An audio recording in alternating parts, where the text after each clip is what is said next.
Whoops, that was the wrong oh. My bad. My bad.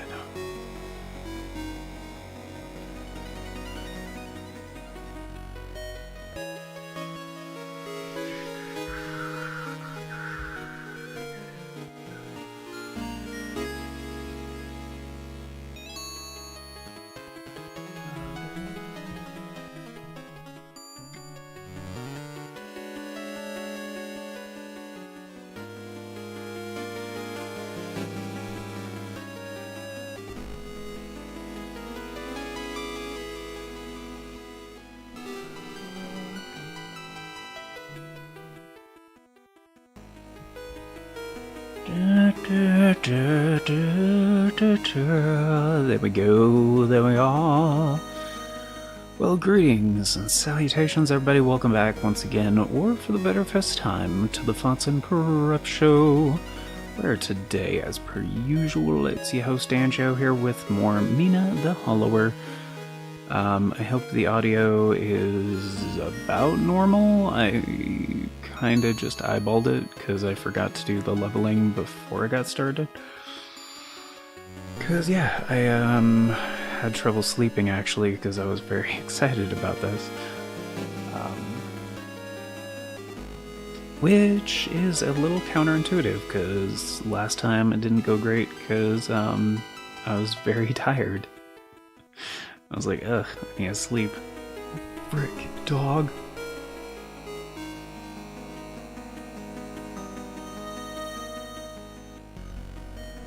But it's all good.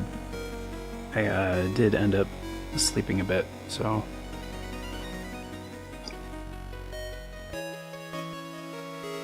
feeling okay about things. So yeah, we were very aimless last time. I still haven't got, like, anything done. Like, we got stronger a little bit. I found some tools and shit. But, yeah, as far as main progress stuff goes, I haven't got a single thing.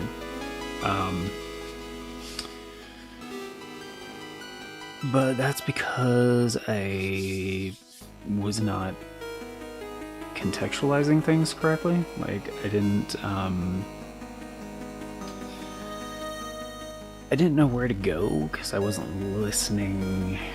I wasn't paying attention to things. Because different games like clue you in different ways to like how to progress, where to go, what to do, that kind of thing, you know?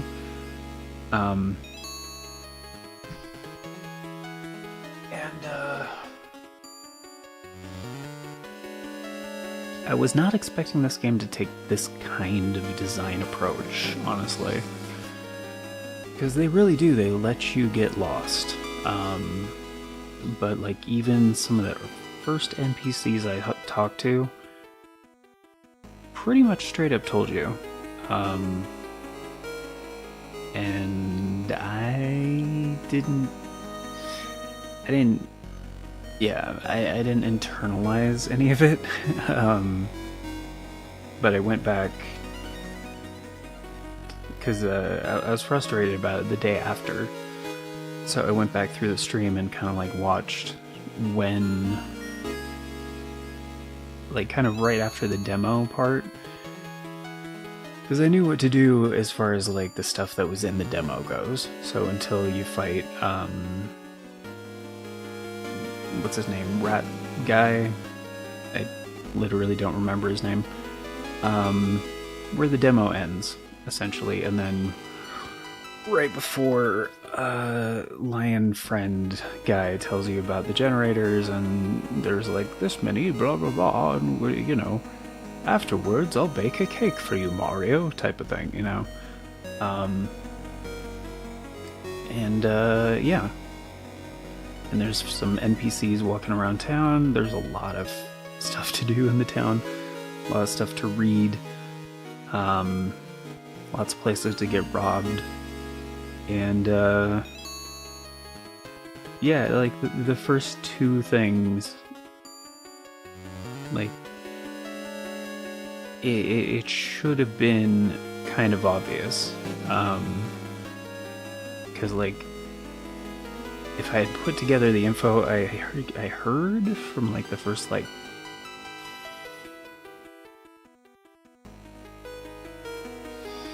it's a little bit random. I'll show you guys what I mean here in a minute, but the first handful of NPCs that you talk to, it should be somewhat obvious. The thing was that threw me off so hard, and this is, like, honestly my own fault for not being, like, as open, you know, to what the game was trying to tell me rather than what I was expecting from it, which kind of takes over sometimes, which is always bad. Like, you know, new game, try to go in with an open mind, you know? And I sometimes have a problem with that. So, Sifted Sands is where I left off, which I still... The thing that started to frustrate me last time was, like, I couldn't find my way to the beach, which I thought I heard was to the south. And then I finally got a map, at least in the underlayer or whatever the fuck it's called. Underlab, I think. And the description was like detailed map or some shit, and I was like, oh, that'd be so useful. And it's not. It's it's not a detailed map at all. I was like, oh, that was worth 1,000 bones. Awesome.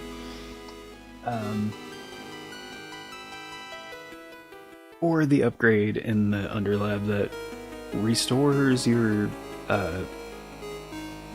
jewels, I think is what they call it, like weapon points or whatever.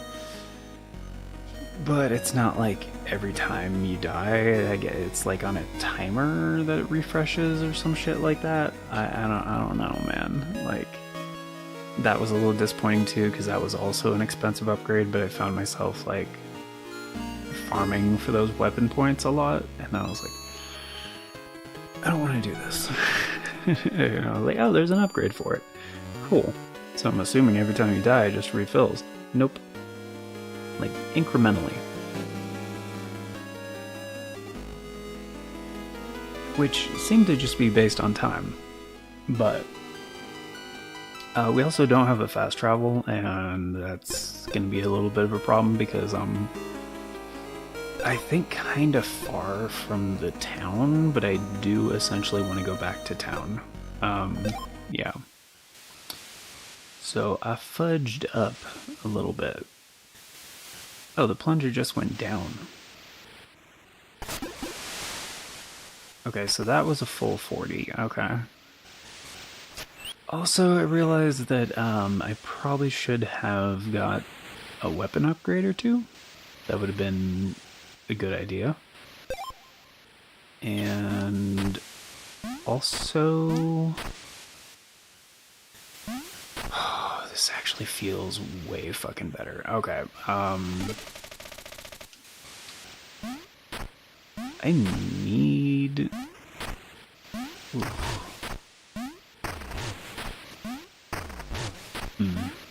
I need to get another one of these.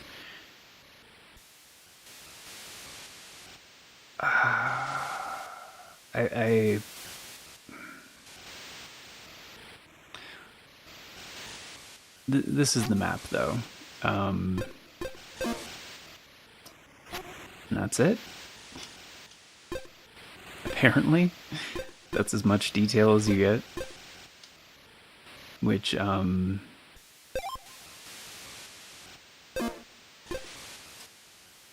I don't love that. It's, unless, like, there's a way to zoom in, or there's an upgrade later, where they're like, you can, I don't know, like, this doesn't help. Like, it kinda does, but, like, this type of shit I can internalize, like I know. Like, really, the southern outskirts are south of TFaCS? Like, what? Like, I know how the layout works. That's not what I... That's not why I paid for a map. And we spent most of that bone stone I collected for a long time. But we got some trinkets. Fuck. Kind of forget how this works. Healing's much less effective. Dealing is... Okay, right. So yeah, I ended up spending a lot on stuff that has not been super helpful. Like, this boondoggle was like 1,000, I think. The map was about 1,000. I think there's other examples. I did increase my weapon point thing and got a health upgrade. I did not buy the new cloak, though, or any other weapons or weapon upgrades, which I should have at least upgraded the weapon. And today I'm using my game Sir to engineer the T3 Lite instead, because the other one has been... The D-pad is not great. Because last time I was using my 8BitDo Pro 2 for Xbox, which I love that controller, but that's the one downside on it, is the D-pad actually is not that good. Which sucks, because on other versions of the Pro 2, the D-pad is like one of my favorites. It's a little fucked up. That could just be mine, I don't know. They, you know, there are manufacturing defects and stuff like that, and, you know, blah blah blah blah. But yeah, the GameSir T3 Lite has a faster polling rate, and I like the D-pad on this thing a lot. And just like the button quality feels good, very tactile. So as a retro pad, it's one of my latest favorites. But are you not the fiance? My gratitude in the worm's depths, I lost my lamp, and then a jagged blue grin. So this is another thing I did not realize last time. The people that are like, oh, 100 bones would really help, blah, blah, blah, blah, blah. Which, last time I complained about it, because I was like, fuck, I'm gonna go broke helping all these people. Essentially, you're paying for hints, effectively. There might be a secondary purpose behind it, but each person gives you a hint about the game. So, yeah. I didn't realize that last time. I was just like, wow, okay, he's bitching about stuff after, you know, because it seemed useless, but then I was like, no, this is probably just my tired brain that's like, but, you know, it's kind of like classic, though, because there's a lot of classic games where they have mechanics like that, and then it's just like, oh, cool, you get to hear a dialogue from this character, and it doesn't mean anything, the shit that they say, you know? But I shouldn't have assumed that, just because, you know, that's what I'm used to, you know? Like, it may look like a Game Boy Color game, but it doesn't mean it's completely nonsensical, like, you know...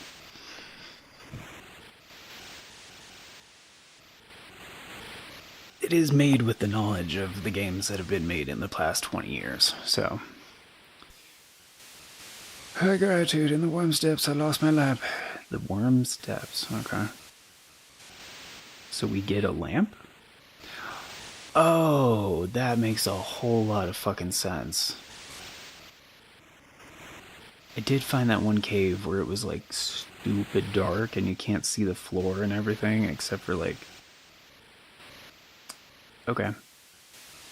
Then a jagged blue grin emerged from the dark and never returned. You never You're right here.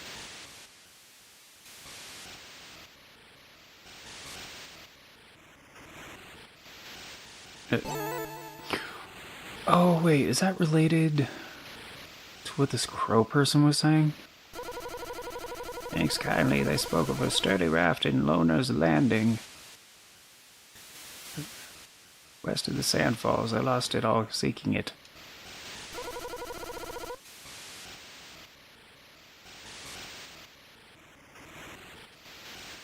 I thought you said...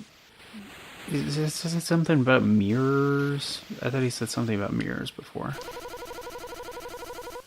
Bone miners took over my land and kicked me out. Now I live here.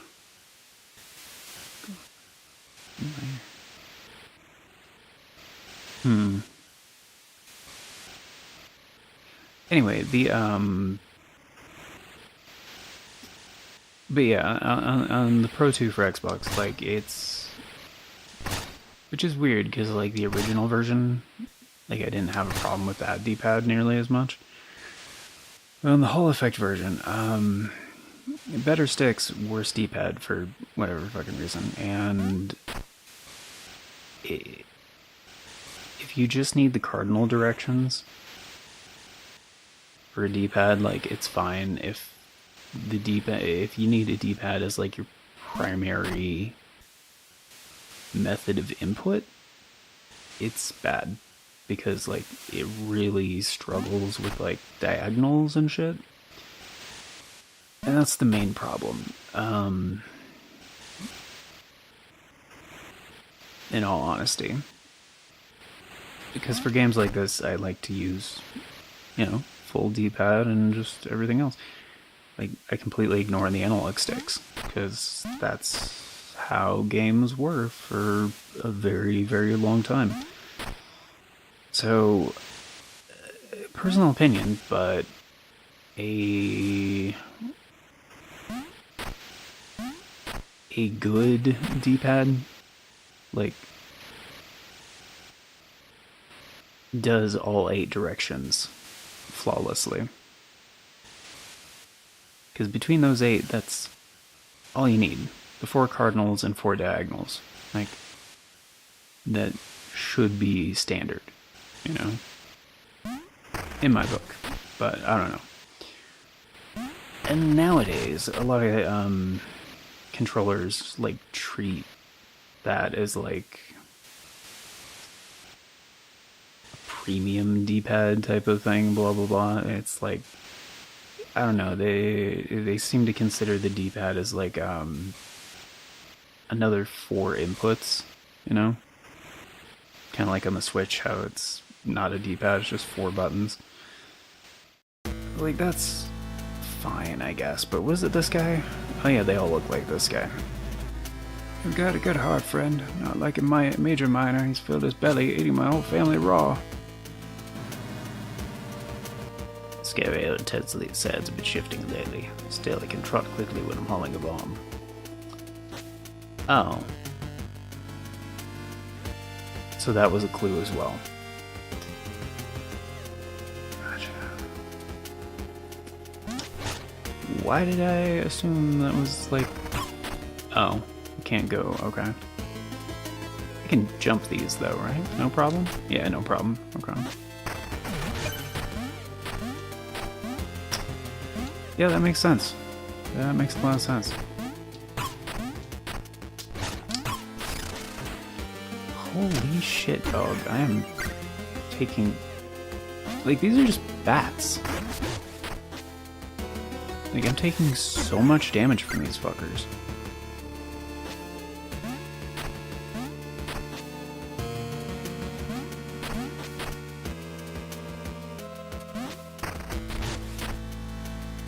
Yeah, I should get the fuck out of here. Anyway, this is like the 3rd or 4th place, like, to go. From what I understand. It's like...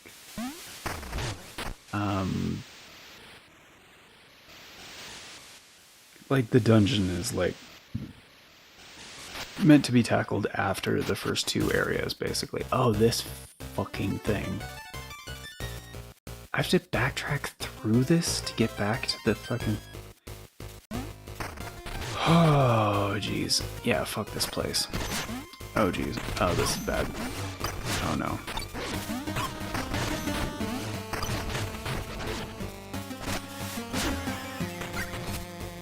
Oh, jeez.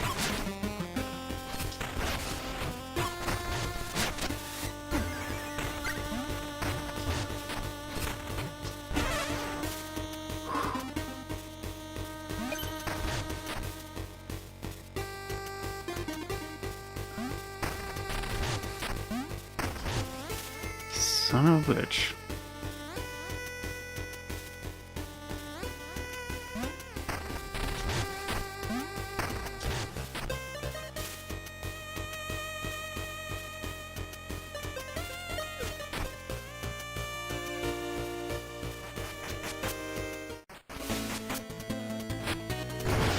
Ah, damn it. I am not dying to these fuckers. Or I'm not. Or I am. I have to start back at the sands, don't I?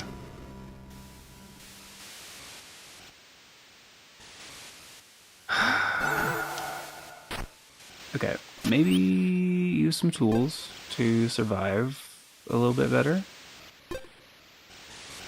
You know? Healing is less effective. Yeah, that's fine, as long as I can take less damage. I'm okay with that. Is there anything else I can do to not take as much damage? Nope.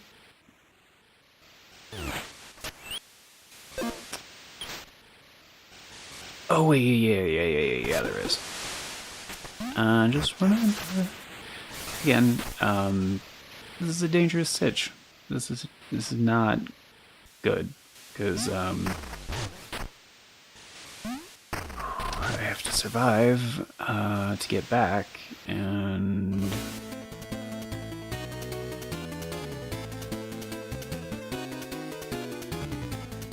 I already did this. Whoops. Huh? Okay, my bad.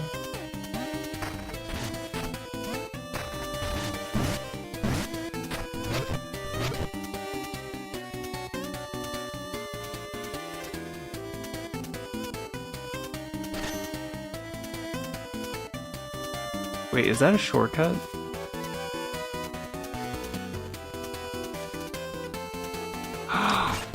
It is a shortcut. I am back. Oh. Okay, this is not as bad as I thought. I mean, I'm not going that way right now, because I think I know.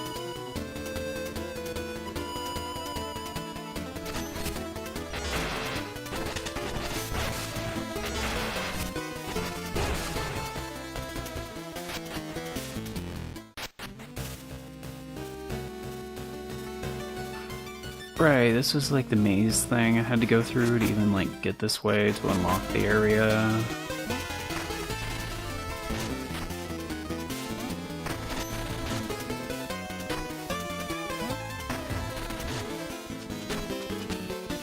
Right, okay. Okay.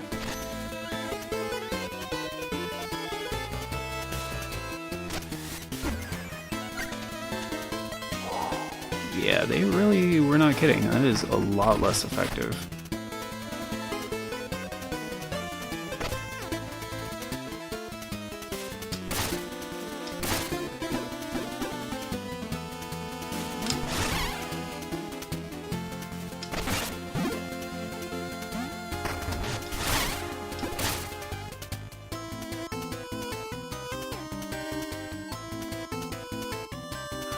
Oh, that's to get up here, right? Because it didn't register last time.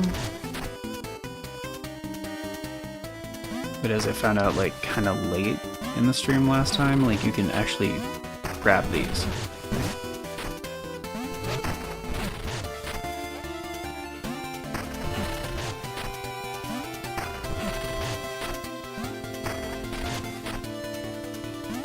And you can use those, and I don't know if the game like teaches you this, so like,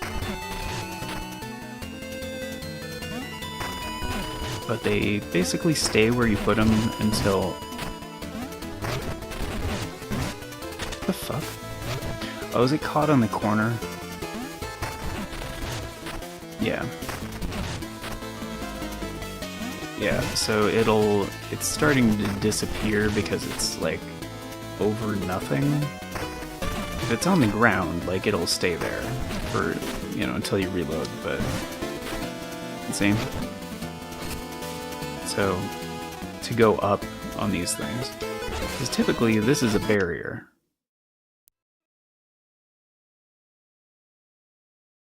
What the hell just happened?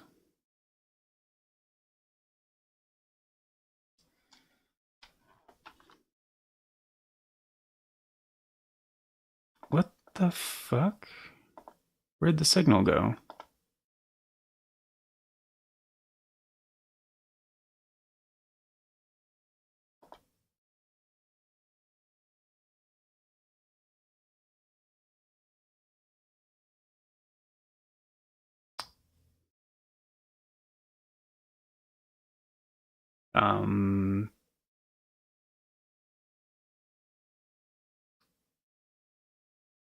That was weird. So the screen just went pink for a second and then flashed and then turned off and turned back on. I think it was the capture card. And the signal is not reactivating.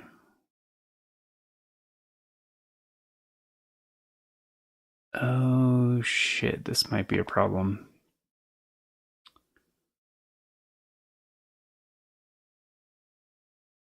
I can't get sound either. Okay, apparently I have to troubleshoot this, but I think if you pause in the game, you're safe. And like I'm on the menu, which I think is like the menu, the pause menu. It shows like your inventory and shit like that. And like I still have the audio like feeding into the mixer, like um because that's analog, you know. So I'm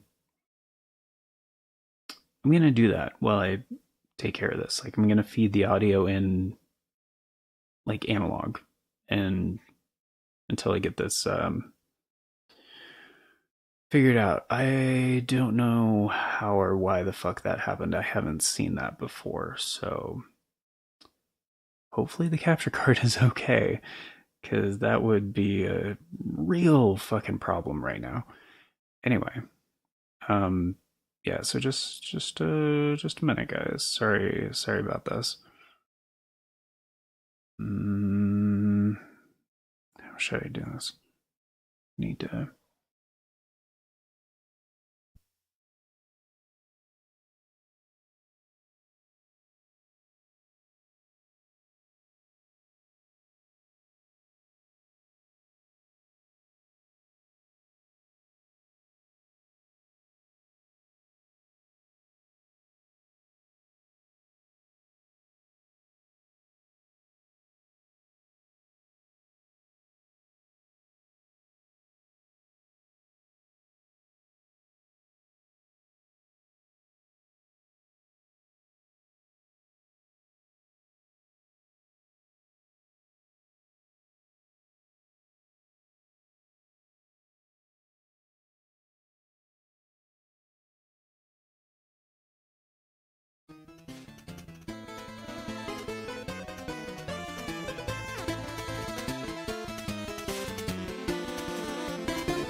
Okay, there we go.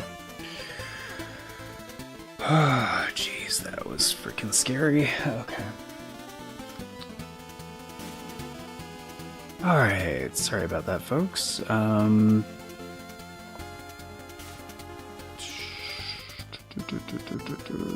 should be fine. You'll never guess what actually worked.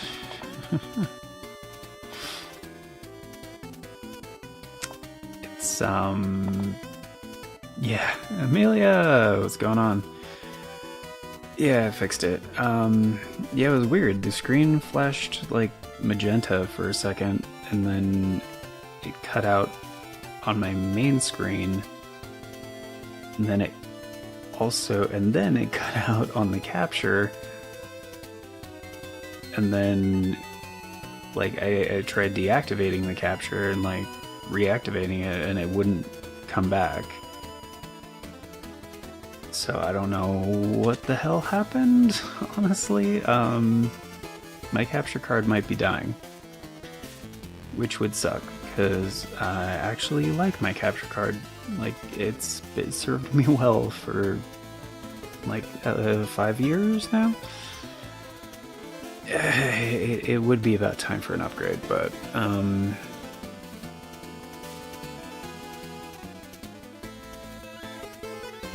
that's the thing. I don't want to upgrade, because that would be expensive, and I'm trying to upgrade my audio. But, you know, it honestly could have been my splitter. It might have been the HDMI splitter, like cutting the signal. I don't know. It might be something a lot more simple. Like, I might just need some HDMI cables. I've also been using the same cables for quite some time, so and that does happen sometimes if it's like, if it cuts out unexpectedly, it doesn't like reactivate very well for whatever reason, and yeah, it could just be a cable that, like, you know, the signal mismatched for a second, you know.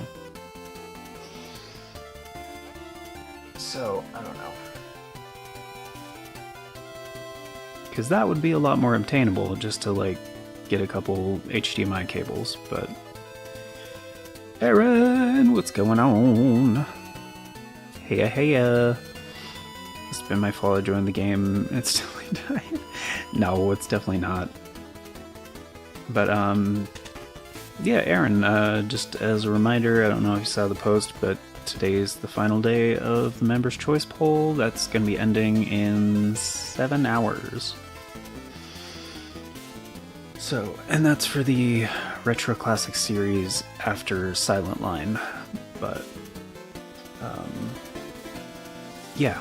So, I'm glad it turned back on. Like, but yeah, that's what I did. I unplugged the capture card for a minute. Like, I turned off the splitter, like, scaler, like, unplugged the HDMIs, put them back in, and then turned on the scaler and the splitter and plugged the capture card back in, and then it reactivated. Like, you know. But yeah, it's, it could be the cables. It could just be, yeah. It could be that. But PS5 just died too, had to buy a new one 7 days ago, upgraded PS4 Pro being on it. Oh, damn. It died. I'm sorry, that sucks. It's cool you got a Pro, though. I'm waiting on that for the PS6. But also did not get mine on launch. I couldn't get a PS5 for like the first 2 years? 2 or 3? It was like 2 or 3 years after launch, but like I didn't mind that much because at the time I had a PS4 Pro that was like upgraded. Got like a better SSD in it and stuff like that, and couple other little quality of life things, and at the time, I was perfectly happy with that, but also the only way to get a PS5 at launch was like essentially to buy one from a scalper or, you know, get super lucky going to like some kind of backwoods store that maybe had one in stock. Yeah, like hunting down my PS5 was like still kind of hard after like 2 years after launch, like in 2022. I think it was actually early 2023, because like, yeah, because it launched at the end of 2020. If I remember right, I think. But yeah, I mean, any console can just die. Like any computer can just die. Usually it's the power supply, but it depends on like what the failing point is. Some consoles are more reliable than others. Like my PS2 Slim still works fine, and that's from like 2001. But hot as hell happened more often in a while. It turned off every like 10 minutes while it's been cold. Okay. Yeah. Usually, you know, cleaning your system helps in that regard if it's a heating issue. Did you have a PS5 Slim? Or was yours like the digital edition?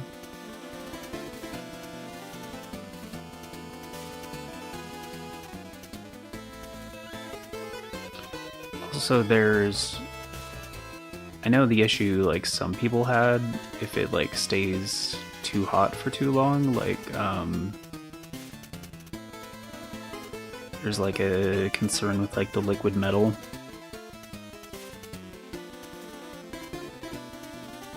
Because they use liquid metal instead of like thermal paste for like the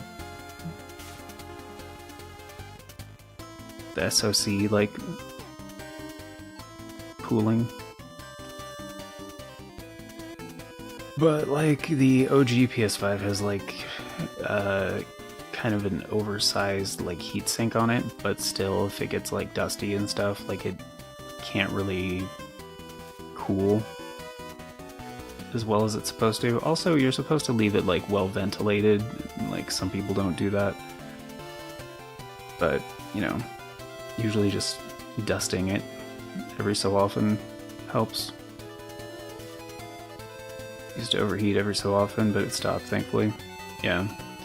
They also make like those cooling fans that actually do help a little bit. They'll like snap to the back of the PS5. Like increased ventilation definitely helps. Like my PS4 Pro used to have that issue sometimes with like the ventilation stuff, but then I learned how to like take it apart and like dust it and stuff like that. It definitely helped out, but 2 years later too, first bought one, the seller scammed me, lost the money, later bought one, new TV. Oh, okay. So you did have to go through a resell. That's hell. PS5 bundle. Oh, that sucks. I'm sorry.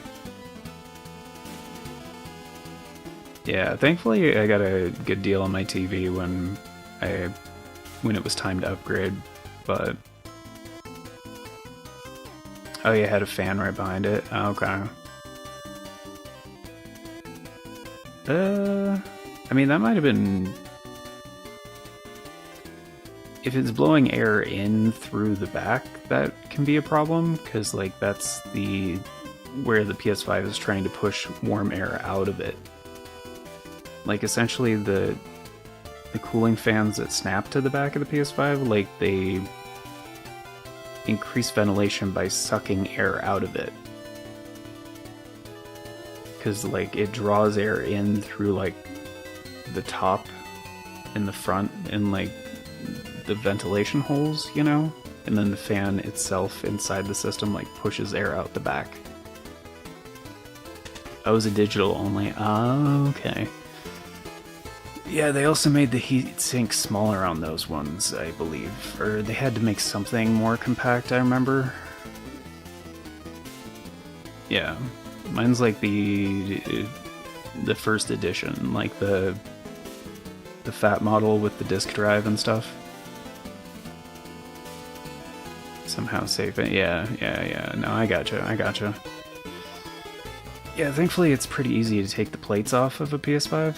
Like, Sony themselves don't recommend, like, dismantling the system or whatever to, like, clean it and shit like that, but there's plenty of videos online for how to do that. Yeah, the Pro is a bit smaller than someone, yeah. The Pro is, like, the Pro model has always, like, been designed better a little bit, you know. PS4 Pro is definitely better than the Slim and the original PS4. Yeah, cleaned it earlier too, yeah. It probably was the liquid metal then, honestly, unless it was just like not ventilated well enough, thermals or something. And I don't know, for if it was a reseller one, like I know a lot of those PS5s just like sat in storage for a long time for the people that were like scalping them and shit like that. Oh, you said that was the original one that you bought from a reseller. Never mind. No, I know what you mean. Never mind. Comprehension. Yeah.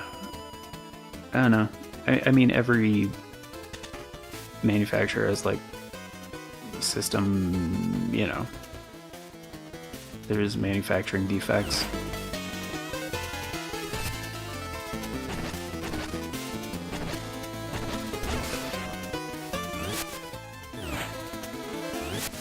Okay, good. Alright. I was just making sure there was no,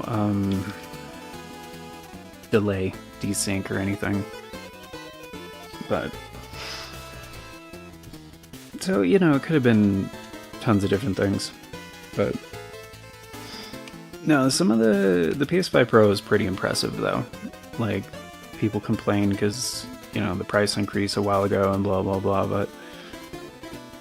some of the shit it can do is really impressive.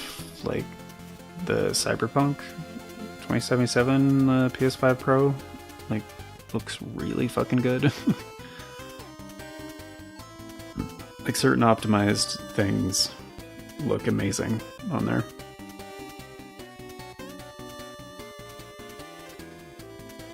Which, to get comparable performance, you'd have to essentially have like an RTX like 3090. Which I think still would put you back like about $1,000 just for the GPU.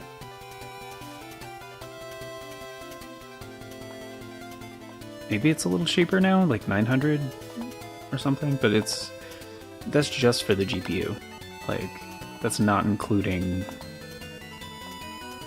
are you fucking serious? Oh my goodness. There we go, jeez.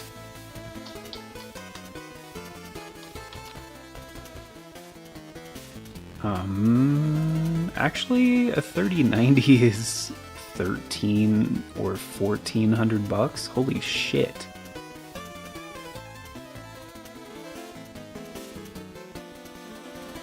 How? What about a 4090? Dude, what? People are paying $3,500 for a 4090?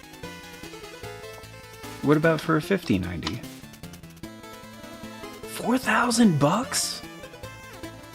Are you fucking out of your gourd? So, what kind of RTX card can you get for $1,000? Is that like a 3080?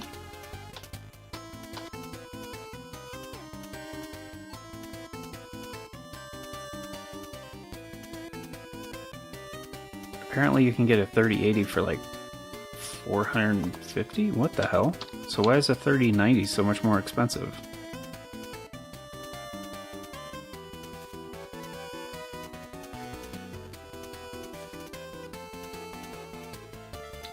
Okay, what if you don't want to... What if you want to do a 4080?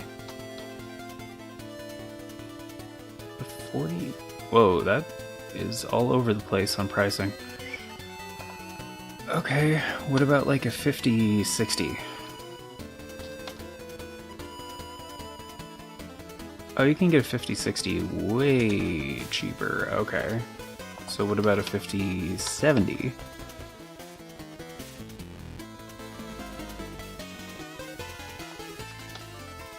The sliding scale on this shit is insane. Okay.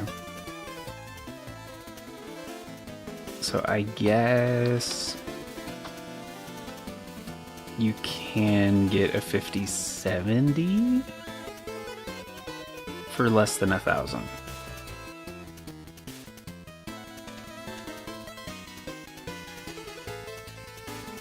I guess because the demand is a lot lower. Like, people usually want the top end for each of those generations. So I guess if you want like a 90, you have to go to like a 2090. Which I guess the resale market on that is like falling off now.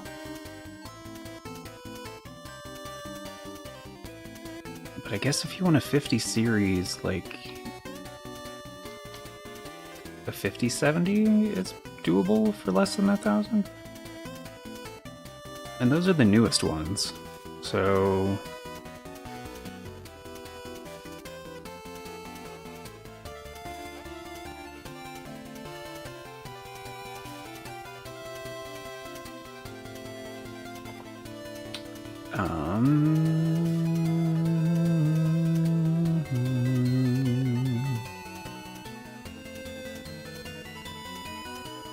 Okay, so what would...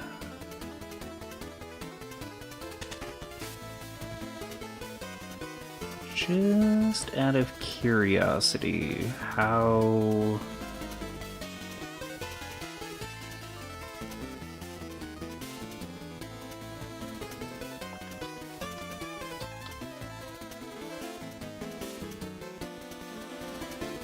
Okay, and then, yeah, the difference between a 5070 and a 5080 is ridiculous, dude.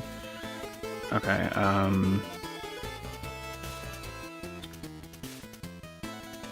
so what's even the good options? Sorry guys, I'm definitely not in the market for a GPU upgrade, but I'm out of curiosity, for the sake of this idea.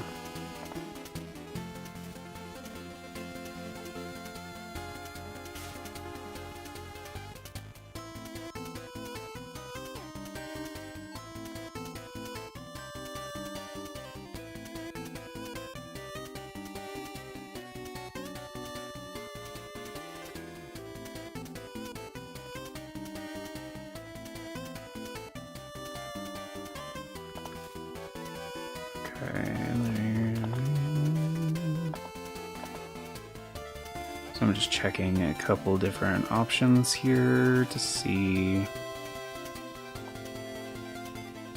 Essentially,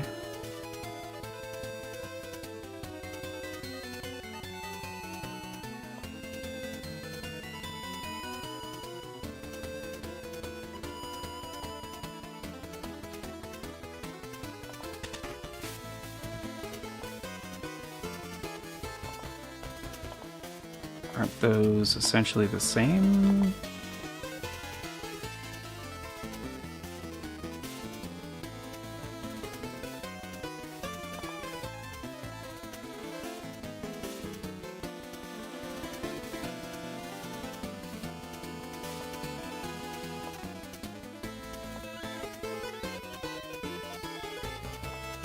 GB GDDR7.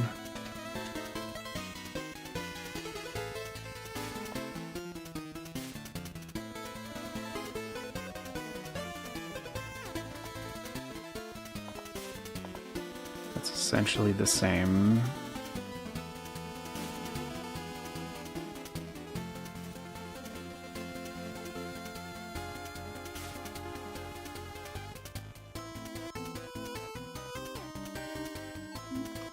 It's essentially the same. Okay, I guess, yeah, regardless if you go through like Gigabyte or MSI or Asus, it's about 650 bucks.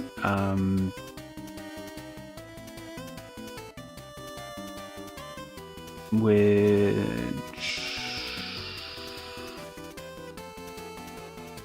again, is just for the GPU. Like, that's not including, you know, the actual hard drive or the case or your RAM or, you know, your operating system or necessary accessories or tons of other shit. So, are PS5 Pros even available on the thing? Which...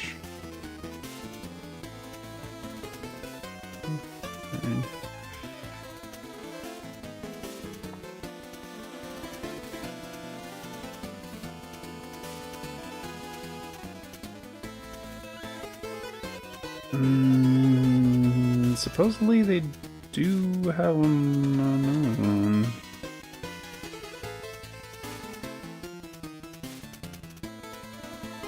Oh yeah, you have to get the disk drive separately. I forgot about that. Like, there is no, like, physical...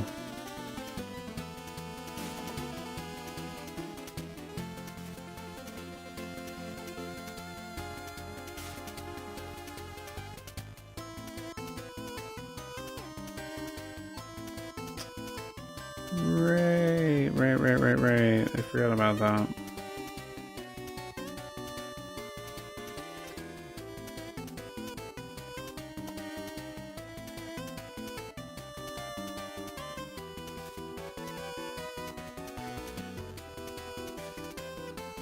$2,600, right?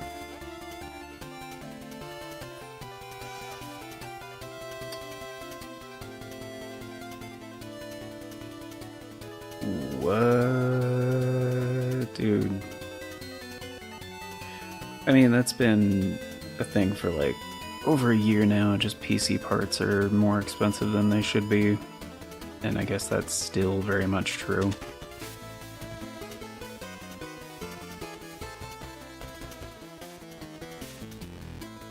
Like, what the hell, dude? It's like... For 32 gigs of RAM, it's like 470 bucks right now.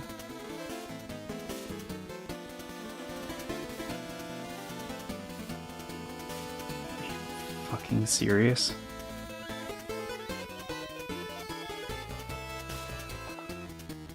Oh, shit. Wow. Yeah, I'm gonna stop looking at that. Jeez, dude. Way smaller than someone actually clean early too. Assuming by Cyberpunk. Cyberpunk is fine. It's... I don't really like it that much, honestly. Hey, it's Jonas. Hey, it's Jonas. As a friend familiar with Jonas, it shouldn't be. There's a lot of great retro stuff over there, as well as some other things, but yeah. Great dude, great channel. I just mean, like, as a tech demo type of the thing, like, Cyberpunk on PS5 Pro looks like it does on high-end PCs that would cost you, like, at least 2,000 bucks. Like, at least. I was just trying to put together, like, how much a full-blown, like, PC build would cost now with... Granted, the prices are inflated, like, it's not what it should cost. I guess now, more than ever, like...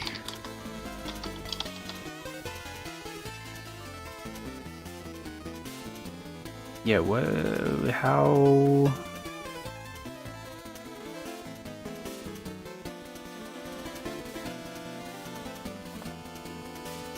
I guess now, if you're...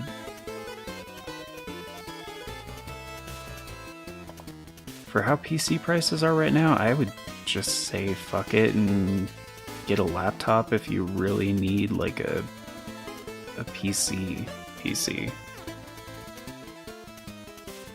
Because it looks like granted it's a pre-built, but there are plenty of laptops that are like expandable, you know?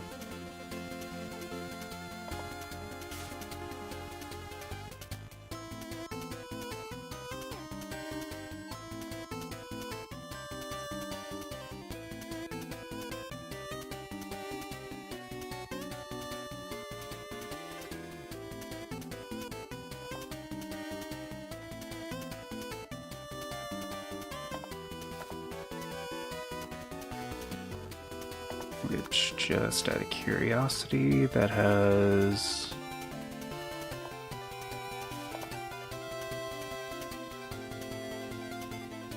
Okay, I wouldn't do that either.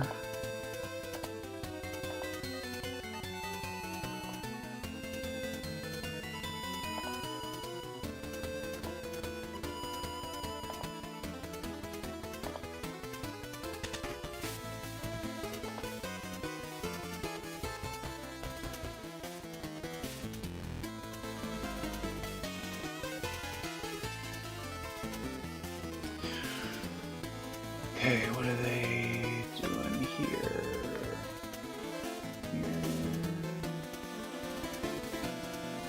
Oh, they really don't do much for their page there.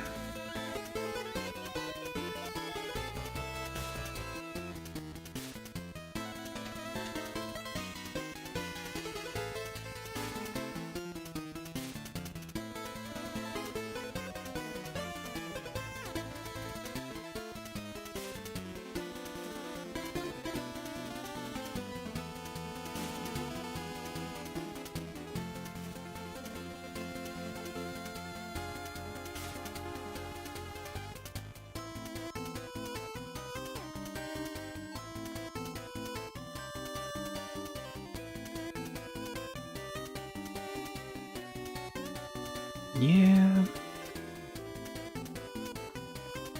I mean, yeah, for what you get, I mean, the prices are definitely, like, inflated.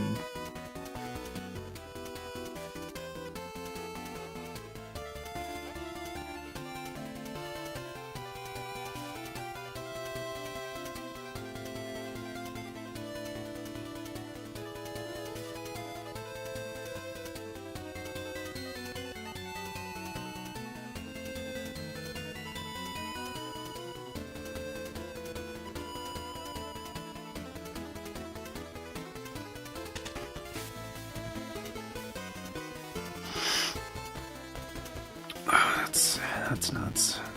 That is nuts. Yeah, I gotta stop looking at that. Anyway. It's plastic and black. Like extremely bad. Elevators put up like a tower. It's not healthy. Yeah. The foot piece. Yeah, to lay it down, that's really dumb. They should have just, like, made it so it can be like that, instead of... Which, I mean, honestly, I don't like standing up consoles either vertically. Typically, I like to just, like, have them lay down, you know, or just be, like, a square, you know, or a cube, I guess. Like, console design kind of peaked with, like, the Dreamcast and then started going downhill. But yeah, I can't use a normal PS5, wouldn't be use PS4 Pro for that kind of money. Yeah, exactly. Point is, for something that's like older or a lot of like cutbacks and stuff like that, you'd have to really get creative or buy like pre-owned or older components to make something that's comparable for the same price tag. Like, it is kind of nuts, honestly.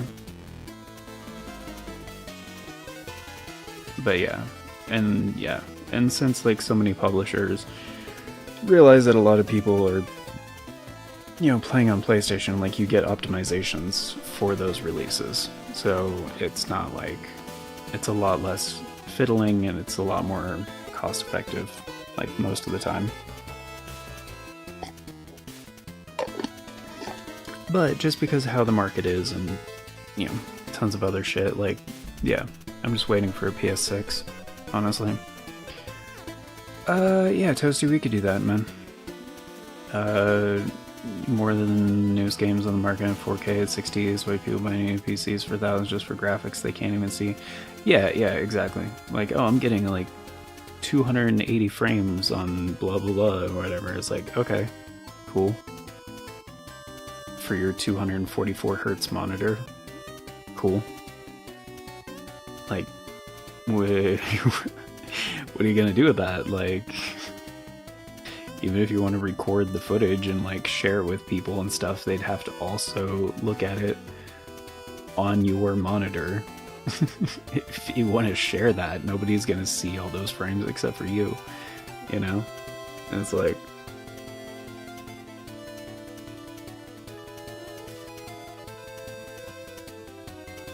it's diminishing returns as well.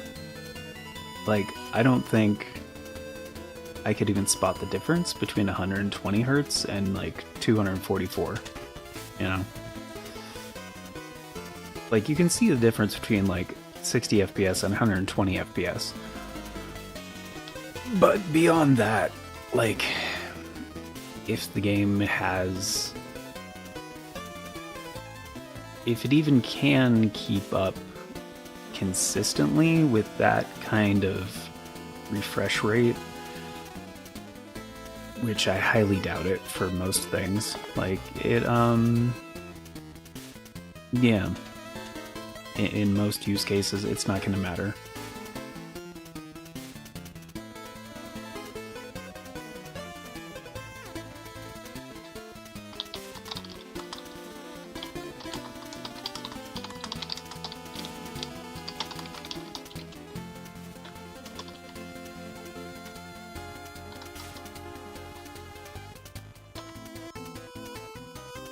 But yeah, we can do that, Toasty.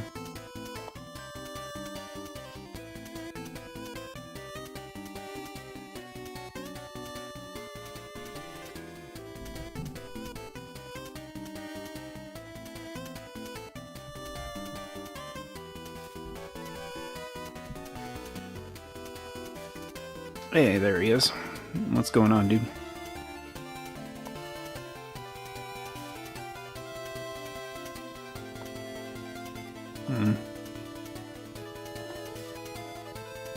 Can I add your audio in? Okay. Yeah, so actually I was supposed to stream today, but I turned it into a recording instead. Because of issues, or because, Yeah, okay. because I noticed with my Morrowind stream that OBS was capped at 2,000 kilobytes, or whatever that Ooh. is. Okay. As opposed to my normal 10,000, it was incredibly choppy. And that was starting to happen again today. So I stopped the stream, making that a recording. That'll be up shortly. And yeah, well, we'll see. I think I corrected the issue. My internet at my place isn't the best. I resetted my internet and I'm currently getting the 10,000 that I'm set at. So I'm in the green. It's a good sign for me. That is a good sign. You know what else is a good sign? What? Eat at Joe's. All right. And while you're eating at Joe's, you should subscribe to Talos Dragon on YouTube. Yeah. Oh, thanks, bud. And also eat at Joe's. Error. Try again. How about error, eat a dick? Damn. Shots. Not saying that to YouTube specifically, but you know.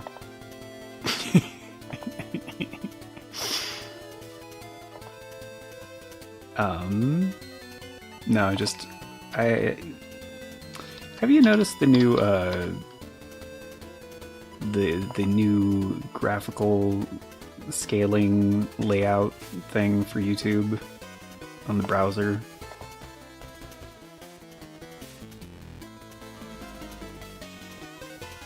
You know what I'm talking about? New graphical scaling thing. How they changed the scaling for the YouTube website on the browser? Maybe. I'm going to be honest, I don't notice. Not that I don't believe you. Okay. I think it's bad, but whatever. I believe. I thought maybe it would have irked you. I don't know. Yeah, I'm not noticing it. Okay.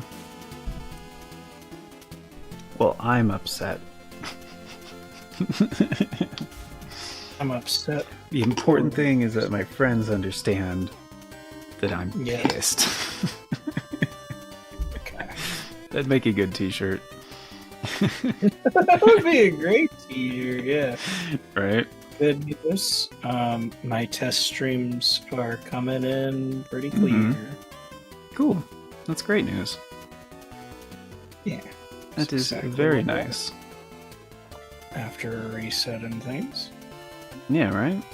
I'm glad when things work correctly. That's my favorite. It's my favorite too. Mm-hmm. What? I got a subscriber? Amelia subscribed to me. See, it works sometimes when you remind people. And when you make a good joke, like eat at Joe's and also go subscribe. Yeah, thanks, Amelia. Yeah, you gotta get to that 1K, man. I do.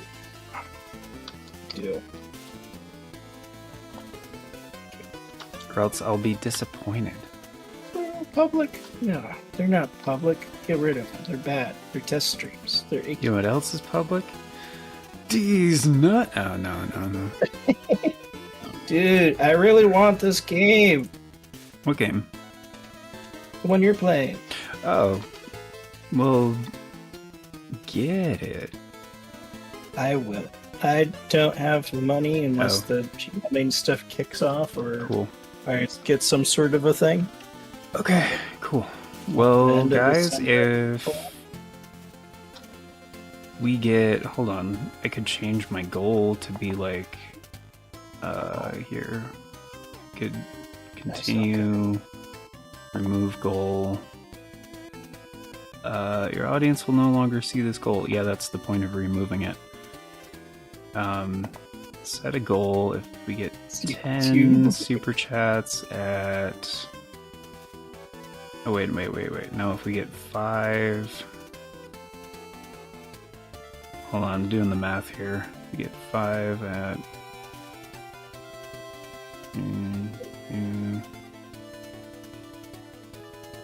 I need my calculator for a second.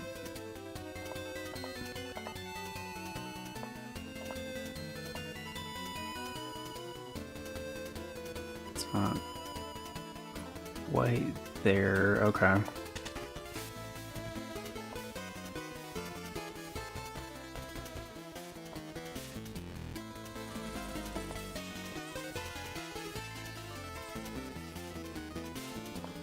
No, I don't want to set that as the thing.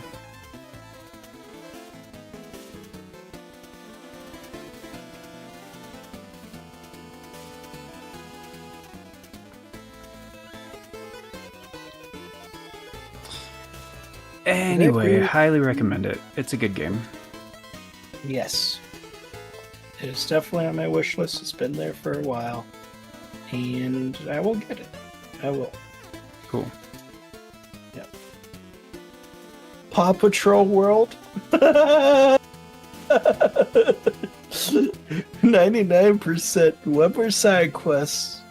but I have no idea where it is. I searched the entire map 4 times and can't find it. Hmm?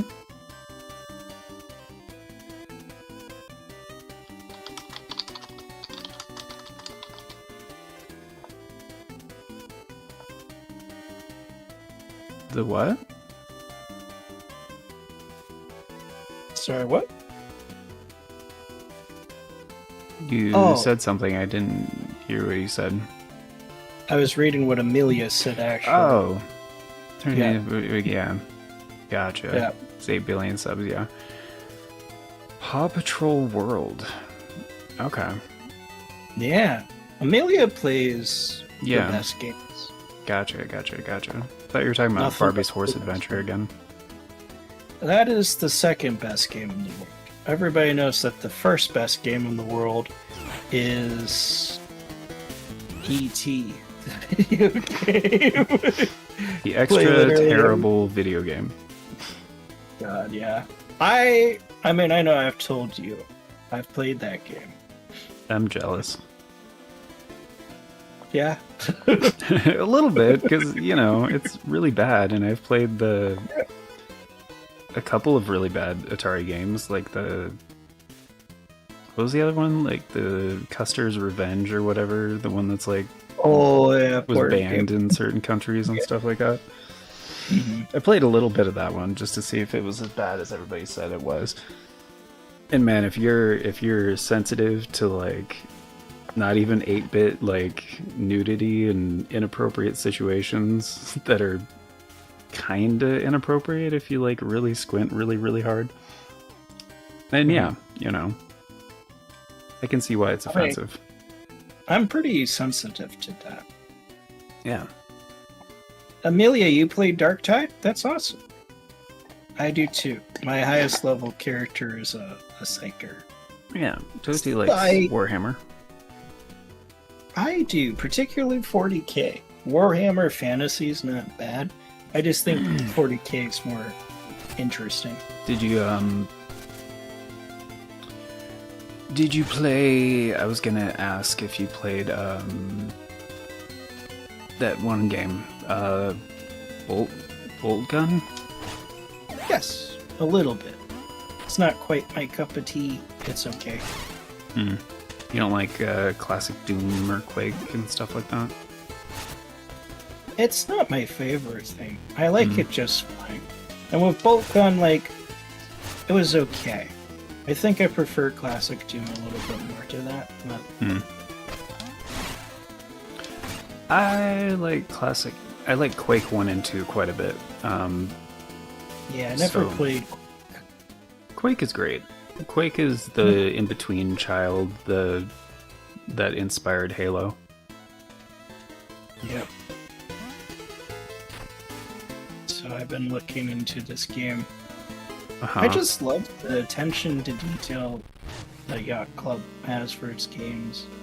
I love hearing the developers talk about their design and like why they did things and also the stuff. So they talked about a lack of a map in this game. There's a map. There is. Yeah. They're liars. Isn't the world map like a thing that you find in the world? That's I don't know. Yeah. I have a map. It's not very helpful. Yeah. Which is annoying because I paid a lot of money for it. That's lit. Yeah, so I wasted like my main resource to get a piece of shit that like doesn't even help. That's lame. It is quite lame. Yeah.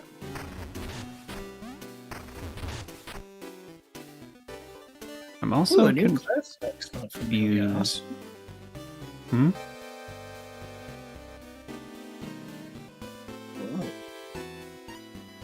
I like that giraffe lady.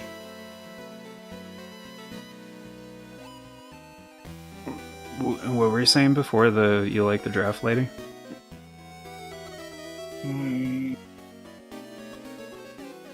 I was responding to Amelia's comment. I don't remember what he said. Okay. Well, I can't hear you, Toasty, is my point, because I can't hear most of what you say. I don't know why. I'm using my good mic right now. I should be. Okay. Well, are you speaking into it? Yeah. Okay. Okey-doke.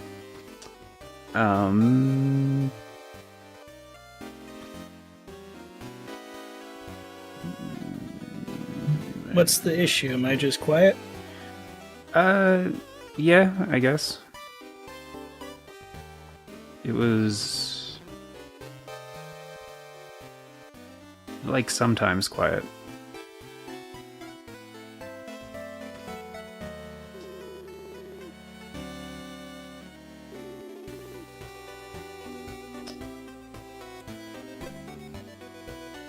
I'm going to test it on my end.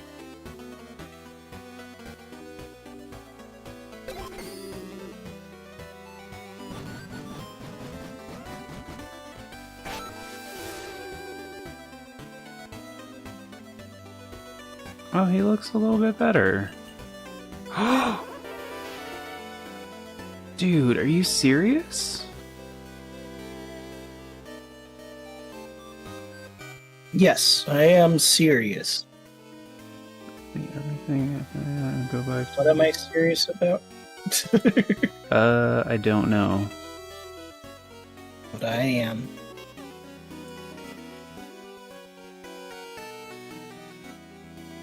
Oh, the best. Okay.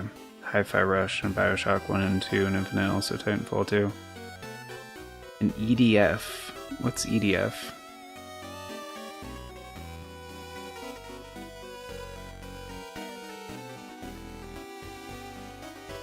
New class, right? Older games, not that often. Okay. Doom the Dark Ages right before Paw Patrol. Okay, gotcha. Yeah, I haven't played any of the new Doom games, but I didn't really like Doom that much when I was younger.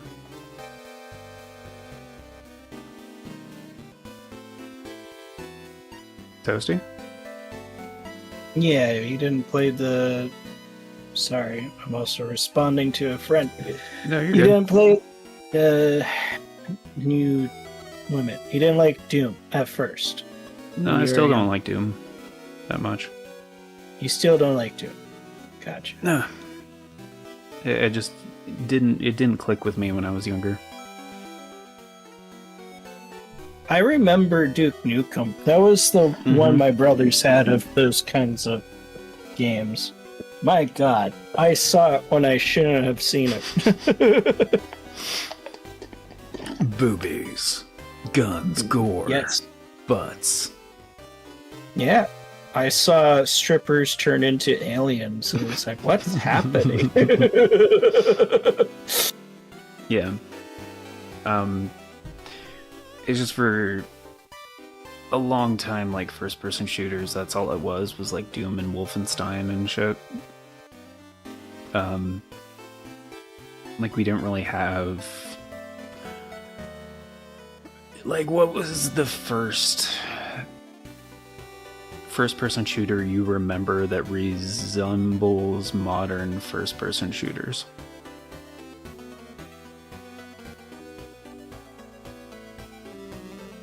Sorry, it was, I didn't hear the first part of that sentence. What was the first-person shooter that you remember that resembles modern first-person shooters? Yeah, I heard the modern first-person shooters. I thought you were maybe talking about, like, one of the Dooms that was, like, a modern first-person shooter. Ooh! Right, but I mean, like, because back in the day, first-person shooters was, like, we had Doom and Wolfenstein, and that was kind of it for Yes. a long time. Yeah. My favorite of the more modern stuff. No, not your favorite. Just, like, what was the earliest one Oh, that you encountered when you were younger that resembles modern first-person shooter games?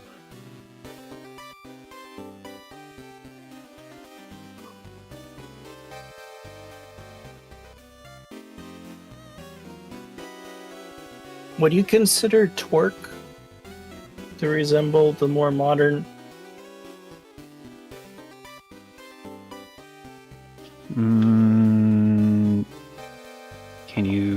How do you spell that? Torque. I believe that is. Oh, Turok? Turok? Yeah, you're right. It's Turok. Turok. Yeah. Yeah. Turok. I guess kinda. Yeah. I mean, that's an early one. It is. We're talking about the earliest ones too. Yeah. So... Yeah, Turok was on the N64 initially in 97. And that does kind of resemble modern stuff. So yeah, it's around that time. Yeah.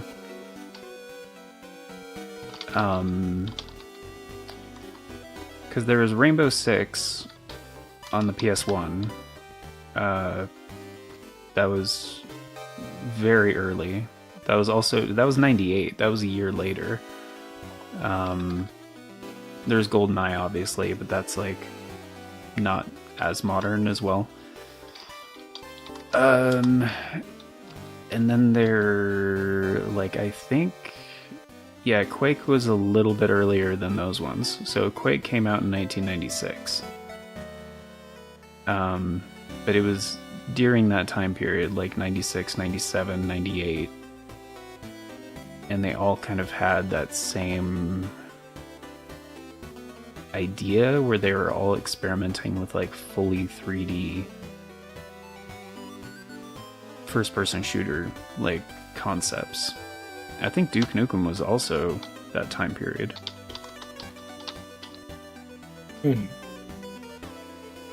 Duke Nukem. Yeah, I'd say Duke Nukem's gotta be like mid-90s.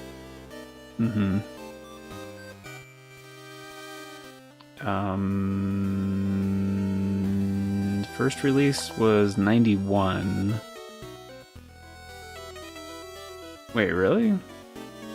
Oh, that's not the game that everybody... No. The original Duke Nukem.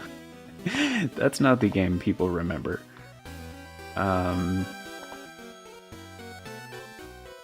There's Duke Nukem 2.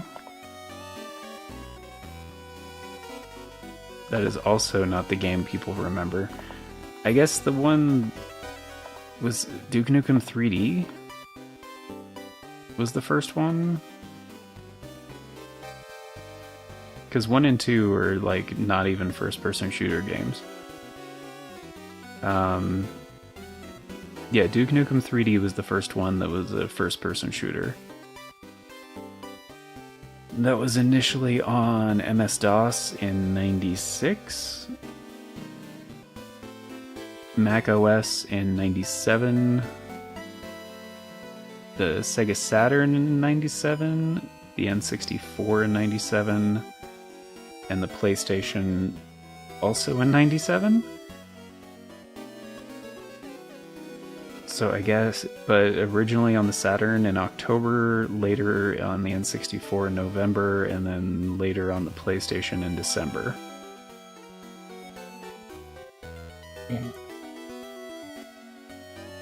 And I guess I got a version on this Sega Genesis in 98. That's weird. But yeah, that same time period, like 97, like... Yeah. So, like, I guess it wasn't really until, like, I mean, Halo? Really? On the original Xbox, that was 2001.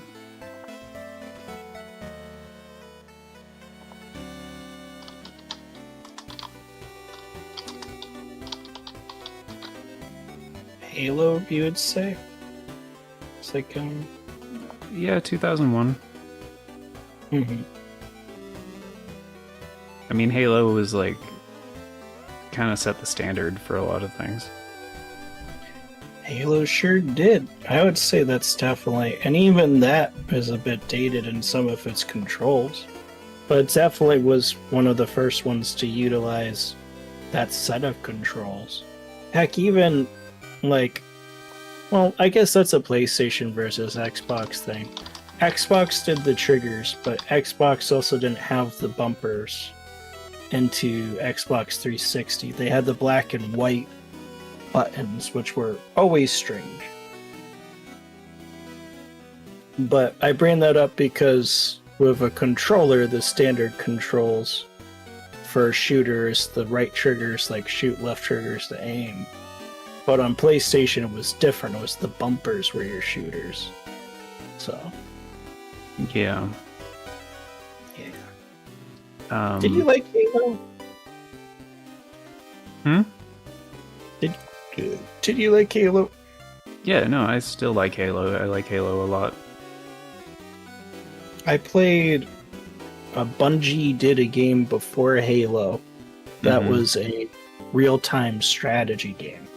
Played that. Yeah. It was like a dark fantasy real-time strategy game. My brothers loved real-time strategy. They still do. I'm not the biggest fan. Do you like real-time strategy? It was huge when we were younger. Like Age of Empires and stuff. Yeah, Age of Empires, the Command and Conquers, stuff like that. Mm-hmm. Yeah. Yeah, I liked Age of Empires, mostly the second game. But I played a lot of the first Age of Empires 1 and 2.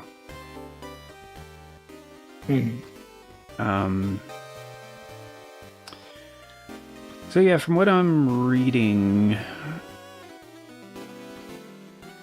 it was GoldenEye, kind of, but you needed 2 controllers to use like the dual stick setup, because you could configure GoldenEye on the N64, so like player 1 used 2 N64 controllers. But somebody's saying like Alien Resurrection on the PS1 was like the first.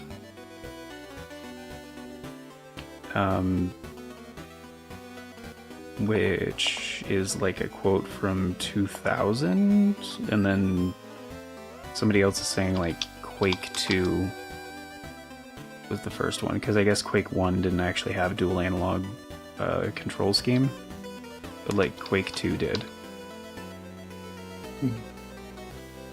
Which would make a lot of sense. Just because of the time frame, because like the DualShock controller came out around the same time as well. Because like the dual analog controller came out first, and that was like the first controller to have 2 analog sticks. And so like it was weird because PS1 development times were like started getting a lot longer. So like even after the dual analog controller came out, like most games did not implement it until like the late 90s, because just the developers didn't have that in mind with their like designs, you know. But Quake 2 came out... Oh, I was looking at initial release. Quake 2 on the PC initially came out in late 97. The PS1 version, which had the dual analog setup on the PlayStation, was October 99. Because of course if you played it on PC, then yeah, you could play mouse and keyboard, but like, you know, as far as like, at the time, if you had like a first-person shooter kind of game, they all had like weird control schemes, and they didn't really land on like a dual analog setup for a long time, because the PlayStation was the only console at the time that had dual analog sticks.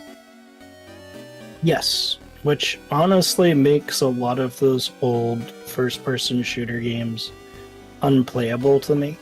Trying to play, like, even GoldenEye, a bona fide classic, and whatever, I can appreciate a lot of things about it.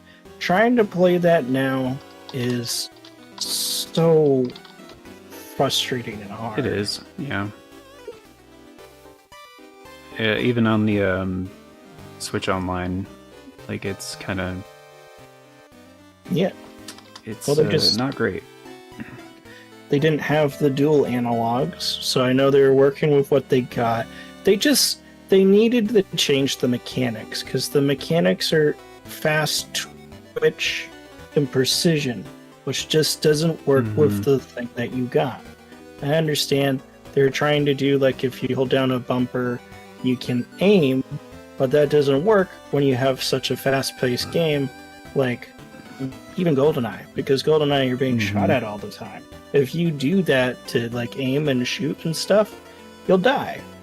And yeah, there's a bit of like I think like a soft lock. If you're looking at the screen, your Bond will automatically like point the gun towards targets. But as you know, with any sort of auto lock feature, that like never works. You're always shooting at a thing that you're not trying to shoot at. It's like, oh great, instead of shooting the guy at my face, I want to shoot this other guy who's around a corner, so I'm technically shooting the wall right now, but I can see him, so Bond's like, I'll shoot him. So yeah, which at the time they didn't really have a name for that kind of thing, but you know, nowadays people are like, oh, that's aim assist, you know. Yep. Like, yeah, but there's a reason it was in the game. Like, there's a very good reason it was in the game.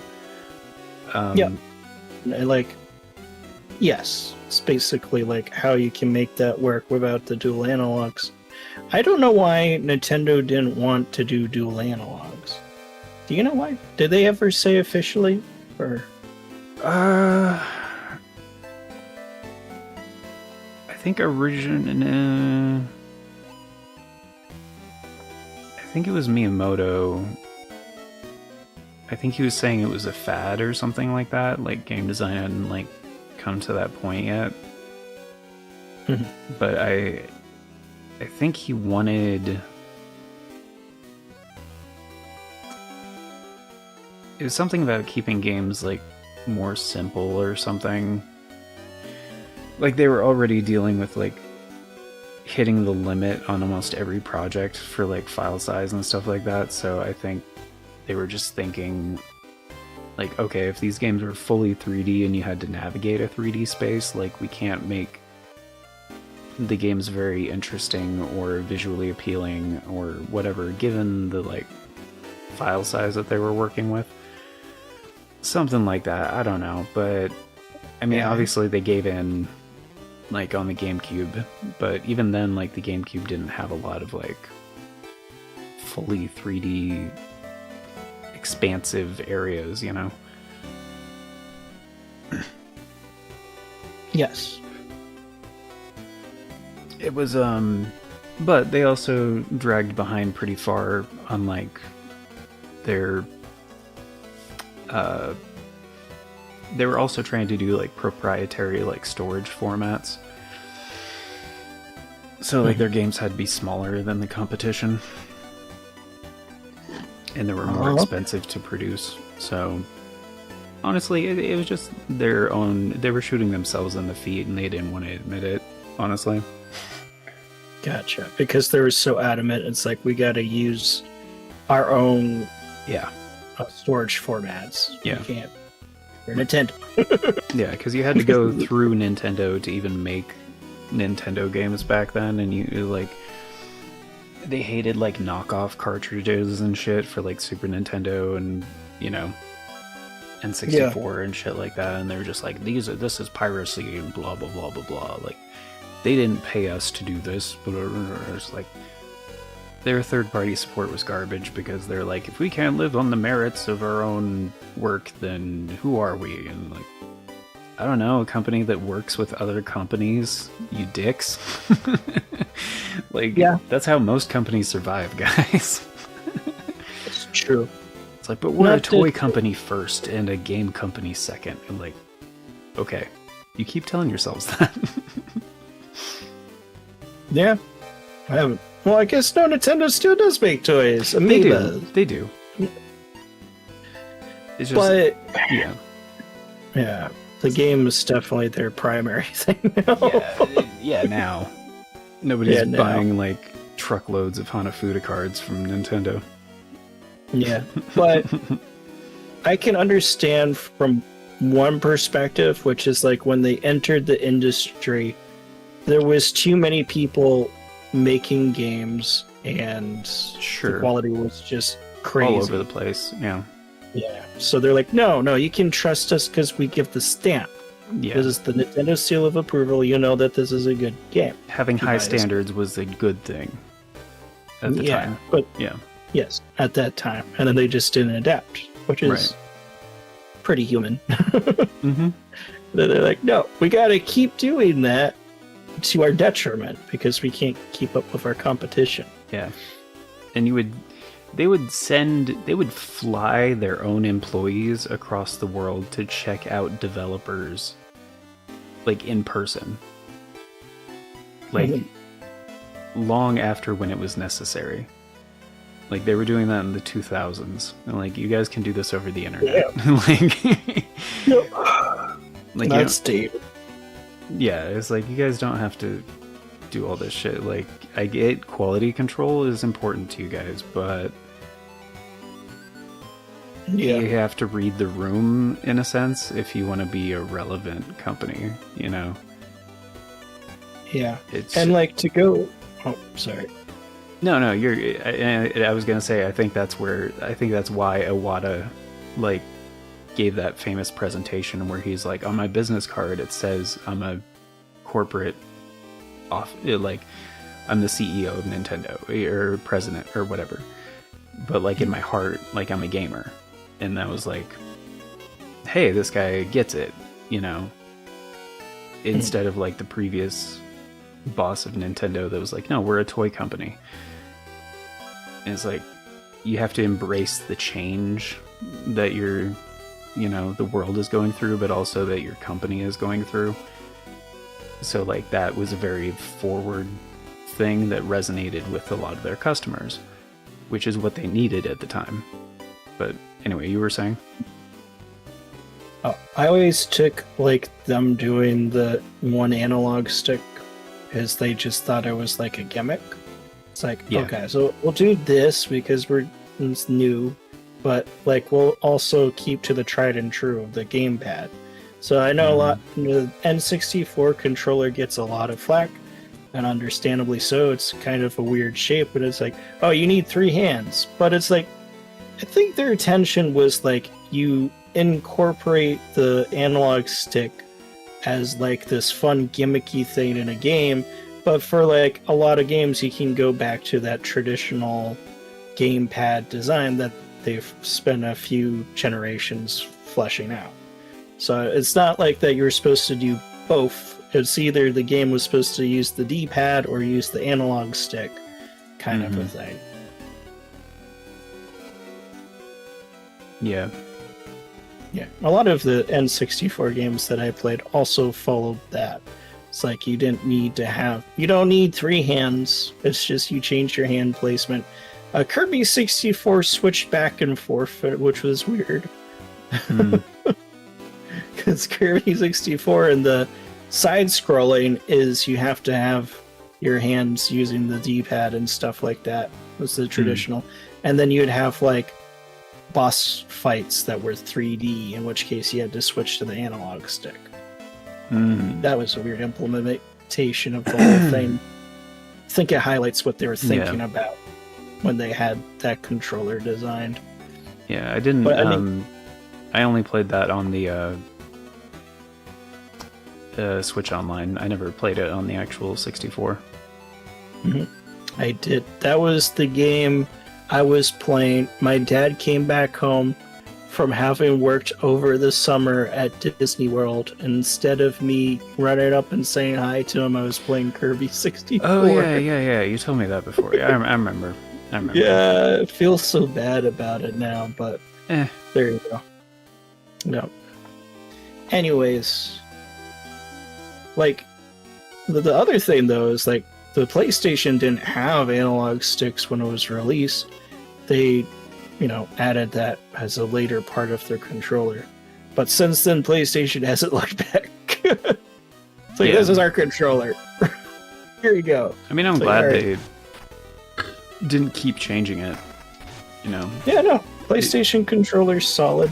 Their innovations just in like the touchpad in this generation. The what are those triggers called? Whatever. L2 and R bullshit. I don't know. Yeah, there's very specific. But yeah, the L2 and R2. adaptive. I don't call them anything different. Well, they're like adaptive feedback triggers Sure. or whatever. I mean, they're still L2, R2. But I'm just saying. Right. I don't know. To me, it's a gimmick. Like I don't care about it. Is my point. Yeah, no, definitely. I did enjoy it in Spider-Man 2, but I always turn it off because it hurts my fingers. Yeah. Like it really adds up over extended gaming times. Mm-hmm. So I can't do it at all because like it fucks with my arthritis. exactly. Like I don't have arthritis, I think, but I know there's a few different kinds. There's some. Also just mine's rheumatoid, right? Yeah, that is your immune system's attacking your joints. Yeah, is it that one? It's degenerative, so it just eats But away at your cartilage.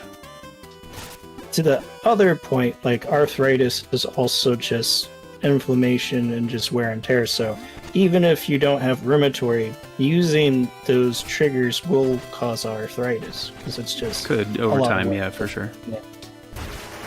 I'd wager to say it definitely will, especially if you're a gamer that plays a lot. Oh yeah, sure. But that's also just life. No matter what you're doing, yeah, life stuff is going to build up. Life is dangerous. But yeah, it's a gimmick for sure. The touchpad is a gimmick though. Ah, fuck. But it has some more buttons for them to play with. But I never bitch. liked when they did. Right. Yeah, that guy looks like no joke. Yeah, this guy's very dangerous. He's I'm not supposed to be fighting him. Oh. But he's worth a lot of experience, and I found that out by going the wrong way. Yep.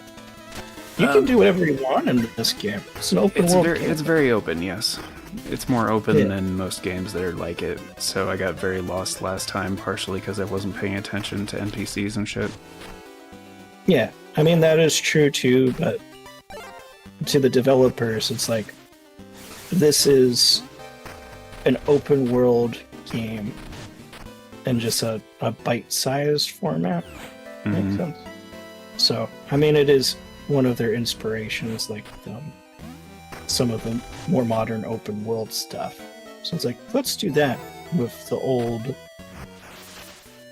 retro design. Yeah. But so yes, you're probably going the wrong way if it's kicking your butt, but it's also like, it's your adventure. That's what they say. Yeah. It's what you get for not listening to people, honestly. Yeah. Which is a good life lesson. Like, usually if you don't listen to people that are more experienced than you, then yeah, you are going to fuck up a little bit. You are going to get lost. But you're also going to learn. Hopefully. Yeah. I mean, the thing is, for you, it's like you'll have a bit of a harder experience, but you're leveling up more because that monster's worth more and stuff. So yeah, that's your benefit. It's harder on you, but you get more out of it. Your character. Yeah, to an extent. As long as you survive. Doesn't it have like? Doesn't it have a Souls mechanic like Dark Souls? Okay. That it does. I love the burying ability. It's very cool. Yeah. It's the main gimmick for this one. The Yacht Club developers are good for building their games around a gimmick. Like Shovel Knight. Yeah, I wouldn't even call it a gimmick. I think it's just like a unique mechanic. Yeah, that's what I mean in this case. I can understand that like gimmick does have a negative connotation. Mm-hmm. I don't mean it in that sort of right. I got you. Like a unique thing they're building off of. What's that hammer? Bonk. Is that your main weapon at the moment? It's my only weapon. And yes, Well, you it have a is. sub-weapon too. You have, Well, like, the yeah, I dagger. have sub-weapons, but there are other weapons in the game, and I could have acquired them by now, but I chose to spend my money on stupid boondoggles. Ah, fucking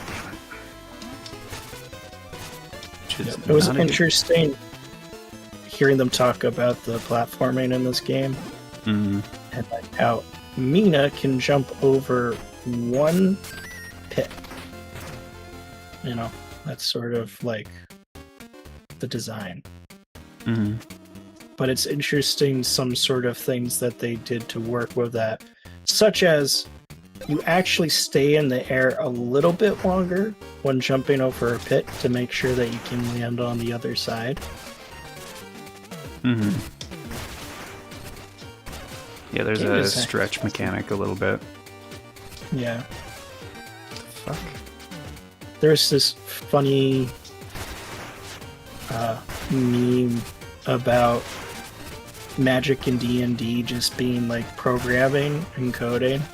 It's like this wizard's like, yes, I need to hold a potato when I cast magic missile. No, it's not a component to the spell. It just doesn't work unless I hold this potato.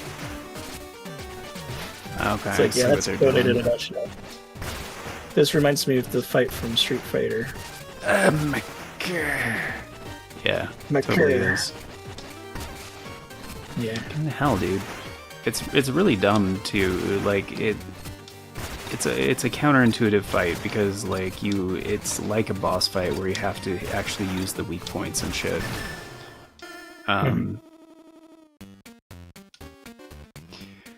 Damn it, you can't go at your own pace. You have to like do the sections and hit all the weak points and then do the next section and hit all the weak points. I didn't realize that's what he wanted me to do. You asshole. Keeping your Did he money, just by the take your way. money? Yeah, he did. He just robbed me, but whatever. You didn't explain the job. It's like, alright, go figure it out. Whatever. Yeah, those old games. Yeah. I get this isn't an old game, but this is definitely bullshit that an old game would pull on you. It's better than It's a Secret to Everyone. Random gambling nightmare. fucking shit in the original Legend of Zelda. Yes. Doesn't even tell you it's gambling. Nope. Sorry, Amelia, I'll catch up on chat. Yeah. Power 99%, right? Vulcan, play Doom.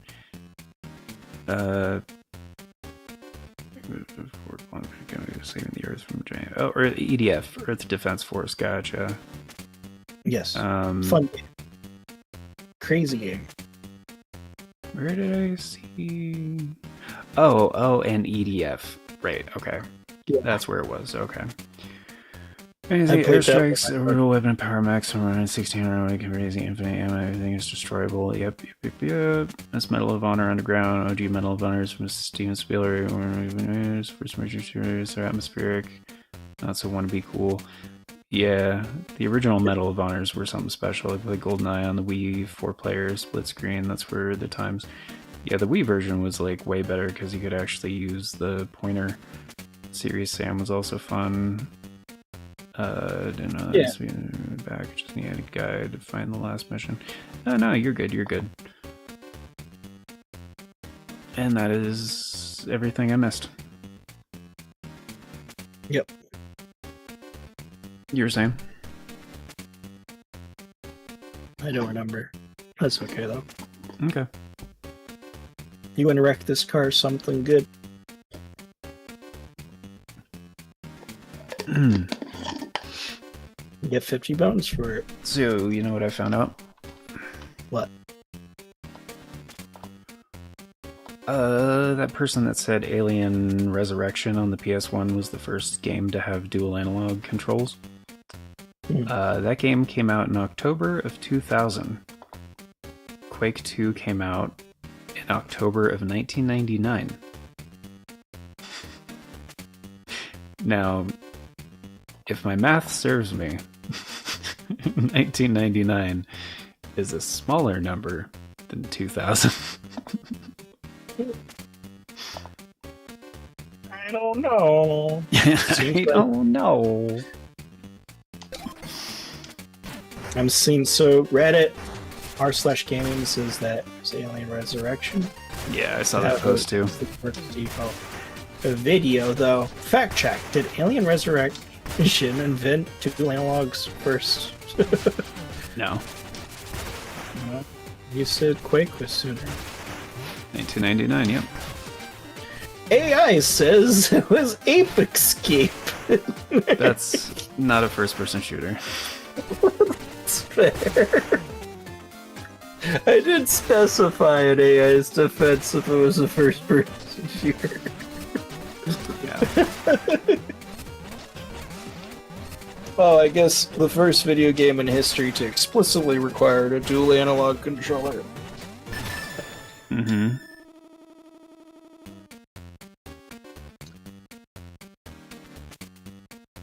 We should aim for 30. Dude, fuck off. Did you at least get your bones back? I made a little bit of cash, but he's like, oh, you didn't go fast enough. That's bullshit. You didn't even say that. Say that from the beginning. He did say try to wreck it in under 30 seconds. That's the record. So he did say that part, but I don't think I can even physically do that. No, I think you might need to have more upgrades. Oh my goodness. Yeah, and the timer doesn't do 30 seconds. I mean, it does, but like, that's not what...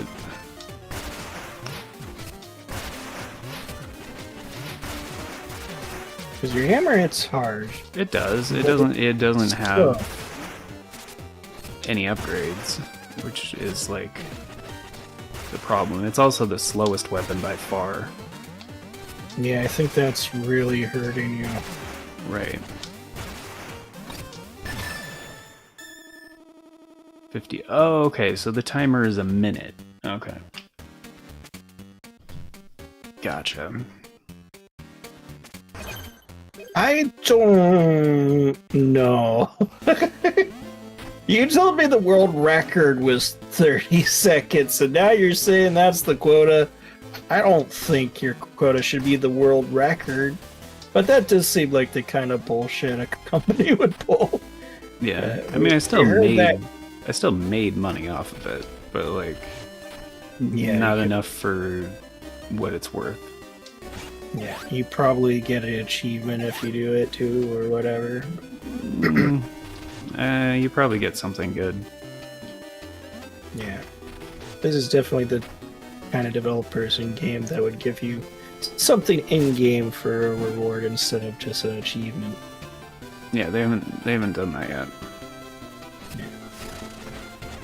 Such a cute game. This game hasn't done what, achievement? No, they haven't done anything where it's only an achievement. I gotcha. Fair enough. There's always been an actual reward. Yeah. Because isn't your first weapon that you get a chain? No, you get to pick your first weapon. Oh, okay. So you picked the hammer. Yeah, because I picked the hammer when I played the demo. I like that it's a choice. I didn't realize. Yep. Because I haven't like interacted with this game. We'll play the demo, Toasty. I could. But I wanted it to experience it when it came out. So, here you go. Okay, but you can still play the demo. I still can, yeah. It's true. And I saw Aaron play it on the Green Grumps. Does it reset the monsters when you come into the sanctuary? I don't know. Maybe. Well, it's like resting. Yeah, I don't know how it works. Yeah, that's fair. I would be surprised if it didn't. I haven't been able to pay attention to the game yet. Oh. Well, you're a mouse. Mm-hmm. And you have a hammer. Yep. That's all you need to know, really. That city reminds me of Bloodborne. Mm-hmm. Heck of Bloodborne vibes. What are the two blue circles next to your health? The blue circles next to your health are known as sparks. It's essentially your souls. So in Dark Souls lingo, if you die, it leaves the thing on the ground. Although that aspect is more like Bloodborne. So it doesn't necessarily go on the ground, like enemies will absorb it sometimes, and you have to go back and defeat that enemy to get your souls back. But Okay. you can get more than one, so if you fail to go back and get it, then there's another one you have to go back and get. So depending on how you die, sometimes it'll just be in the area, but most of the time an enemy will absorb it. So most of the time you have to beat that enemy, which kind of sucks. That's not my favorite system. It's actually my least favorite system out of all the Soulsborne systems of like losing your shit. Yeah, But it's whatever. kind of like, oh, this enemy killed you? Well, now Go beat him. I get your shit back. Yeah. It's like, You no, have they to killed get me quick. because they're stronger than me. Like, sucks to be you. I get that, yeah. And it's like, even if they're not stronger than you, it's like obviously something you're having trouble with. So it's like, okay, the idea is overcoming adversity. I get that. But also, maybe I just don't like engaging with this part of the game. Yes. I think that they also probably did it because it's like, oh, it's not challenging enough when you just have to go to the area because you can just run past the thing or whatever. So we'll force them to engage with the thing. You kind of can't in this game, though. Like, it's not paced in that way. Like, you do have to deal with most screens. You can't run past things safely most Fair of the enough. time. Yeah, I was talking about Bloodborne, but it's an Right. added thing. This game has just copied that, and it's like, well, in this game, well, you kind of have to deal with the thing anyways, so... Right. But I don't know. I don't have an aversion to that kind of design either, because like most of the time, as long as your game's like balanced okay, like that's like a reward for learning the game is like learning how to avoid everything, you know? Like if you can, Yes. but it is a balancing act. Like it's not necessarily a good thing to learn how to avoid all this shit. But, you know, it's as long as it accommodates for multiple methods of play and, you know, as long as the players are happy, then cool. Yeah. It also depends on the game. Like, Resident Evil, that's your... No. That's the skill being tested, is you as a player judging when you need to engage, judging when you need to run, and just getting good at choking the monsters. Right. And of course, you know, they still have, like, required fights. But, That's true too, yeah. I mean, that's probably, in my opinion, that's why, well, no, that would be an opinion. I think that's why people came up with the term survival horror, is because it's that specific methodology of like we're gonna balance the game in this way to where like just engaging with the enemy is part of the gameplay, like choosing your battles. Yes. But that's a very hard thing to actually like implement and balance. Yeah.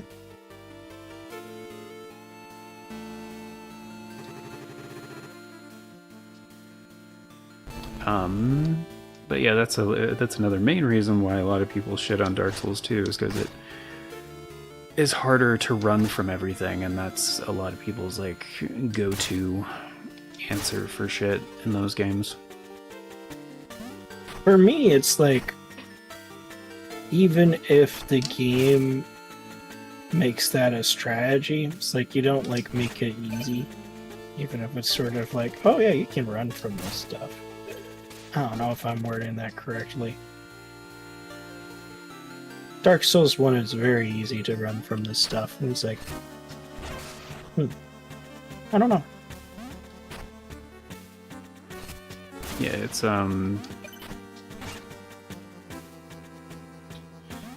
it was a different time.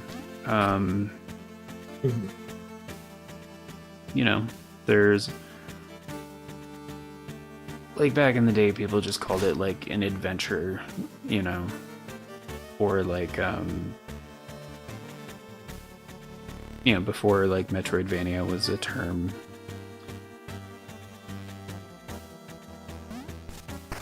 Oh, I do have that.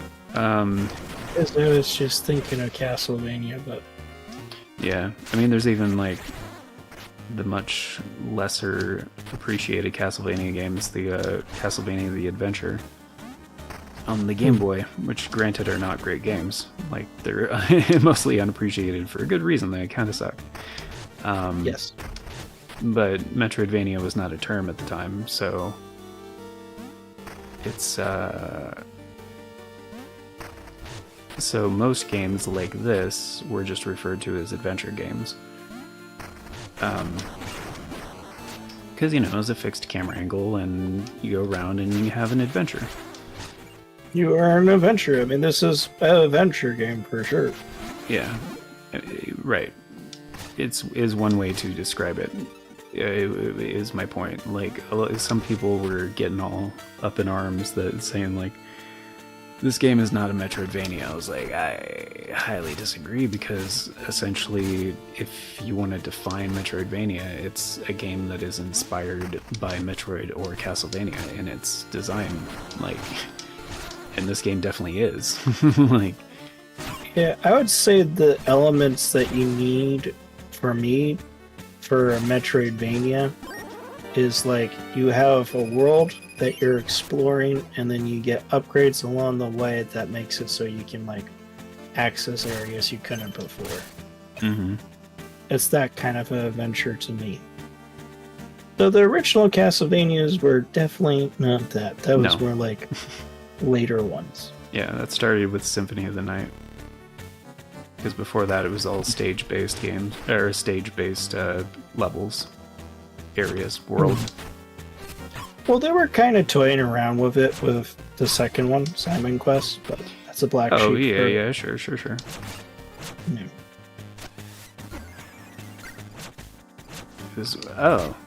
You can just go through that. Okay, cool. That's not bullshit at all. That was bullshit. I know you're being sarcastic. Oh, yeah. Oh, yes. Absolutely being sarcastic. That reminds me of how I died once in Castlevania 1, where a monster jumped through the floor, bounced all the way up where I was standing, bonked me, and made me fall into a pit. It's very funny. It was funny, but at that point I was also like frustrated already. Like, okay, game, screw you. Right. Yeah, but I could see this as like a Metroidvania. Like, Yeah. Metroidvanias definitely don't have to be side scrollers. Like, Right. I would say, I don't think it's defined by the camera angle. You know? like, Jedi. Oh, what's the? It's not too new. The Star Wars. Jedi's too clever. Yeah. It's a newish Disney game that's very much like Dark Souls, Star Wars. But that's like a Metroidvania, because you're getting upgrades that let you navigate the areas, you know? You're getting like double jumps and things, and then you can like access areas that you couldn't before. Right. That's the core feature. Yeah. That was sort of like the Metroid part of the whole thing. 'Cause Right. the first Metroid game was that, for sure. Yeah, I mean, that's pretty much all it was. Like, there's a couple elements that people expect nowadays, and I was talking about this recently, but because there are different games that came before Symphony of the Night that are now considered Metroidvanias, but like that was kind of the game that defined like what a Metroidvania is. Because like in Metroid, you don't have stats. You know, you don't even have equipment really. Like you get upgrades, and you have a map. Yes. But you don't necessarily need a map for it to be a Metroidvania. Like, it's one of the things people expect, but it's not necessary. But I think the most defining characteristic would be to have a big area and have something that you can't access until you get some kind of upgrade. Yes. But you definitely get upgrades. You get upgrades, and that's sort of what I meant by backtracking too, because you should, in a Metroidvania, you should counter that thing and go, I can't. Like maybe a ledge that's a little too high, and then you're like, oh, I'm probably going to get a better jump or a double jump or something. Yeah. It kind of should clue you in as to like what to expect later, type of a thing.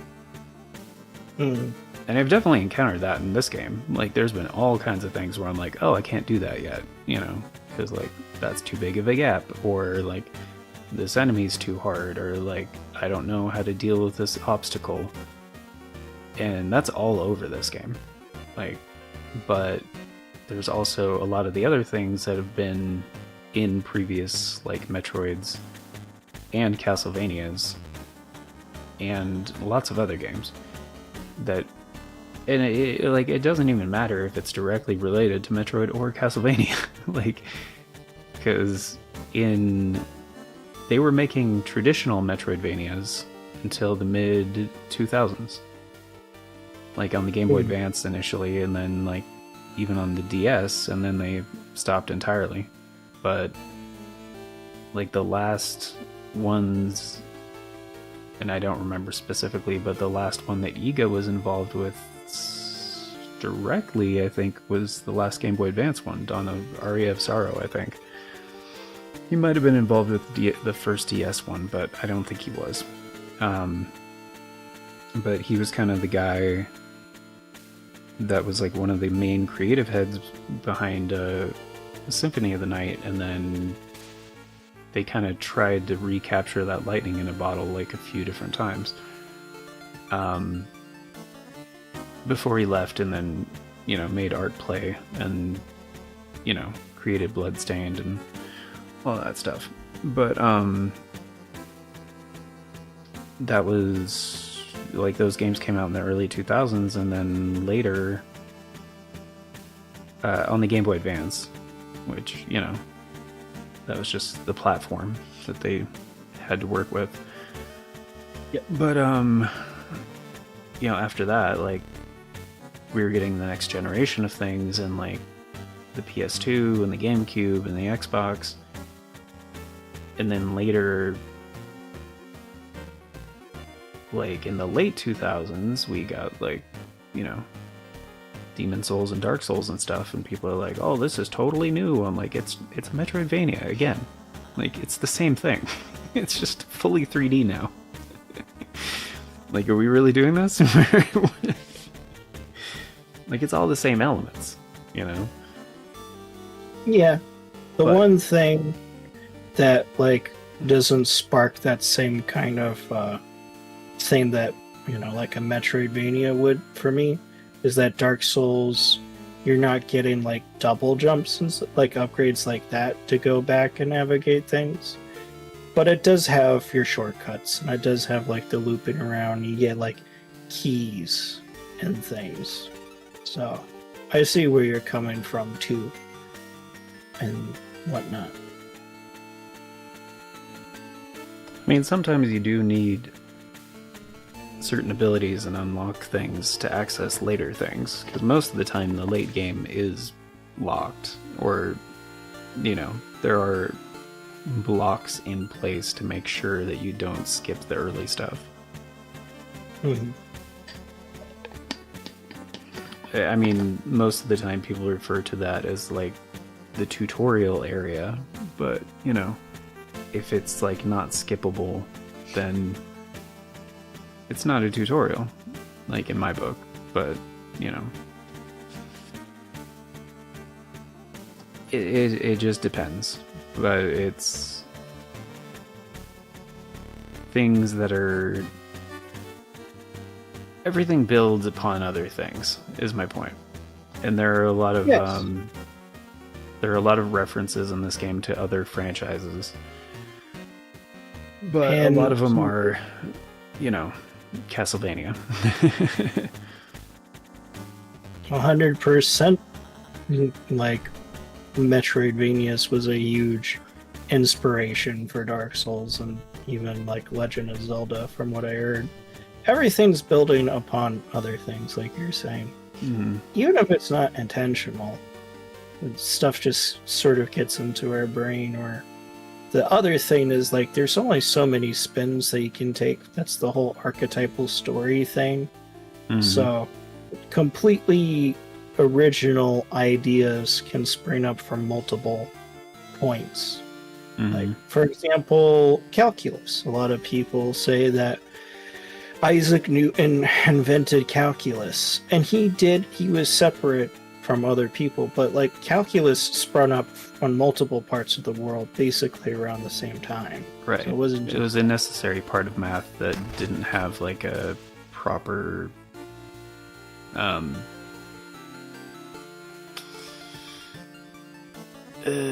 format yet, I guess would be a way to put it, but yeah. Like, he created formulas for things that needed formulas. Mm-hmm. From what I heard about Newton and stuff like that, but it's been a long time since I've read about any of that. Yeah, basically saw relations in areas. Right. It was like, but a lot of other mathematicians had the same idea because it was a necessary thing that they needed for certain types of, mm-hmm. things.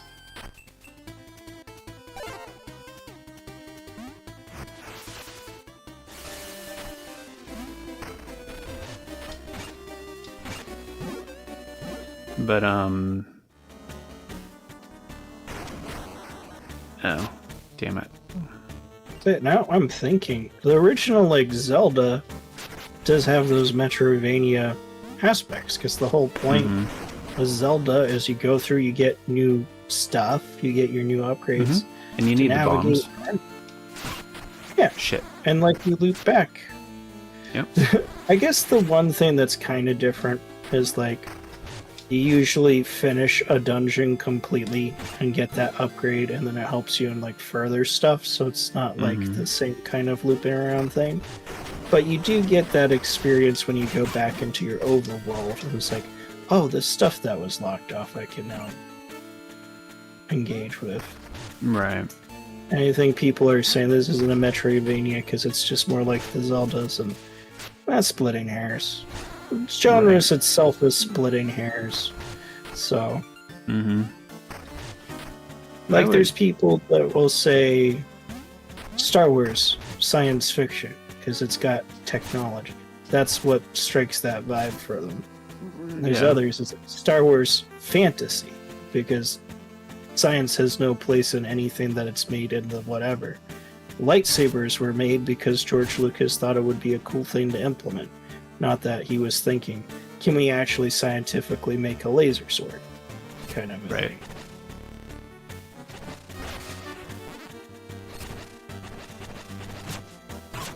God damn it. It's like when people say that Zelda is an RPG.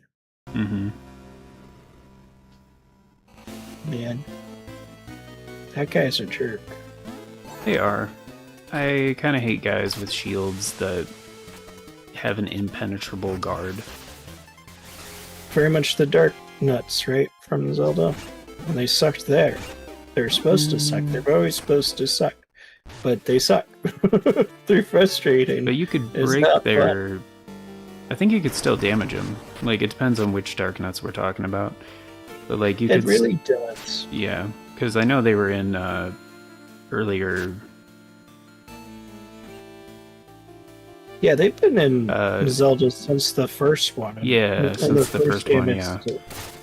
first game, it's definitely just an angle thing. You have to hit them from the side or the back, as they're constantly like flip-flopping around. Oh, wait a minute. The second game, I would say, is probably my least favorite iteration of the Dark Nut, though, because they do this whole like they like block towards their torso region and then block towards their like bottom region, and you just kind of have to like bounce around, but they're like reactive. They're super reactive, so as soon as you like crouch to hit them, they're like boop, or blocking. They're so annoying. They're just constantly poking you. I hate them. But not a lot of people like the Zelda 2. So. Yeah, I've never played it all the way through, but I've seen enough of it to know I don't want to. Yes. Did you ever play Dragon's Dogma, Toasty? Yes. Both of them. I did not. I mean, oh wait, no, I played a little bit of the second one and it ran like shit, and I was like, I'm not going to continue playing this.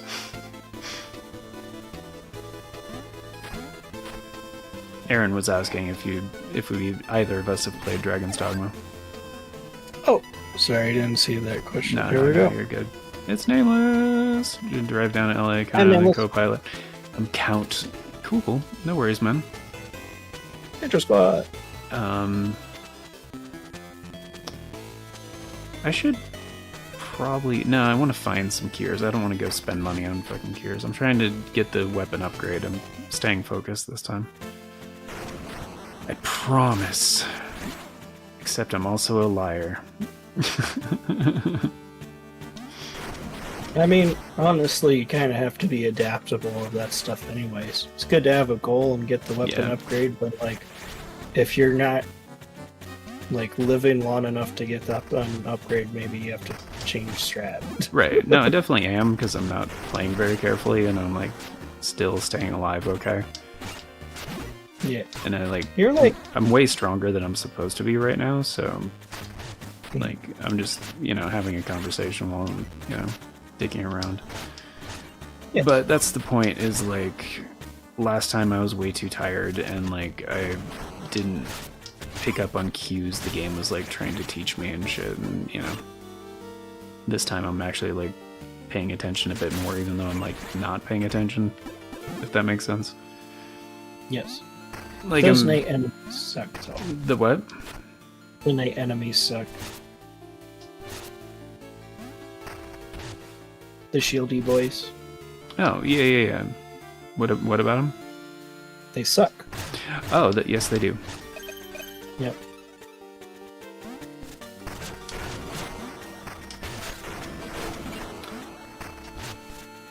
Oops. This son of a bitch, dude.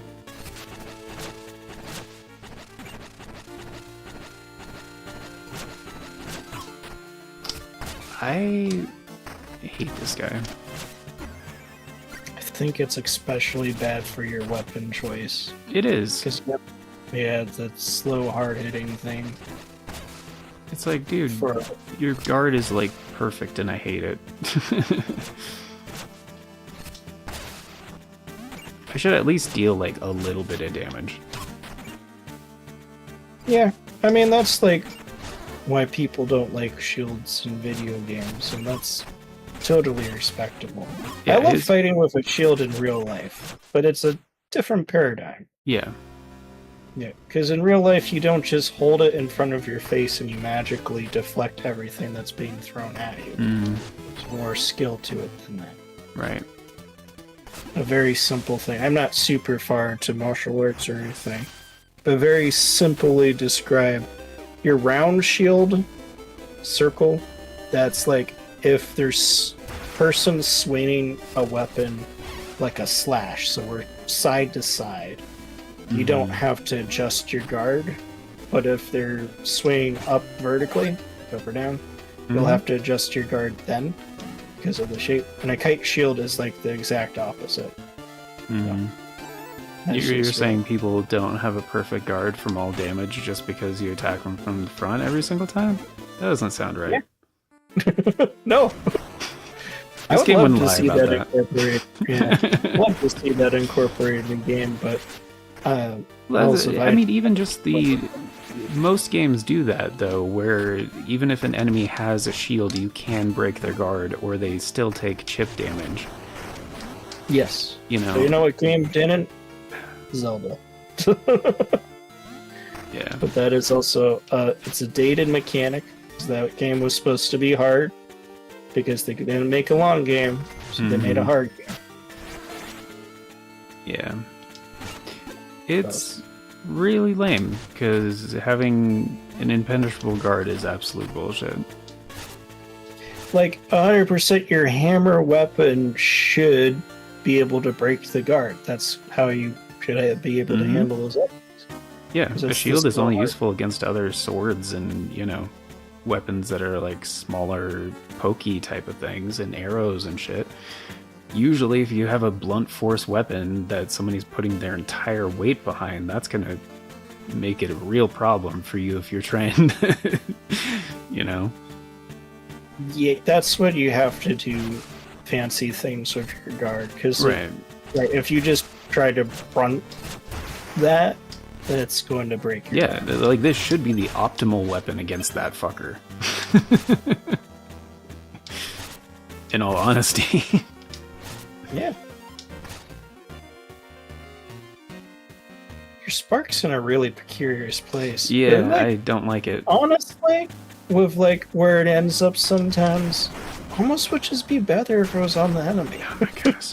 No, that seems worse. Yeah.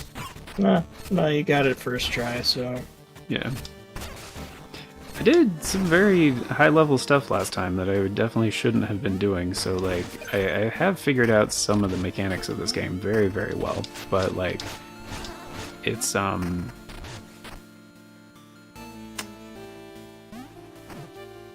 hey, there we go. Are you enjoying it so far?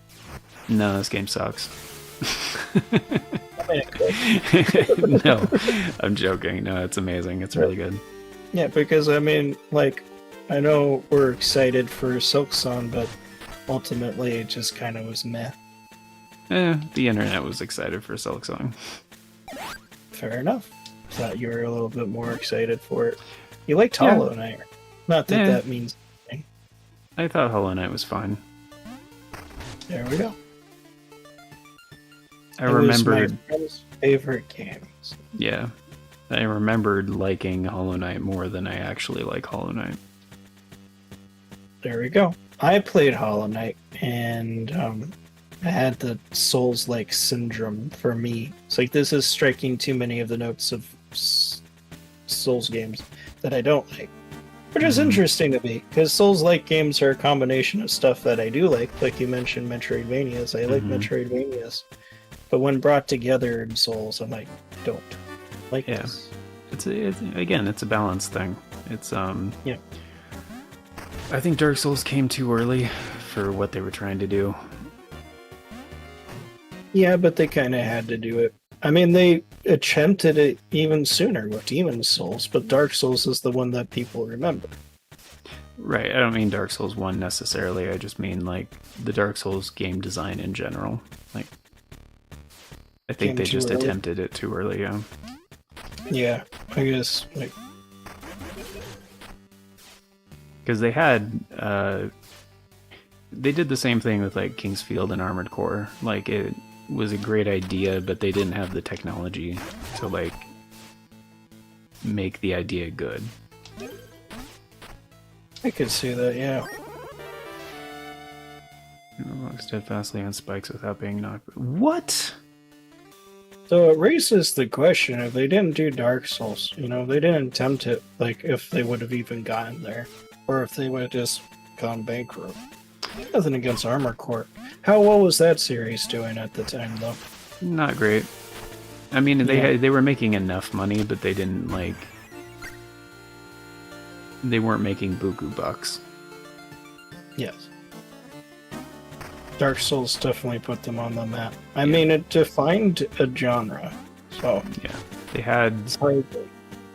They had enough of a fan base to keep making games.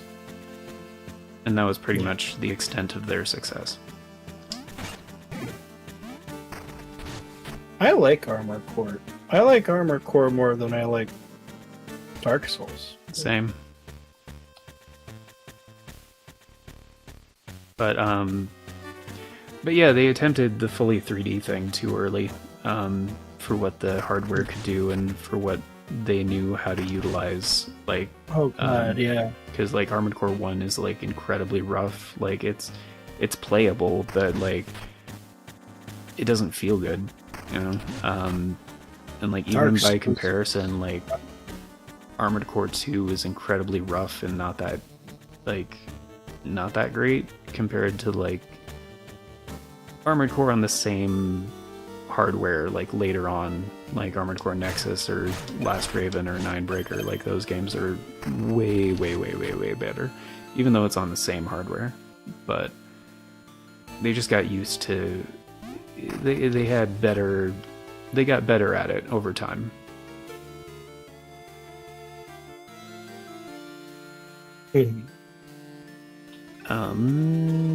So yeah, I don't know. I think because they could have just like called Demon Souls and Dark Souls like the new Kingsfield games, because that's kind of what they were. But I think they wanted to just really hammer home that it was a new project and not alienate people by calling it like Kingsfield 5 and 6 or whatever. Because then they're like, oh, I haven't played the first 4. Why would I buy this one? You know? Which I think was a good idea as well, again, for Elden Ring, because they could have called it Dark Souls 4 and could have still sold really well. But I think a lot of people wouldn't have bought it because they're like, well, I haven't played 1, 2, and 3 yet. Or I played 1, but that was years ago, and I didn't play 2 or 3, you know? So, like... Or calling Sekiro instead of, like, Tenchu 8, you know? Like, sometimes it's better just to, like, call it something different, you know?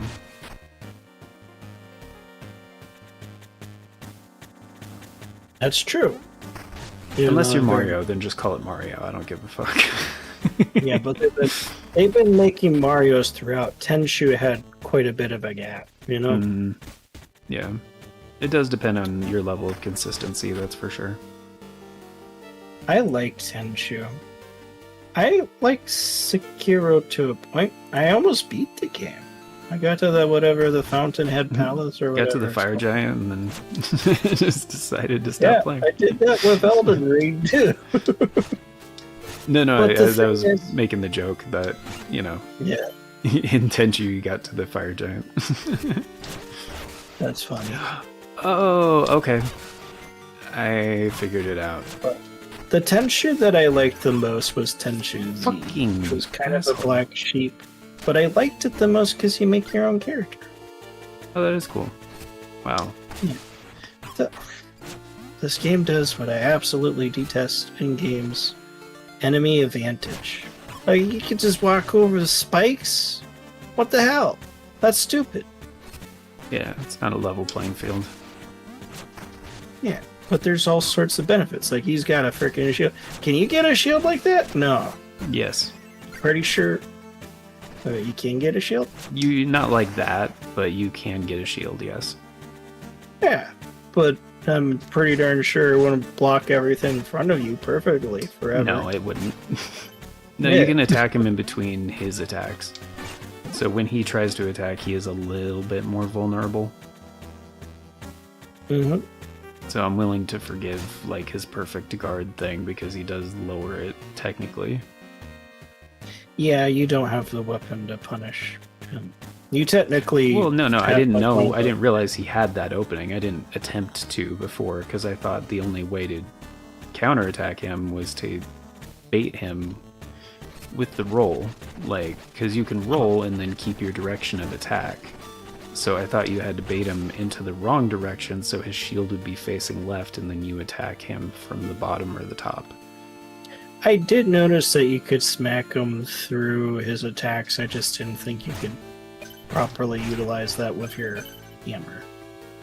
Oh, no, I definitely can. It's just a timing thing. I didn't realize he had invulnerability.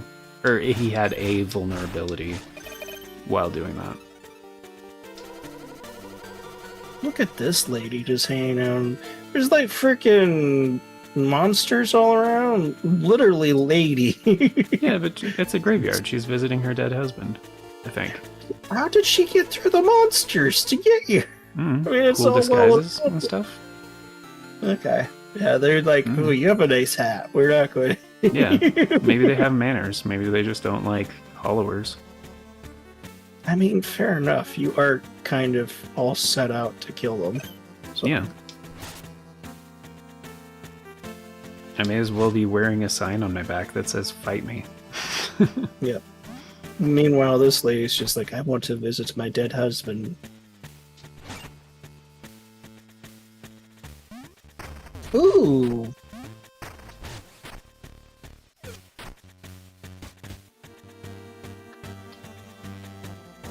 Uh-huh.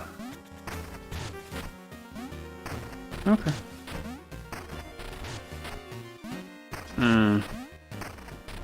Those shield guys seem to respawn as soon as I leave the screen, though. That's not cool. Oh, wait, no, they don't. Never mind. They do stay dead. Never mind. Bless me. What's that horn thing? Fucking hell. It's a whip. Hmm? Oh, it was a few screens back. What was the what?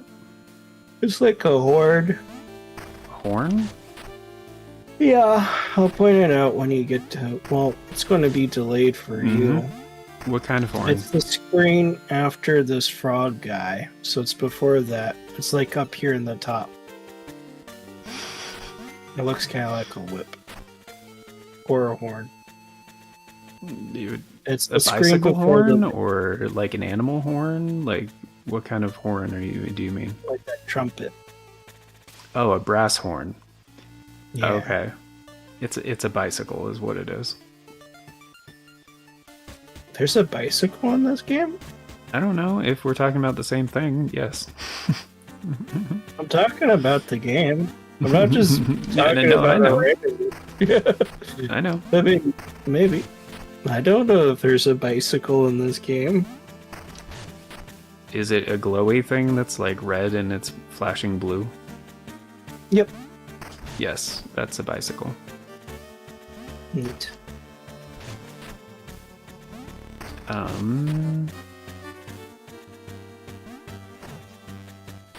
Yay. This is like a game of telephone. Mm-hmm. Excuse me. Oh, you did a thing. Bona. That I did. That I did. You got a boner. That I did. You can level up anywhere? That's pretty powerful. Uh-huh. Yep, you can really screw yourself over if you want to. How can you screw yourself over? By just pouring money into worthless shit. Oh, yeah. Because it's all the same resources. Like, you also use that same currency to buy things. Yes. So that's what I was talking about earlier, how I wasted most of my shit on stuff that is not helping me that much. Yeah. So, like, I'm stronger than I'm supposed to be at this point in the game, but kinda not, because this is the first dungeon and I'm still kinda struggling with it, because I had no idea, like, I was fucking myself over when I was fucking myself over.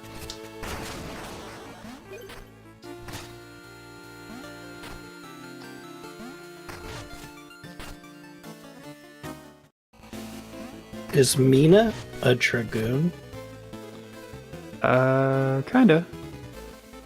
I mean, she's a hollower, which is kinda, sort of, a dragoon, I guess? Ish? You do have mad hops. Mm-hmm. I'd argue not really, though. It's pretty different. And unlike a dragoon, you don't really jump for your attacks a whole lot. Nah. I mean, you can. I guess, sort of. Kinda, sorta.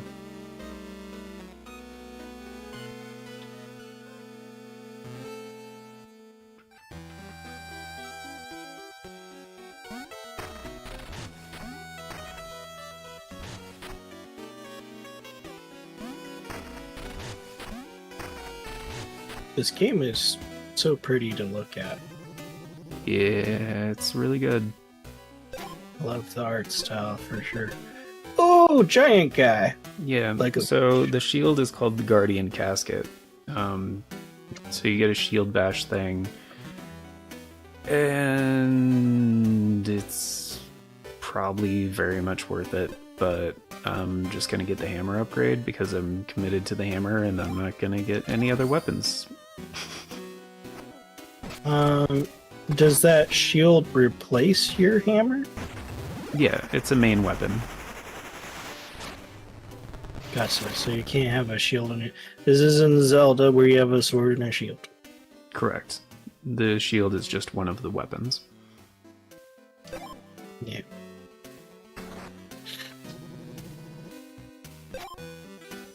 Well, I don't like that. I like shields, but it's not like I would just run around with just a shield. That said, a shield is deadly. Mm-hmm. Don't underestimate a shield. Yeah, if somebody smacks you with a shield, it's still gonna hurt. Yeah, we're talking about blunt weapons. That's a blunt weapon. Not only will it hurt, legit shield bashes have killed people. It's just getting smacked in like the face or whatever region with a wooden block or whatever, metal block. Mm-hmm.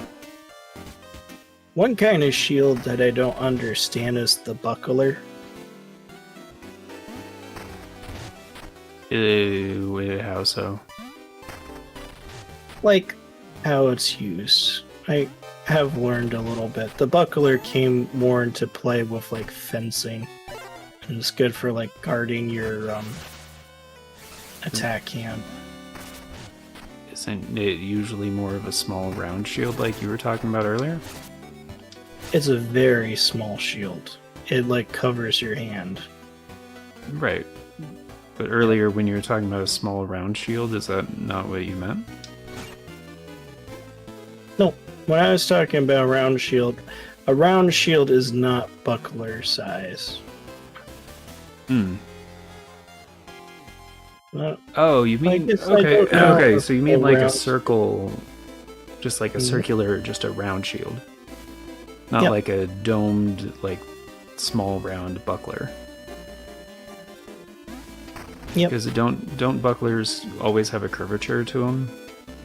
Yeah, they're for parrying, deflecting. Right. You hold it in your opponent's face too, though. You're like, yeah, take my buckler to the face. So there's an element of misdirection. Okay. If that's another thing, like with a sword stance.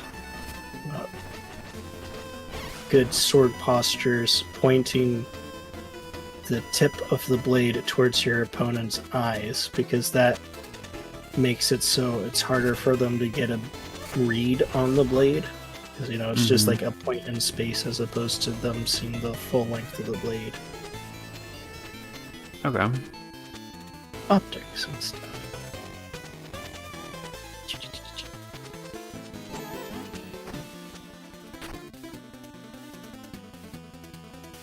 I love how committed you are to the hammer. You're like, hammer only.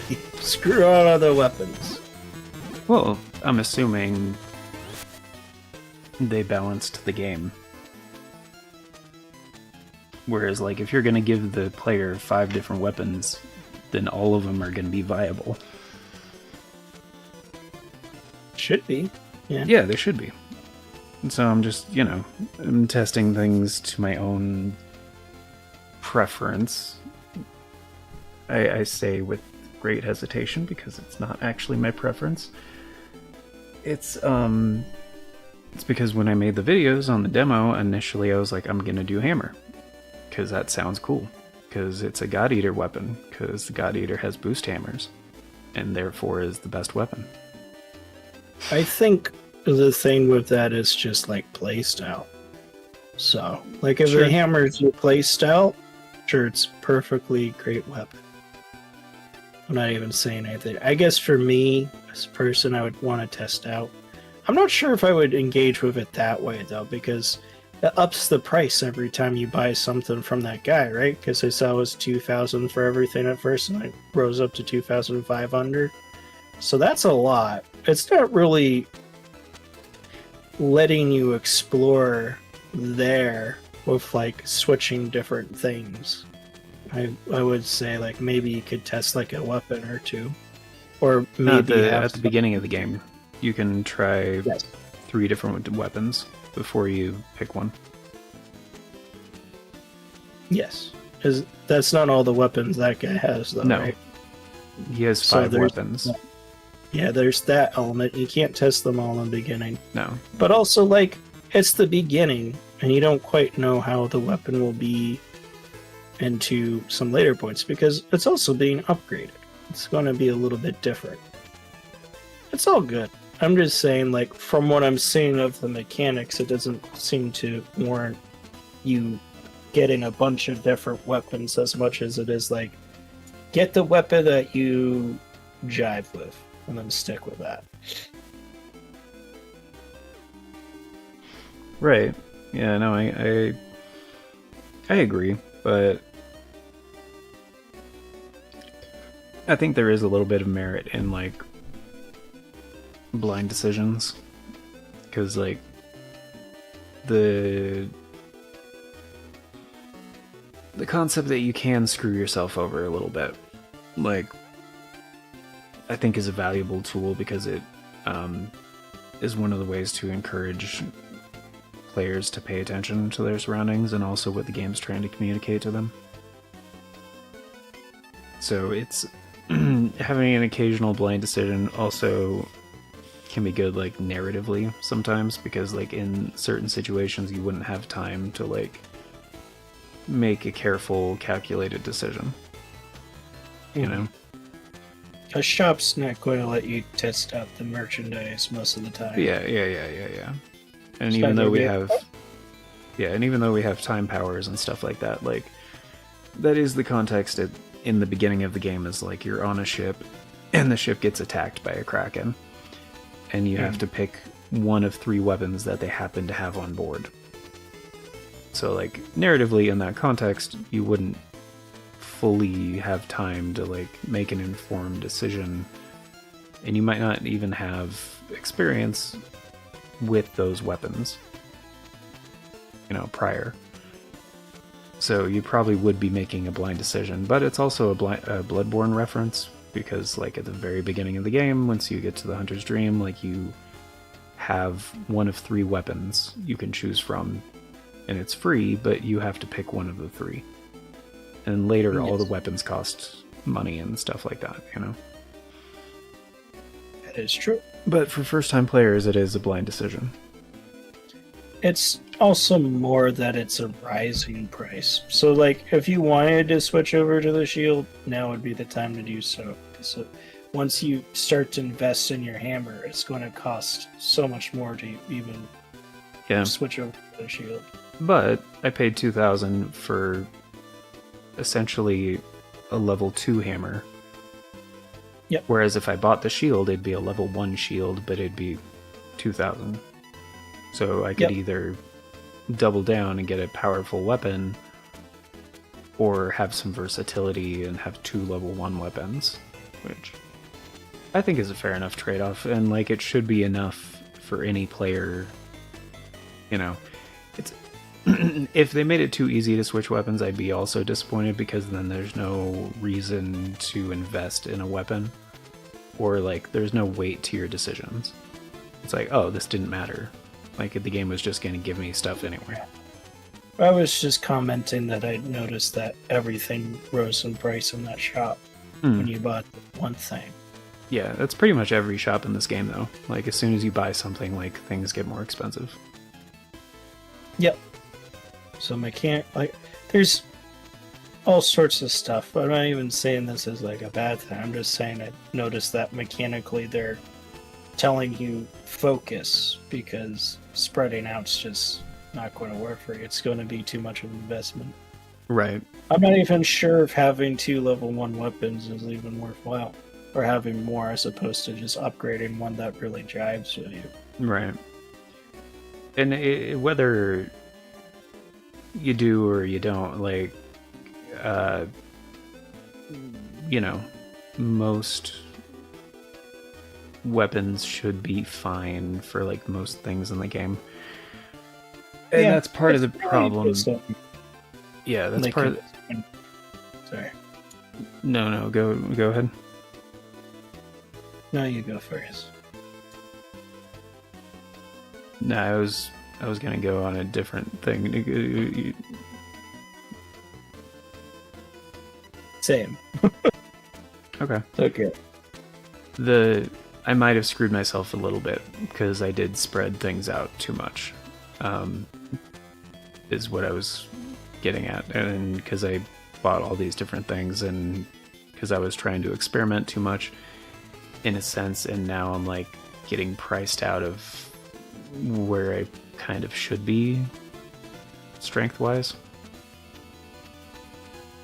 because I'm trying to experiment.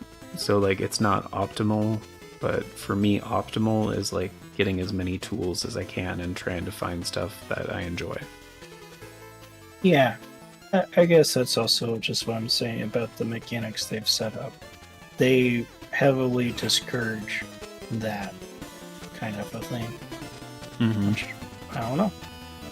Like, there's one thing to making a commit, like one thing to, like, you have to invest to buy the shield if you want to test it out, but also another thing to be like, we're actively going to make it worse if you want to experiment around.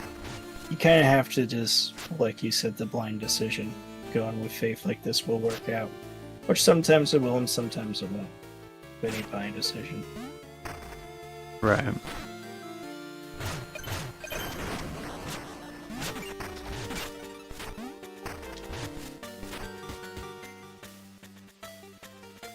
I don't know. There's also things like I appreciate in Diablo 2 that Diablo 2 you don't respec your character.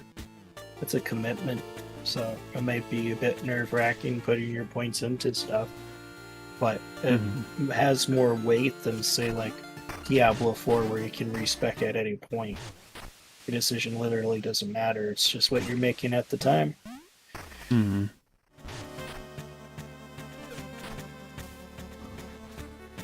Part of the strength of RPGs is forcing those moments to have diverse playthroughs, you know. You don't get it all in one playthrough, so you have a reason to come back. It's like, this one playthrough I went with a fighter. And I want to see the game as a wizard. Kind of a thing. Right. Yeah. Respecing in games I appreciate, but it's not, it depends on how it's implemented. It's yeah. I like it as an adult that likes to play a lot of different games and just kind of like play around. Because it's like, oh, I messed up this skill that I thought was going to be good actually, so I can try something different without having to completely restart the game.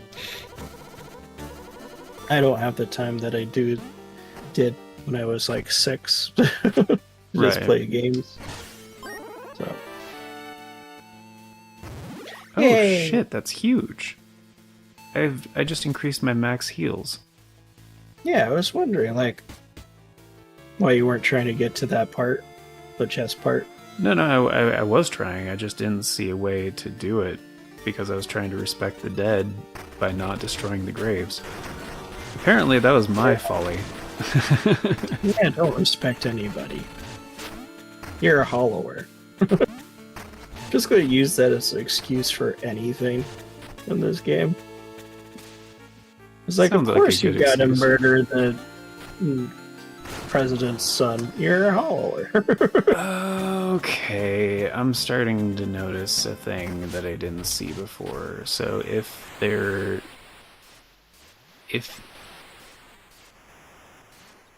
oh, this is also to teach me that lanterns are a thing. Okay. Because later I found like rooms that were like just completely dark, and I was like, okay, I'm apparently just like not going this way. And then I did meet a guy that was like, I left my lantern, blah, blah, blah, I lost it or whatever. Like, okay, cool. So I'm probably going to acquire a lantern at some point. But, anywho. Arm's mean. Like, you have to go in blind because as soon as the lantern crosses over, I think that's the point, though. Like, you look at the lantern to be like, okay, and then you jump when it's dark. Yeah, you can look ahead a little bit. Yeah. I mean, as long as you can see the layout temporarily, I'm fine with that. It's the challenge of this region. Yeah, I just did like trial and error for those areas to like brute force it. Be like, alright, I'm just gonna jump as far as I can. Whoops. Then if I die that way, I'll go a different way next time, and if I die that way, I'll go a different way next time.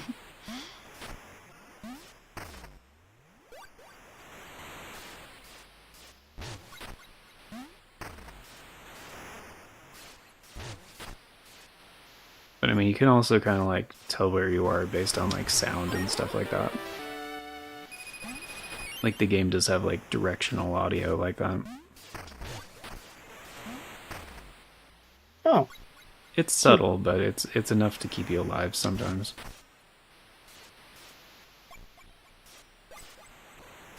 If that's a thing that you're, you know, accustomed to.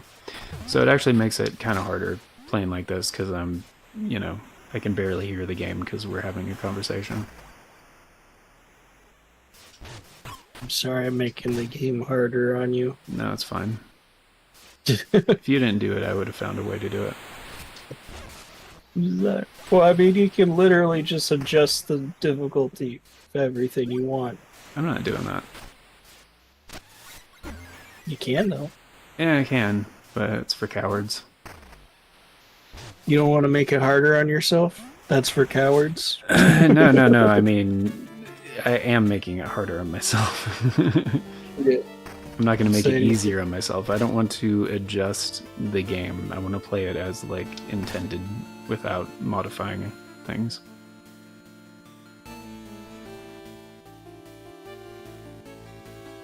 At least for the initial experience.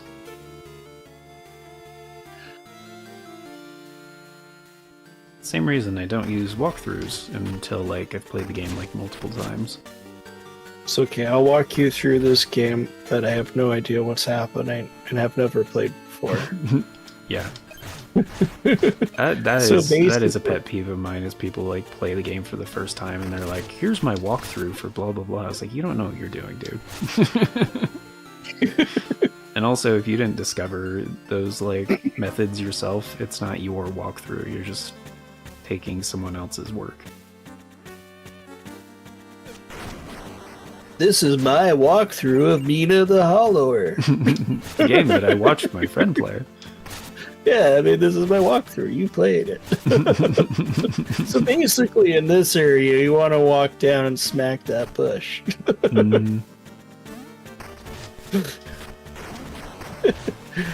So you gotta smack the bushes. Yeah. Quick pro tip. Quick pro tip. Sometimes the bushes have items in them. You may think, oh, it's a bush, so there's foliage, and that's all it is. You're like, nope, it actually has secrets. Secrets. Another pro tip, if enemies touch you, you'll take damage.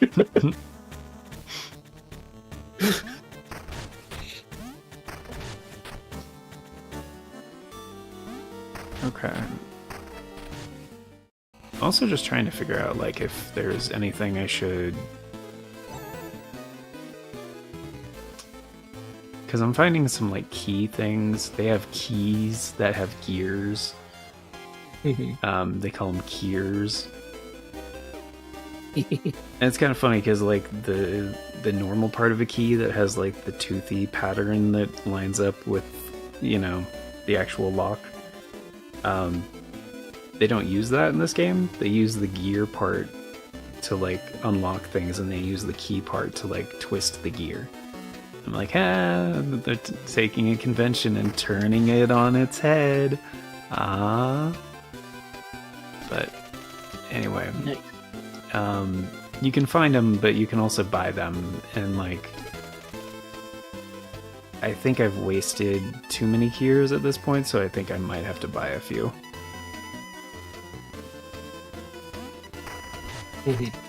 But I'm not sure how the economy of that works in this game yet, so I'm kind of waiting to find one, because I've already found like a couple like keyhole things that I need those for, and I'm debating on if I want to actually like buy a few, or if I just want to wait. I kind of just want to wait on it, but because they also get more expensive the more that you purchase. Yes. It's definitely a mechanic to discourage just buying willy-nilly. Yeah. Look at you taking a bath. Just farting in that bath. Yeah. There's also this guy that like, well, this isn't much of a spoiler anyway. This is actually like one of those things I would spoil for people, because like it's honestly super annoying and it kind of pissed me off, but I'm used to these kind of characters. He's basically the Patches of this game. So as you're walking around town, sometimes he'll just show up and like steal from you. He's just a pickpocket, and then you have to like smack him a couple times or whatever to get some of your bones back. That's what they call the currency, is just bones. Yeah. And usually you can only smack him a few times. It's probably easier if you have a faster weapon, to be real. But, oh, redirect from Johnny Boy. Thank you for the redirect, dog. How was your stream? Thanks, what were you doing? But, anyway, if you attack him enough times, he'll just turn into a pile of viscera. Because he's got no bones. Anyway.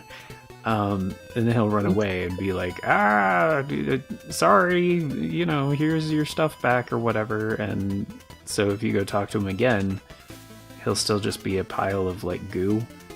And he'll be like, I need 1,000 bones to get back to normal. Like, please, I learned my lesson. And so, of course, your instinct is going to be like, fuck this guy. He stole from me like so many times. Why would I give him $1,000? Just because he doesn't have bones. Fuck this guy. But if you pay him, then he gives you like a talisman thing, like one of your equipable like special things. And it's a really good one. So it's like, teaching the player to be patient and testing your generosity and, capacity for forgiveness and things. I have never forgiven a person in my life. Yeah. Why would you? Danjo, where's my 30 people? People sucks. Sorry, people what? suck. So where's my $30? Yeah, $30? I lent you $30 so you could buy that thing. I think I spent it on hookers and blackjack. Yeah, then you were like, forget the blackjack. Yeah. Which is fine. Like, I lend you the money, you can do whatever you want for it, but I need that $30 so I can buy my own hookers and blackjack. Forget the blackjack. And the hookers. I'm going to blow it all on video games.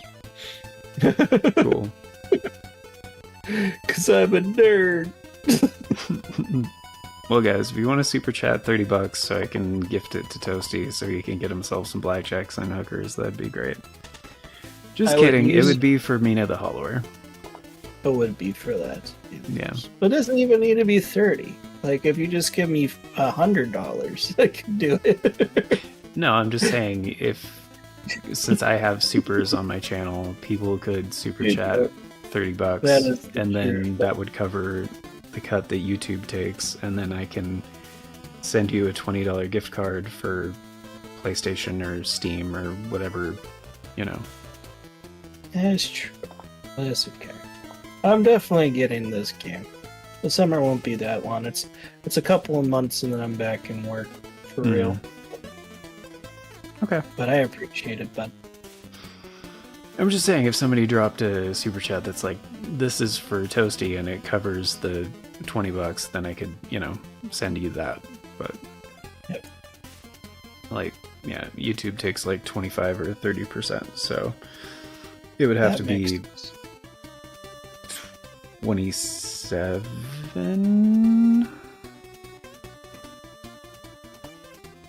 Never got that YouTube 28? likes its cut. Take its cut. Because they're jerks. 29.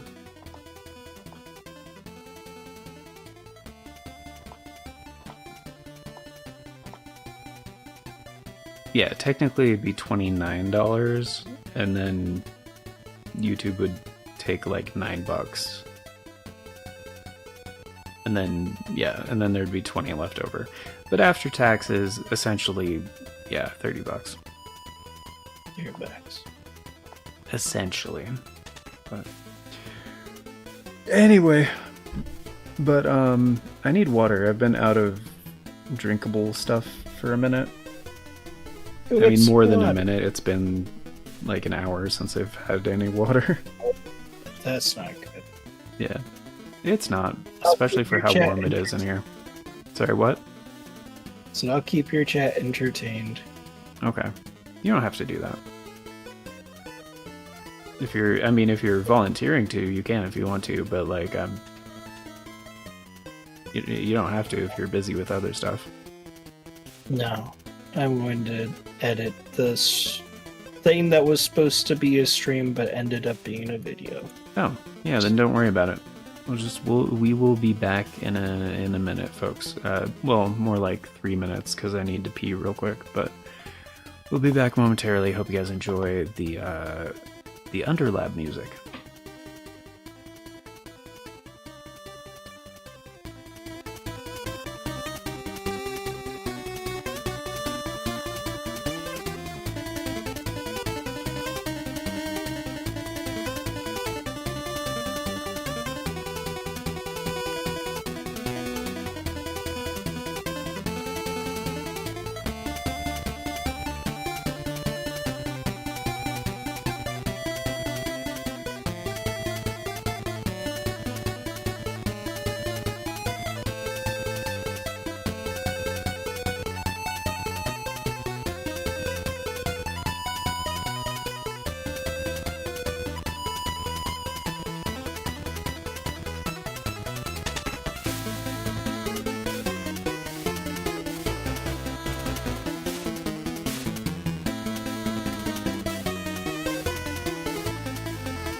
Okay, and we're back.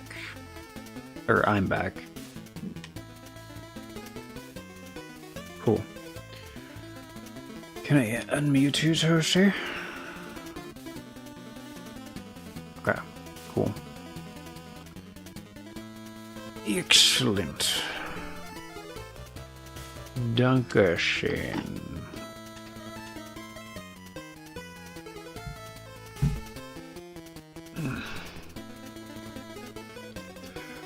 Or vielen Dank. Vielen Dank.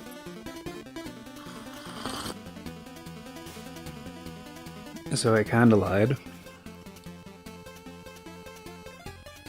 I mean, I did grab water, but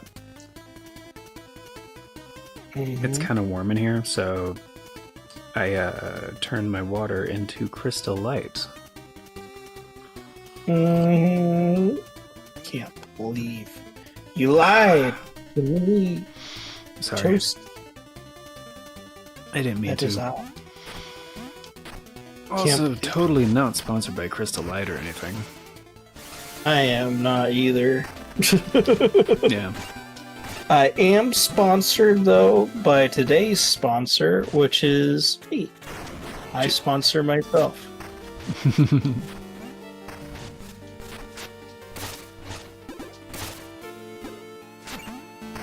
Am I legally allowed to say that?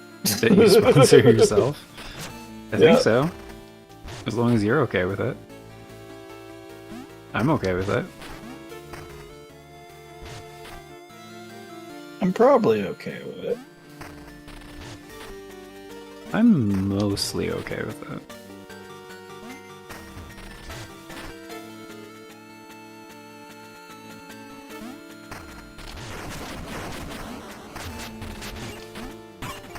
Oh. What a dick, what a dick, what a dick, what a mighty good... no. Actually, I was saying... dick in the, derogatory sense. Holy shit, I got my second cutscene of the game. Whoa.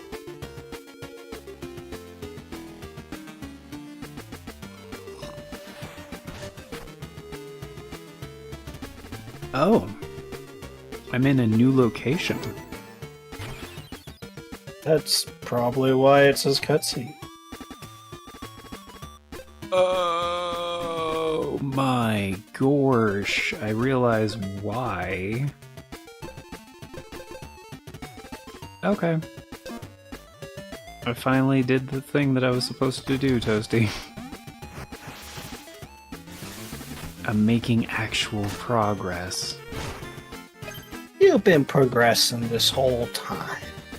Yeah, Just in different ways. yeah, but I wasn't doing the thing the game was, like, trying to tell me to do. They tell you. The developers are literally telling you your own adventure. Oh, You do jeez. your own. That's true.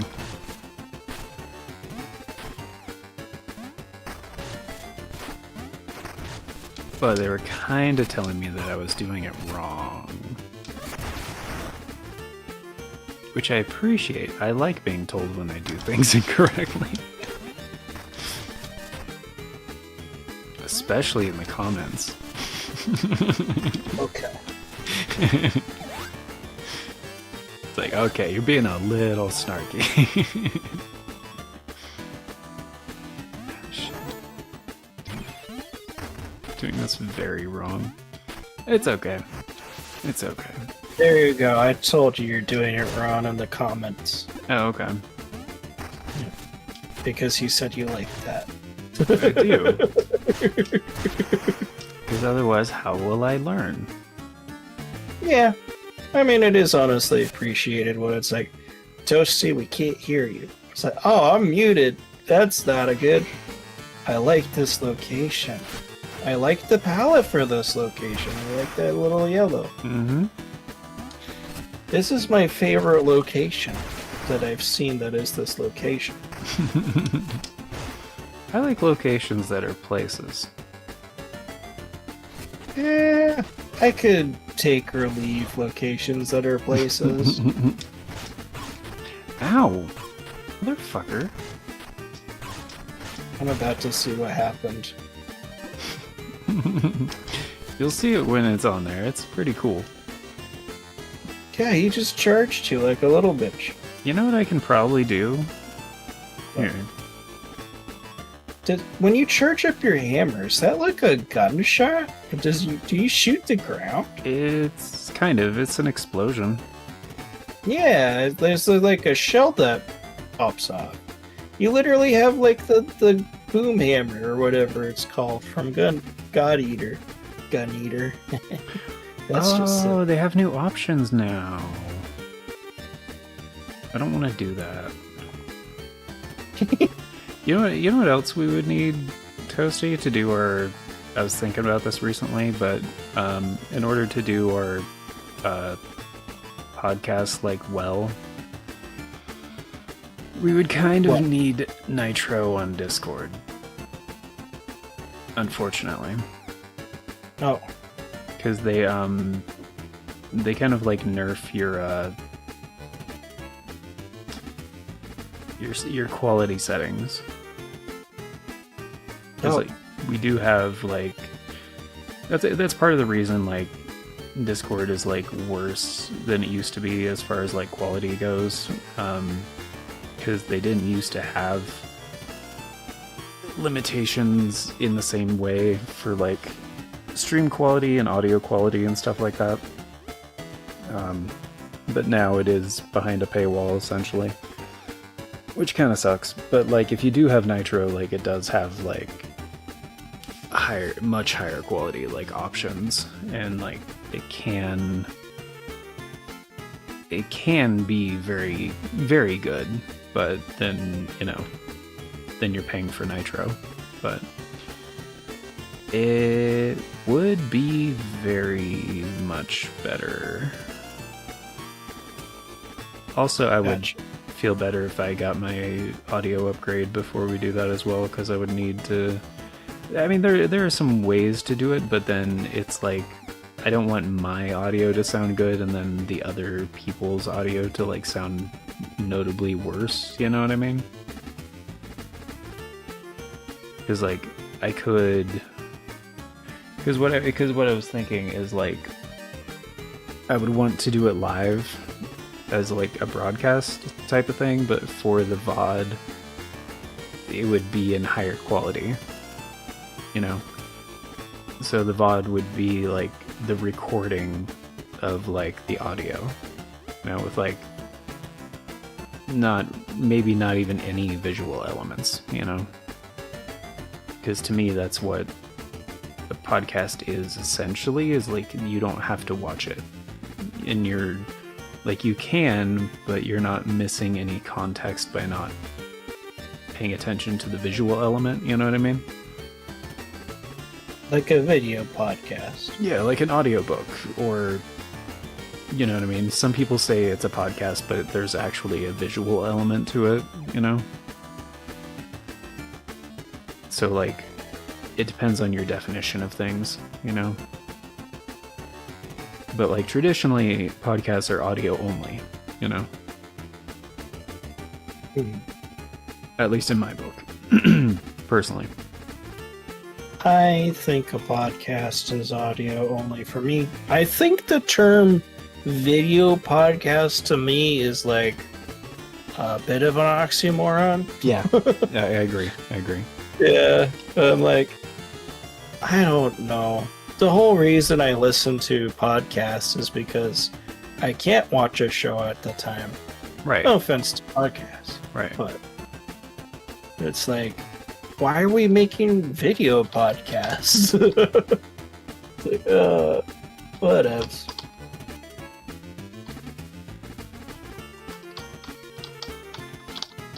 I wonder and at that point, is that just a video? Yeah, exactly. So I tried searching on Ecosia, by the way, because totally not sponsored, but Ecosia plants trees. That we are actually sponsored by the trees.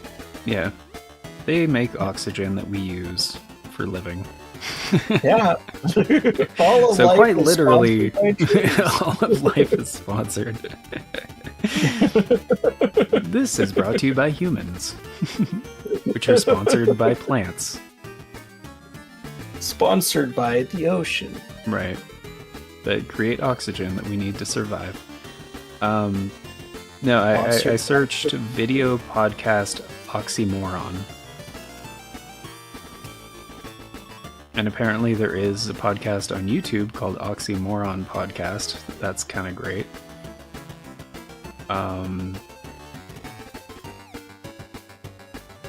Sound and Vision.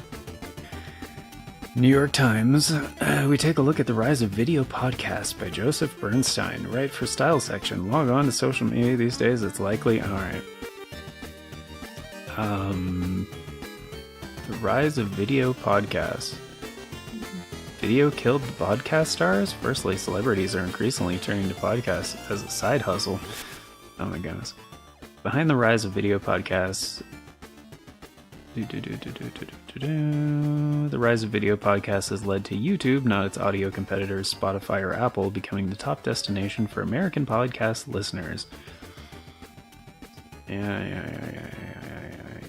Why are they still called podcasts? Video podcasts. With Netflix now streaming original podcasts and Apple announcing a category-leading video experience, the meaning of the word podcast has grown increasingly... Okay. What is a podcast? Rise of video causes...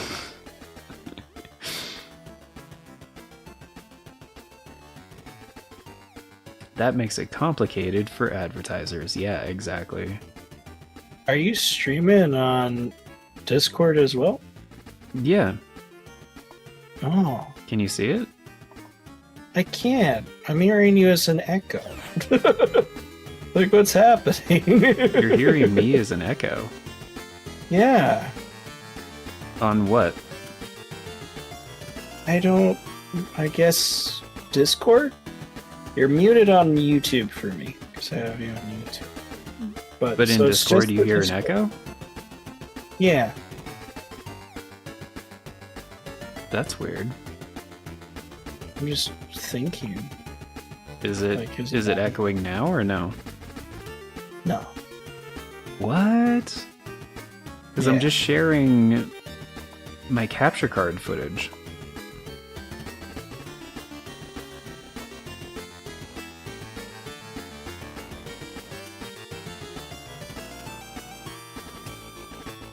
Like, it's... Oh, audio device. Okay, so it's... This is really dumb. It's choosing an audio device, and it's like, you want to stream your audio as well? It's like, choose which audio device, and it's only showing my microphone input.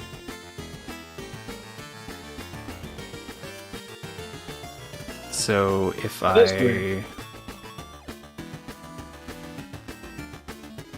That's really dumb though, because like I'm just streaming you my capture card. That is very dumb.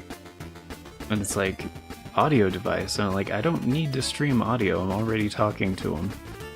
I'm just showing a visual element. Yes. Like, we're talking on Discord. I don't think we need to do the double whammy. Yeah. So I can try it this way, because it's not showing anything else for the audio. Which in actuality, it should have an option to also stream my game capture audio. But that's not how it works with Discord traditionally. So if I... Oh, mute stream audio. There is an option for that. But still, for the audio device, it should have the capture card on the list as well. because that's what I've been complaining to Discord about for years now, is like, if I stream to somebody, I should be able to stream the audio and the visual from my capture card. But it's never had that option before. So if I stream you my capture card, it streams what I'm sending to my stream as well, the actual gameplay, but you can't hear it.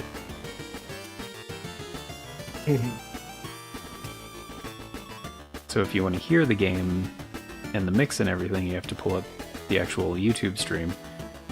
Like, I can't stream my audio from the capture card on Discord for whatever fucking reason. Weird. It is very dumb. So if I choose... Okay, so that's a preset, that's that. So I have to choose mute stream audio. And then I can stream. So now you should be able to see the capture card footage and also hear me without the echo. Right? I see the farts and crap show. Click on the thing again. Yep, I'm in our chat. Right.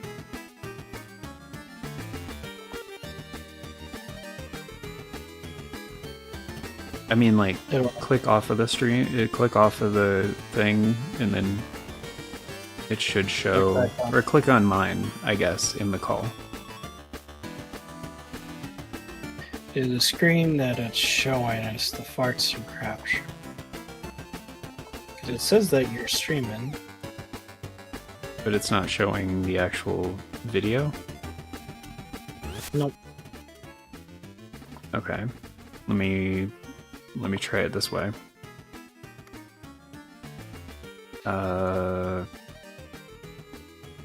Devices. Capture card. Settings. Let's try custom.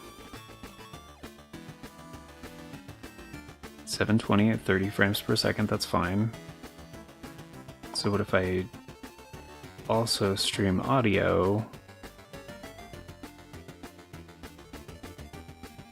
And then that should also be fine.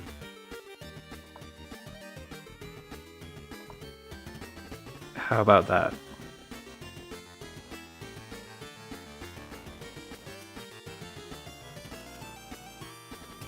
Can you hear me, Toasty?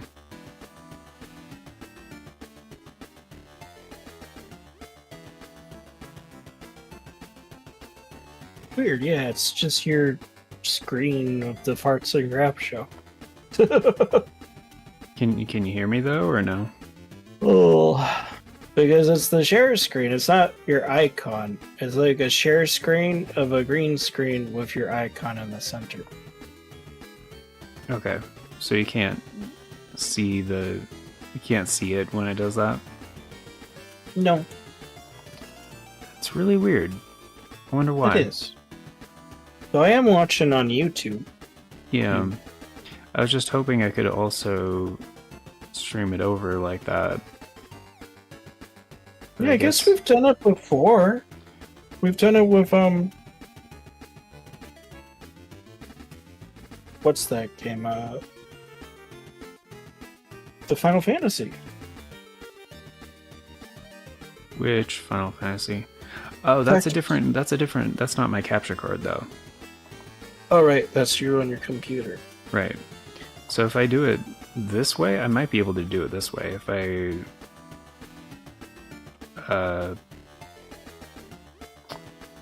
Nope. It does not let me do that.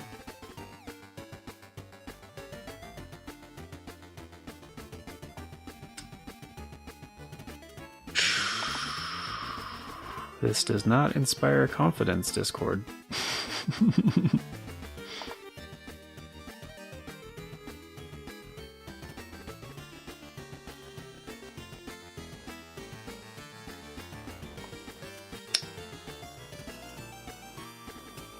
Yeah, that it does not.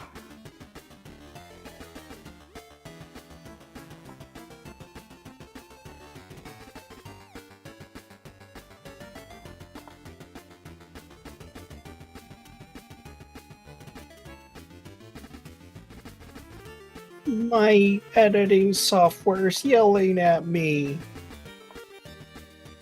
Hmm.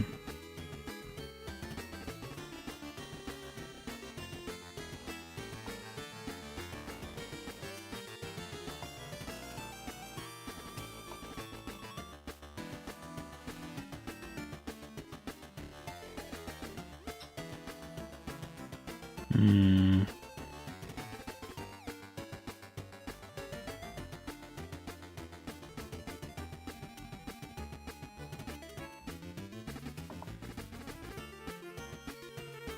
You're a mouse.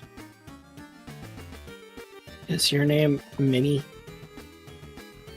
Kinda. Minnie Mouse. Hello. It's pretty close. Yeah, it is pretty close.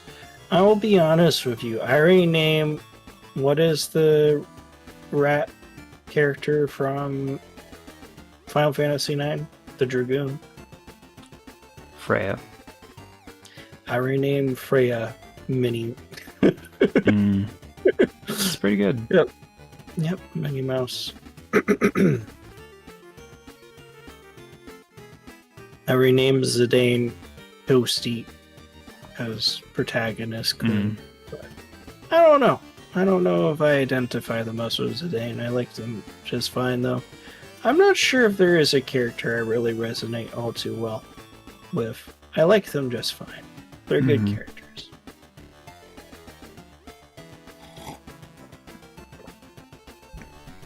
I just don't know if there's one that I'd point to and go, that's me.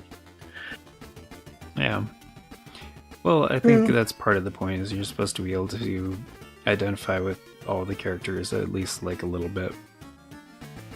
Yes. But not entirely any one character. It's very collectivist, where it's like we're all in this together. Mm-hmm. Why is my computer decided to do a smart scan now?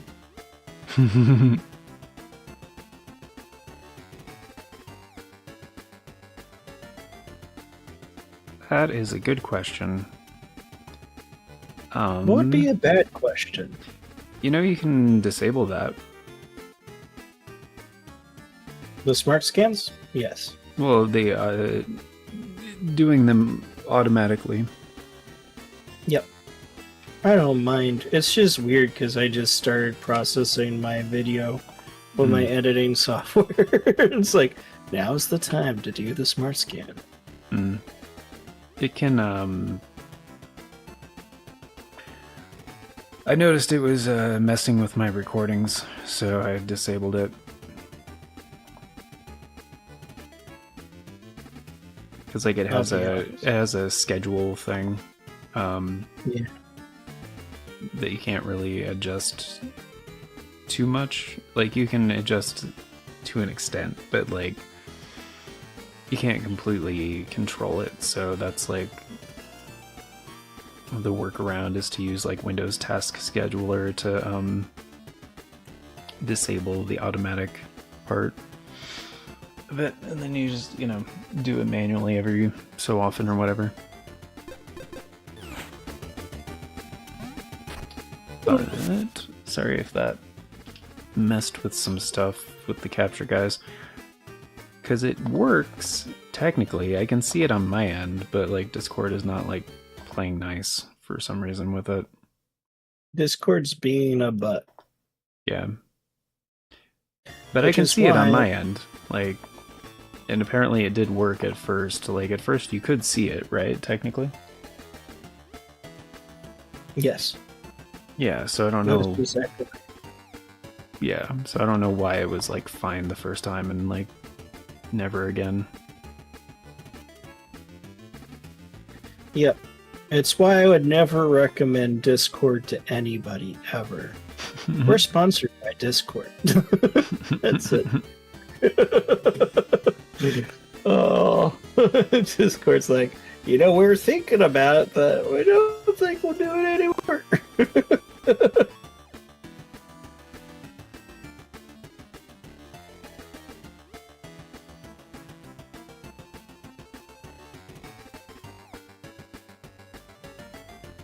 What is your quest?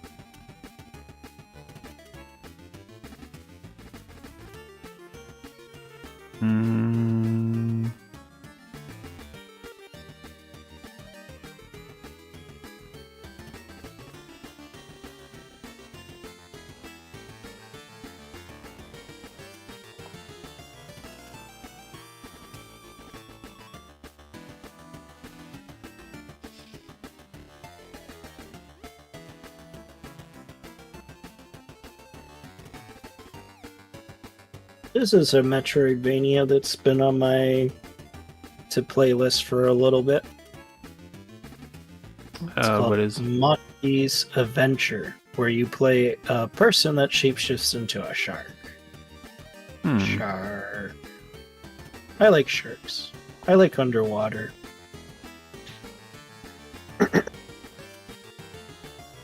But it was scary and you didn't like it because of things. Sharks scare me. Or the ocean?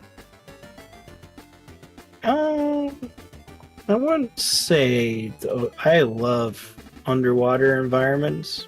Mm-hmm. I mean, big open ocean is big open ocean, right? I wouldn't say like I'm scared of it, but I look at it and I'm like, okay, because you don't have clear visibility. You know that you're in an area that you're not really adapted for. That's kind of like, okay. But I like it. I actually like looking at some of those pictures and going, whoa. There is a video of a sperm whale swimming towards a person with echolocation. I'm like, that is horrifying. That's a big animal with a lot of sharp teeth. That's like, what's this thing? Is this thing food?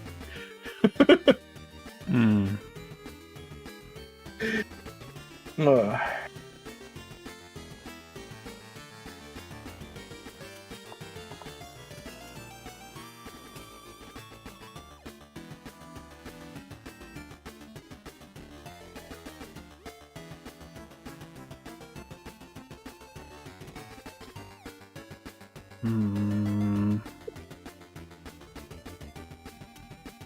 Oh, excuse me. I'm a yawning person now. Probably tired or something. Start playing smooth jazz. Yeah, I'll play some smooth jazz. Where the hell is my freaking thing? I don't see...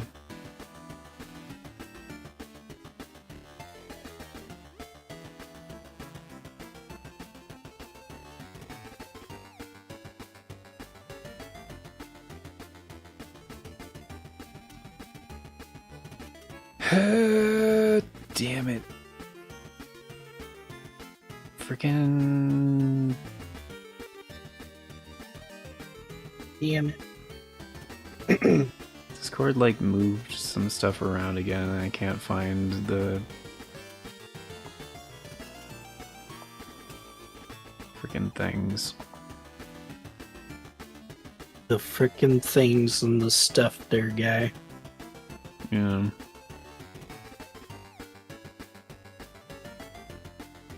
Mina looks determined. There it is. Okay. What is a hollower? I'm gonna try this one more time. Toasty, I'm gonna try Okay, streaming my capture card to you. Okay, I'm looking. If Discord is gonna play nice with it. Oh my god! Chat, just so you know, Danjo sent me all sorts of feet pics. No. Yeah. Not of his feet. I don't even know whose feet they are. They look like bird feet. Well, then how do you know they're not mine? I guess they're Danjo's feet, chat. Dan has bird Well, you feet said confirmed. you sounded very sure that they were not my feet. Yeah, I didn't think you had bird feet. I didn't think you had talons. I thought you were a human, but now I know different. Alright, hopefully this works.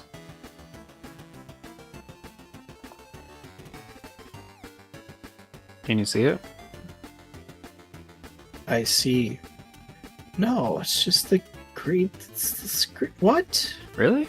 I was seeing it before because you're streaming your capture card again, right? Mm-hmm. Why doesn't it like it? Hold on. That is weird. I think I know why. I think it's because of like I tried the other. I found one setting as far as like Discord streaming goes, and it said something about like use our assigned DLL to like capture frames and whatever. Blah blah blah blah. Blah. I was like, okay, maybe I need to enable this in order for it to work. But I think it's literally because it's a different resolution, like because you can only stream at 720p without nitro. And my capture card is, it's not doing that resolution in, my streaming software right now, so I think that is why, is it won't do the different resolutions. But it's weird because it did show that I was streaming you, like here, look at this screenshot I just took earlier. Because it did show that I was streaming you my capture card footage, like, in the call. Yep. Like, I saw it on my end, but I don't know why it wasn't playing nice. That's weird. It's probably because of the different resolutions, but I don't know. I'm gonna reset the capture just in case. Yep. Chat. Actually, I wonder if that'll. Hold on, I want to see if that'll work. If I deactivate the capture card, like on my streaming software, like will it at least like work in Discord?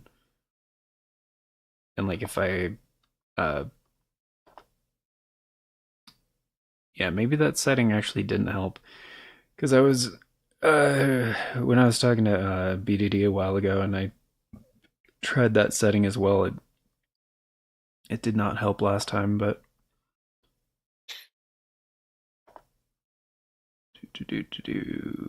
Don't want that. Okay, so let's try it this time, and devices, and that, and turn that mute, that and that. That's what I want. All right, is it showing this time?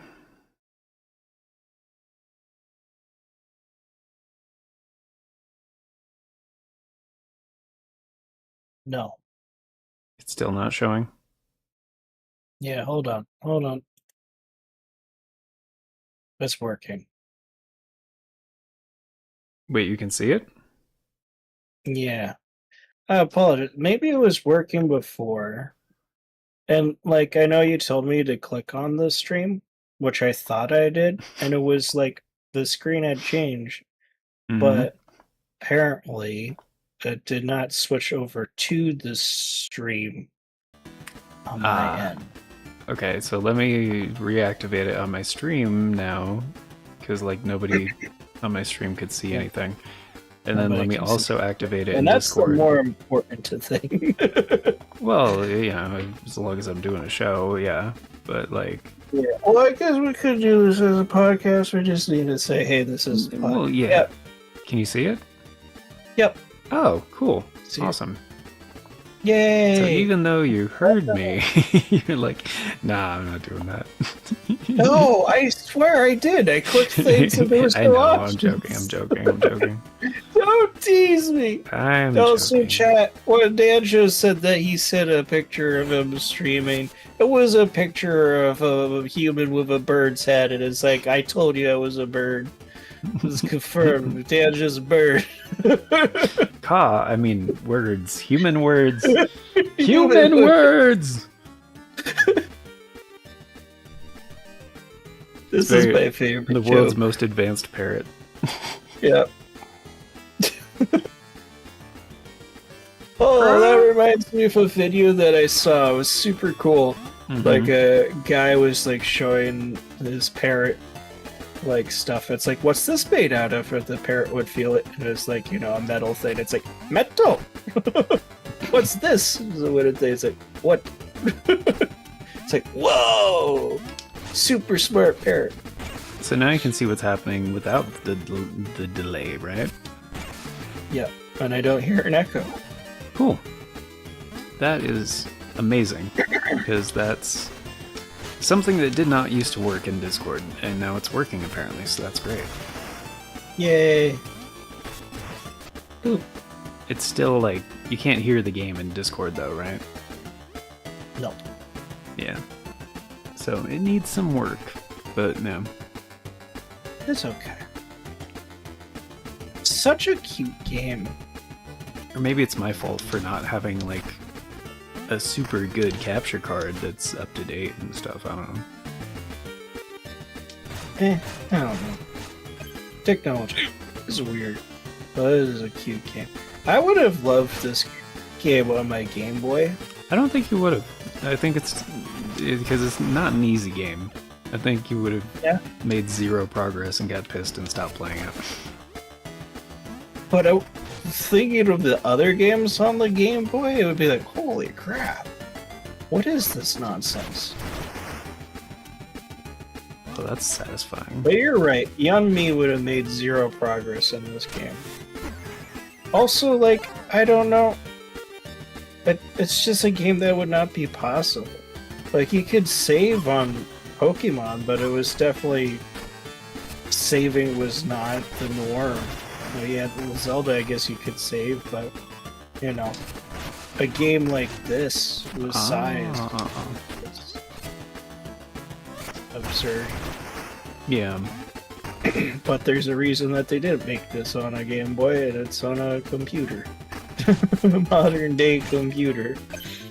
Yeah, I bet if they released an actual... I don't know if this game would even be...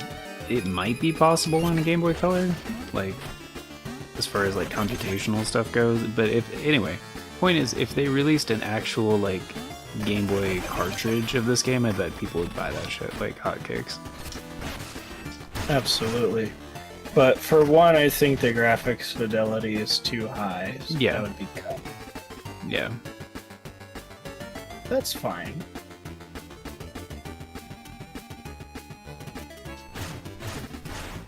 I wish the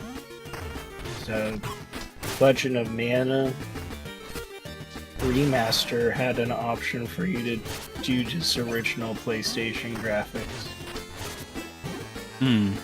Yeah. I was just thinking, like, if they had an option for that in this game, for like downgraded graphics, so it looked more like it was a Game Boy Color. That'd be neat. So, but my issue with, and I know we've had this conversation, but my issue with the Legend of Mana remaster is like, let's remaster the backgrounds and not the sprites for the characters. Yeah. It's so scary. Their whole reasoning was like the original artwork was good. Yes, it was, but it was designed with a PlayStation 1 like resolution. And when you put the PlayStation 1 resolution for your characters in front of like backgrounds that are not the same resolution, it sticks out. It's like, whoa. And then all of a sudden they don't look good. Yeah. And, like on the original PlayStation, they looked great. But yeah. Ah, damn it. Wait, do I need that? Oh, it's that one. So is it the Castlevania way of switching your sub-weapons? You just pick it up in the world? Yeah, you just pick it up and then you drop the other one. and then the other one disappears for after a couple seconds. It's the exact same as it works in Symphony of the Night, yeah. Yeah, I don't like that aspect of Symphony of the Night. It works fine in a linear game, but when it's like an open world game, I don't care for it all too much. I think as opposed to fine. As opposed to maybe some sort of an inventory system or not utilizing the sub-weapon system in that way. I like it in Bloodstain. Is it Bloodstain? What's that game called? It's not Curse of the Moon. the 2.5D one? Yeah. Ritual of the Night? It is Bloodstain. Yeah, Ritual of the Night. Yeah. I like that game, but it just doesn't have the sub-weapon system. So, oh, I can destroy those. Okay, I didn't realize. Okay. It's just like a bit funky when you're like navigating an open map, trying to also navigate the sub-weapon system. I think in Mina the Howler is probably a little bit better because, I don't know, those sub-weapons seem to be more like, I like this for my playstyle as opposed to I'm using this to fight the enemy. Well, I guess there's still a bit of that, right? Because some of the sub-weapons are going to work better for certain screens and certain enemies than others. Mm-hmm. Boop, boop, doo. Oh, Mrs. Sotsby. Haven't we taken the buck? Outrageous! Trips too full, they say. Can you believe it? I was pausing for a few seconds because I forgot that you're not on the delay anymore.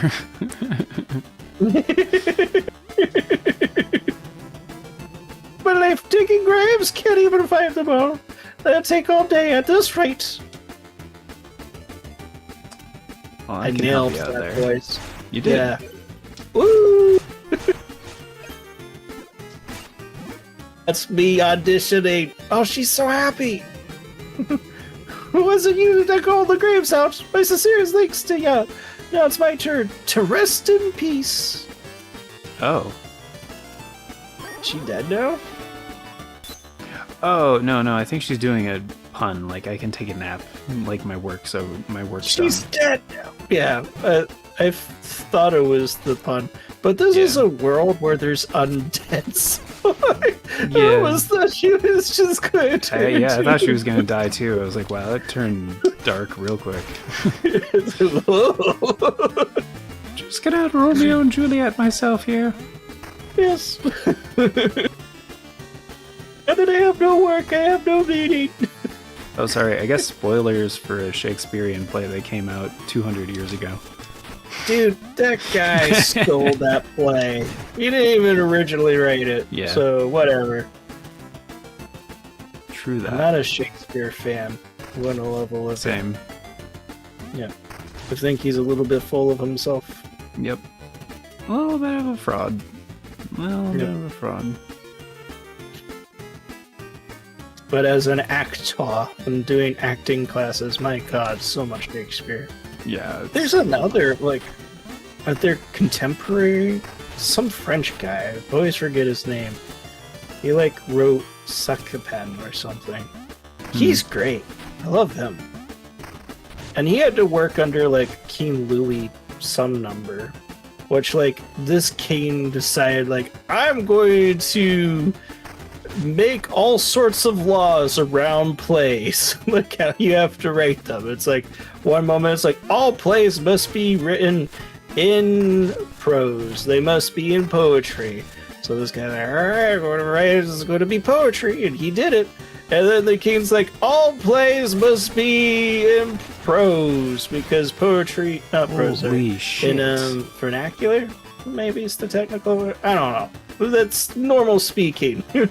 Because poetry is just, it's not for the masses. Plays should be for the masses. This guy would write in like normal language. He's like, alright. Gotcha. Yeah, so he kept having bounce back and forth. He actually wrote a play about King Louis that just tore the guy a new butthole. Sounds about right. Yeah. I would do that too if you kept changing the rules on me. Yep, and it's not even like rules. These were official laws. If you didn't do a play this way, I don't know what the punishment was. Think maybe you just didn't get your play out there, or maybe he killed you. King Louis was kind of weird. You don't even have to specify which King Louis, because they were all kind of weird. Yep. Damn it, no, I want that.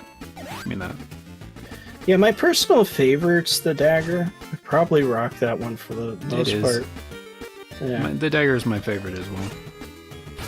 I liked the is it the cross in Castlevania? Mm-hmm. Same mechanic where you throw it and then the boomerang starts going. Yeah, the boomerang. It's my favorite. Okay, boomer. I need to play some Rain. Bang. I need to finish Symphony of the Night. I'm at some point in the game. I don't know how far. I know that I got the ability to turn into a wolf. Hmm. You're probably not very far then. No, I don't think I'm very far. Yeah, this upgraded hammer fucking rocks. Yeah. And it seems like it rocks. Yeah, because I was experimenting earlier. I wasn't sure if it was just like a larger, like, splash radius, or if it was actually doing more damage. But I did confirm it is doing more damage. Yeah, I think it said it in the upgrade too, where it's an upgraded damage and radius. No, it doesn't. It just says there's a boom thing to it. This guy looks like the fucking hunter guy from Jumanji. You know what I'm talking about? You thou, wearing a scornful glade. Think me a plunderer, do you?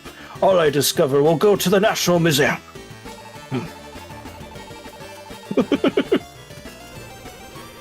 Surely another visit is in order, then, once I recover the Duchess and her crown jewels. This guy is me. Yeah. Yep.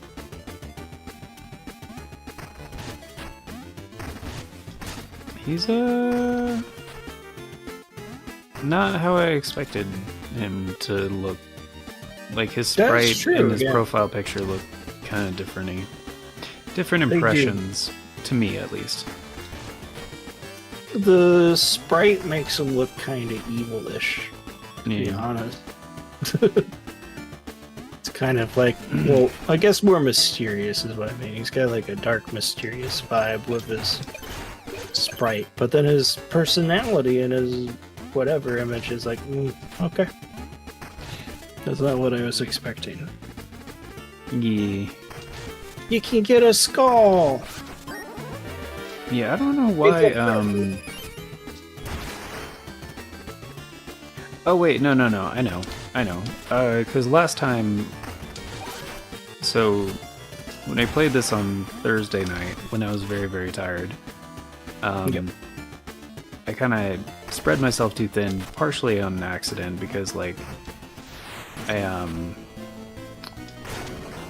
thought I had to go south at the beginning of the game. I thought that's what the game was, like, telling me. Because, like, at the beginning there's, like, a newspaper that, like, some newsy kid, like, tells you about. You know, he's like, extra, blah, blah, blah, you know. Yes.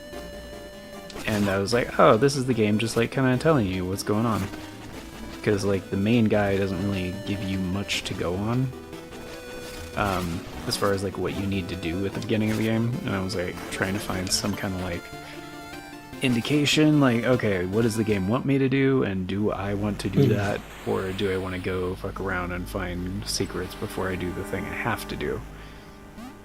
And I was like, I don't even know if I have to do things in any order. Like, it's kind of open, but I don't know how open, you know? So, but I found some stuff saying something about to the south is like, a fellow Hollower got kidnapped, and they were being held, like, to the south, or some shit like that. And I was like, oh, somebody else that's a Hollower? Like, and to that point that's in the game... what I am. Yeah, and to that point in the game, I'd never met another hollower. Like, Mina was the only one. And I was like, okay, well, if there are others, then surely I need to go to this person's rescue. Like, so I assume that's what I had to do, and it took me forever to fucking find it because the indication was, like, kind of off. And for whatever reason, I thought I had to go to this place called, like, Bone Beach or whatever, which I guess was also to the south, and I was like, okay, that's 2 indications of south, so I'm pretty sure I'm supposed to go south. But I guess it wasn't exactly that. Yeah, the newspaper mechanic. It is supposed to kind of guide you, but it's also to develop lore, from what I remember seeing the developers talking about it. And the other NPCs talking about. Well, I mean, I haven't watched any of that kind of thing, though. Like, I was just trying to go off of, like... You're just going off what the game is telling me. Yeah. Yeah, that's why I bring it up, because it's like, oh, that's interesting. Because I literally just saw them talking about, like, the newspaper, mostly in lore, but also guides you on your way without a map. Right. They also said there was a map. Right. So they lied. And I figured that's kind of what they were going for, but it's between the newspaper and like all the NPCs you can talk to in town, they give you a lot of information, and like yes, it's mostly nonsensical shit because obviously if you talk to everybody to get your news, like most of it's going to be nonsense.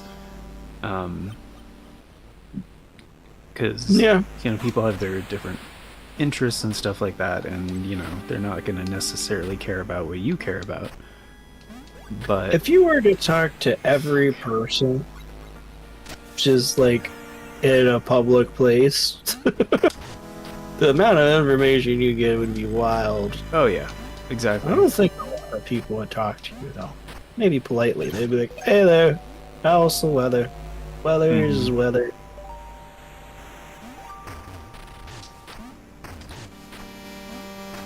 Yeah, so yeah, literally just going off of like what information I could glean. Yep. It was oh, holy shit, that is a huge shortcut. Okay, I'm definitely getting one of those Kier things. Oh, I found one. That's right. Okay. I did find one.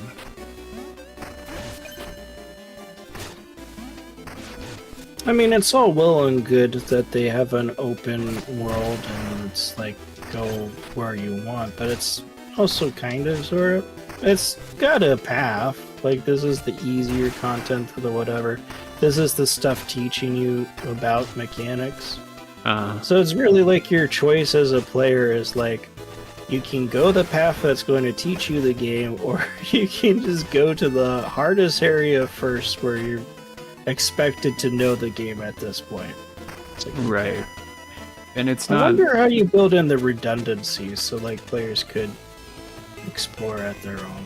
Whatever. Right. I don't think it's very like, if you go out of order, it seems like you're kind of expected to know what to do, because like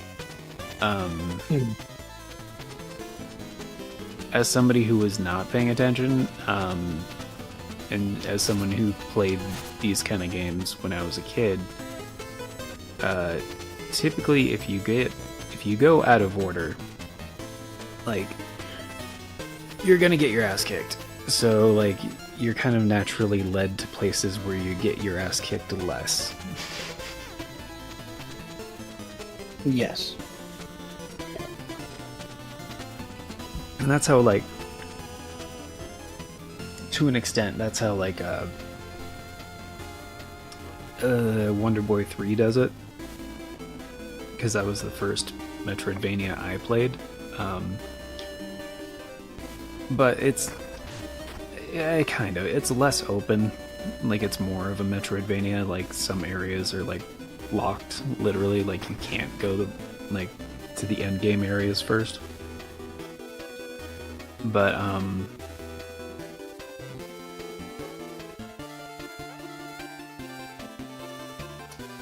at least in this game, experimenting by trying to go different ways. Every other direction I went, I was getting my ass kicked, like, handily. Yeah. But I was also, like, wasting money on all kinds of shit. Like, I found out later, you know. It is kind of refreshing, though, to have a system where you can just mess up. A lot of modern games are very hand-holdy and make it so, like, you just can't mess up. Mm-hmm. Like, Elder Scrolls Online just implemented, they used to charge you a fee when you wanted to respec some stuff, so it was like, you can do it, but it's going to cost you a little bit. But now it's just completely free, and you can do it wherever the hell you want. It's like, okay. I mean, the honest meta is to, like, because you have to level up a tree, but you may only want, like, an ability that's, like, at the very bottom of the tree, and you can only have, like, X amount of abilities on your hotbar, right? And that's the only things that count. So, it's like, the meta is to, like, okay, I'll get the, like, beginning stuff because I need to, but once I level up and can get the thing I actually want, I'll just respec it, I'll get those points. It's like, why even have the tree at that point? Maybe just let me pick the ability that I want from the beginning. There's kind of a progression with them, but not really. The abilities are more or less balanced with one another. So it's more of like encouraging the loadout. Can you have 2 main weapons on at a time? Or does one have to be a sub-weapon? Could you do like a play in this game where you have no sub-weapon? As far as I know, no. Yeah. The sub-weapons are... Like, the main weapons are completely separate from the sub-weapons. Yeah, I guess the benefit, like you were saying earlier, it's if you had more than one main weapon, you're a little bit more versatile. The main weapon's going to be better against this particular enemy or this particular area. You could if I had multiple weapons, I could swap between them at the hideout. Like, but I can only carry one at a time. Yep.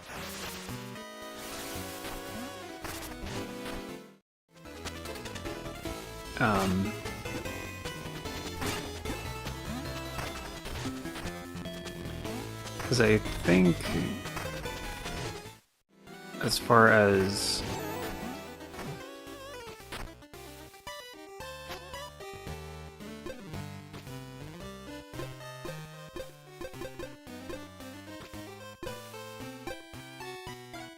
oh, that's what it was. Okay, so the beach...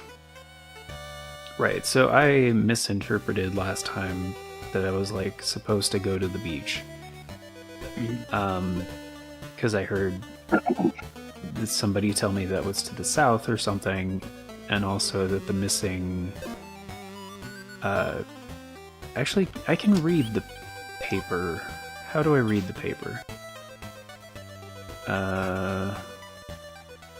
Dark magic?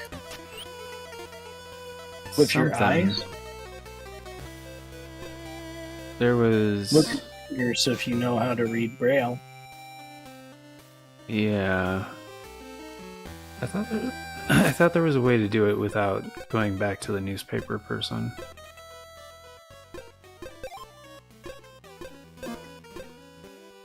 Collection? No.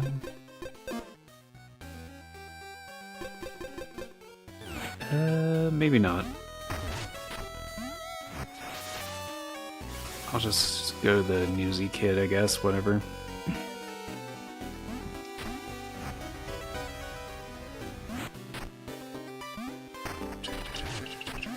Because I wanted to, like, kind of show where the confusion came in. Yeah, here we go. So she says extra, actually, but I like saying extra because that's what they say in the newsies. Yes, they do. Queensberry Crypt and Knox's Bayou in the dark. Reen's gone missing in the Commons. So Yeah, Queensberry Crypt falls to grave robbers. Tomb unearthing spike east of Oxys. So that's the first area. It doesn't tell you, but like it is the first thing the game tells you, basically. Then duel on the mansion lawn. That's what happened just before Mina are quite safe here. Blah blah blah. Guild searches south for Reen. Hollower last seen in southern outskirts. Thorin's forces to blame. So that's what I read, and I was like, oh shit. They are like, there's another Hollower that needs my help. So I, wanted to check to the south. And, because I figured that was important, So when you go to the south, where is the thing? Because occasionally you can find road signs, which helps you navigate. Yeah, so it tells you right here, the first road sign in the game, east is Queensberry Crypt, west is Knox's Bayou, and south is Bone Beach. Yep. So I was like, cool, I can go south to go to Bone Beach. That's probably where Reen is, because they said she's to the south. Like, that would be a natural assumption, right? Yeah, they did say to the south. Yeah, exactly. You should at least be heading towards a Bone Beach. That's what I started doing, as I went down here, and I was like, trying to find things and blah, blah, blah, blah. But it turns out the, southern outskirts is something completely different. Like, that's a proper name. They didn't mean, like, outskirts as, like, a generic thing, like, outside of the city. Because once you get a map, which is much later, by the way... Yes. It shows you southern outskirts is an actual area. Yeah, the beach is separate from that. Yeah, I haven't even discovered the beach yet. The beach is, like, way, way off. So, yeah, when they meant southern outskirts, they literally mean, like... as soon as you leave town. Yes, like, you were in that. This is biome. Yeah. It's this biome. Yeah, and it says on the top right, southern outskirts. Yeah. But they said south, and I was like, okay. So I tried to go south and do the things and blah, blah, blah. And I kept getting lost because I couldn't find my way to Bone Beach, because I assumed the road sign would say the thing that's nearby. Because that's how road signs usually work, is like you go in this direction and this is where you get. You know what I mean? It usually... Yeah, it should be the next location. Yeah, the immediate adjacent location. That's how road signs work. Yeah, it would be a very bad road sign if it's like north, Boston. Exactly! And then it's like, you're Louisiana. Exactly! Like, if it shows you the next location, because that's how road... Yeah, exactly. Yeah. That's how road signs work. So these road signs, bullshit. Like, eventually, if in this direction is this thing. Yeah, Club, your game's basically unplayable. -5 out of 20. Right. So it got me confused because it seemed to be conflicting information, and that was like two different things that told me to go south. And so I assumed going south was the correct path. But no, they wanted me to go to Queensberry Crypt, which is to the east. But I tried going to the east. And first of all, it's called the Eastern Heath, grassland. It's not until, like, you keep going east that I was like, oh shit, I got my second cutscene of the game. That was because I went to Queensberry Crypt. I keep going east. That is strange. Yeah. Yeah, so I assumed incorrectly.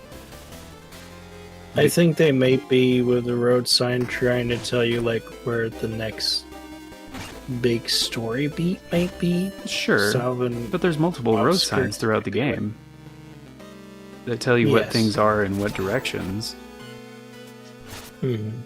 So you could, you know, just have them be like normal road signs. Tell you what you're going to encounter in that immediate direction. Not like eventually. Morrowind would be unplayable. Yeah, no, like exactly. Told you.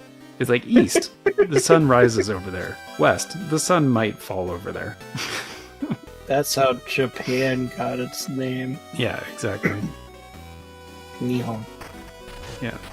So anyway, that's what I mean. So because of that confusion, I got super lost and basically played the game for 7 hours without making any progress.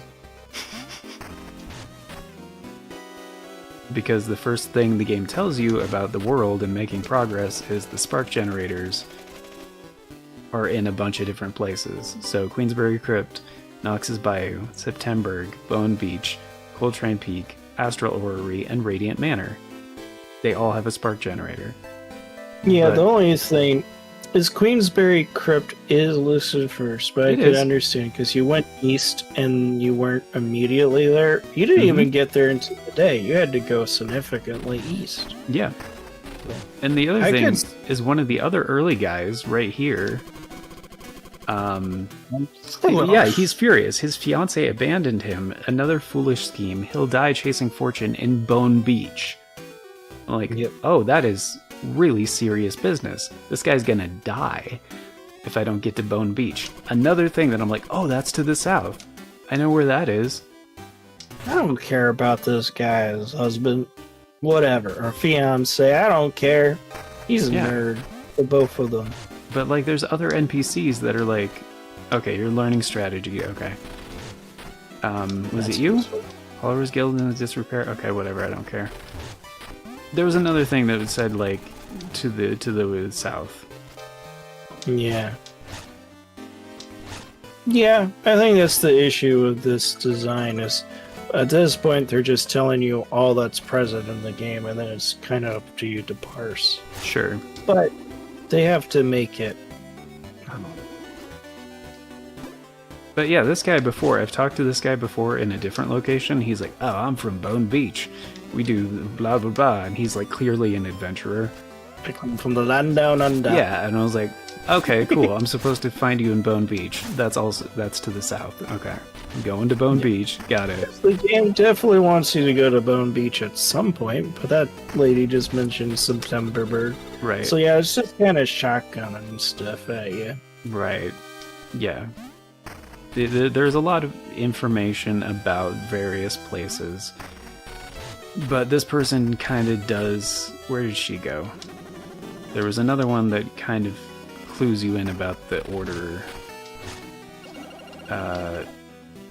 Trinket shop, maybe creepy, where is worth more than... Okay, I don't know how to talk to her yet. Well, I think the sparks generator thing might clue you in about the order, too. Yeah, a little bit. But I'm trying to find... I just talked to her, I just didn't stay on the screen long enough. She was the one with the mustache, right? Is the little girl. She didn't have a noticeable Yeah, she didn't have a notable mustache. This girl. She was hoping to study at Bone Beach or Septemberg, but she's not strong enough. Plenty to learn at the crypt. So, like, the crypt is easier than Bone Beach or Septemberg. Yes. Yeah. Gotcha. So the game is telling you that the crypt is a good starting zone? Yeah, if you talk to enough NPCs, yes.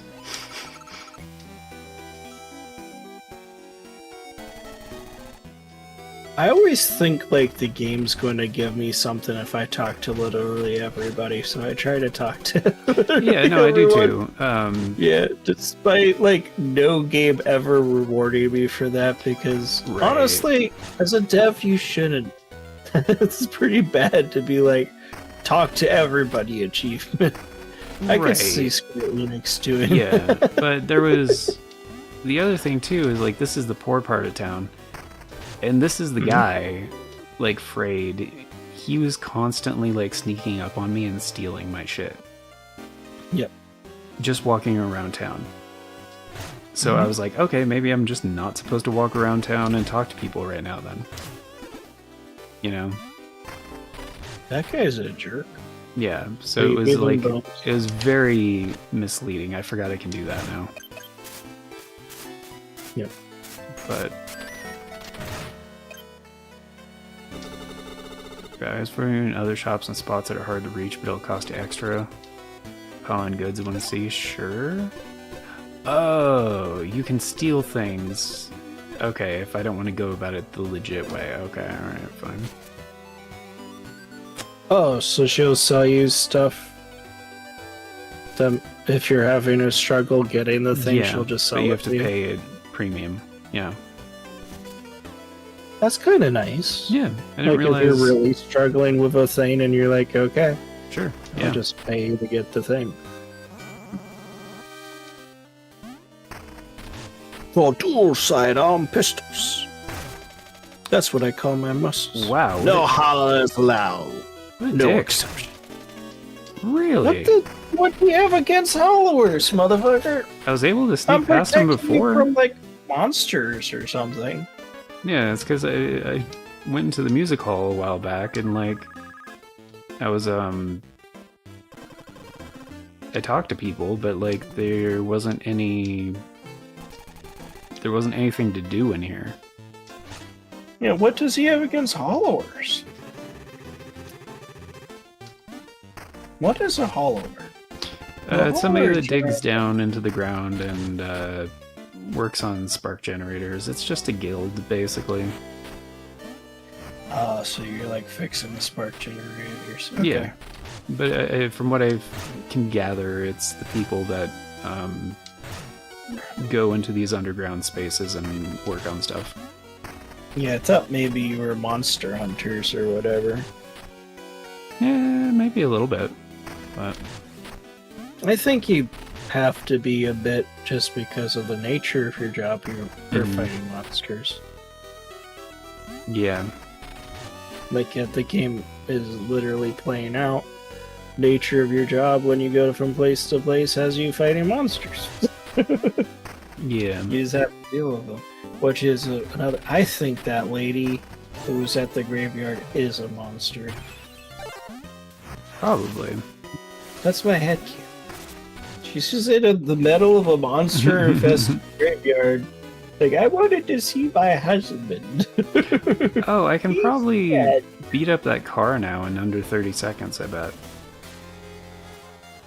You can do big AoEs. That's gonna be Yeah. great against the car. It does take a second to charge it up, though, so that's my concern. Yeah, but you're going to hit, like, the entire car.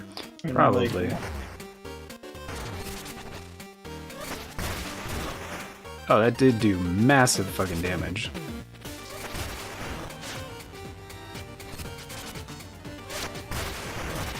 It can basically hit the whole car with one hit. Ah, motherfucker.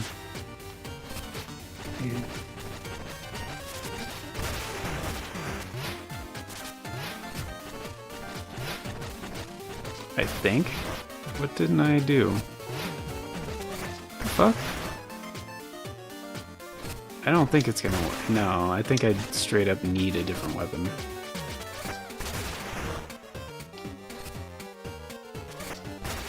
Yeah. I mean, the think damage you- is there, but Yeah.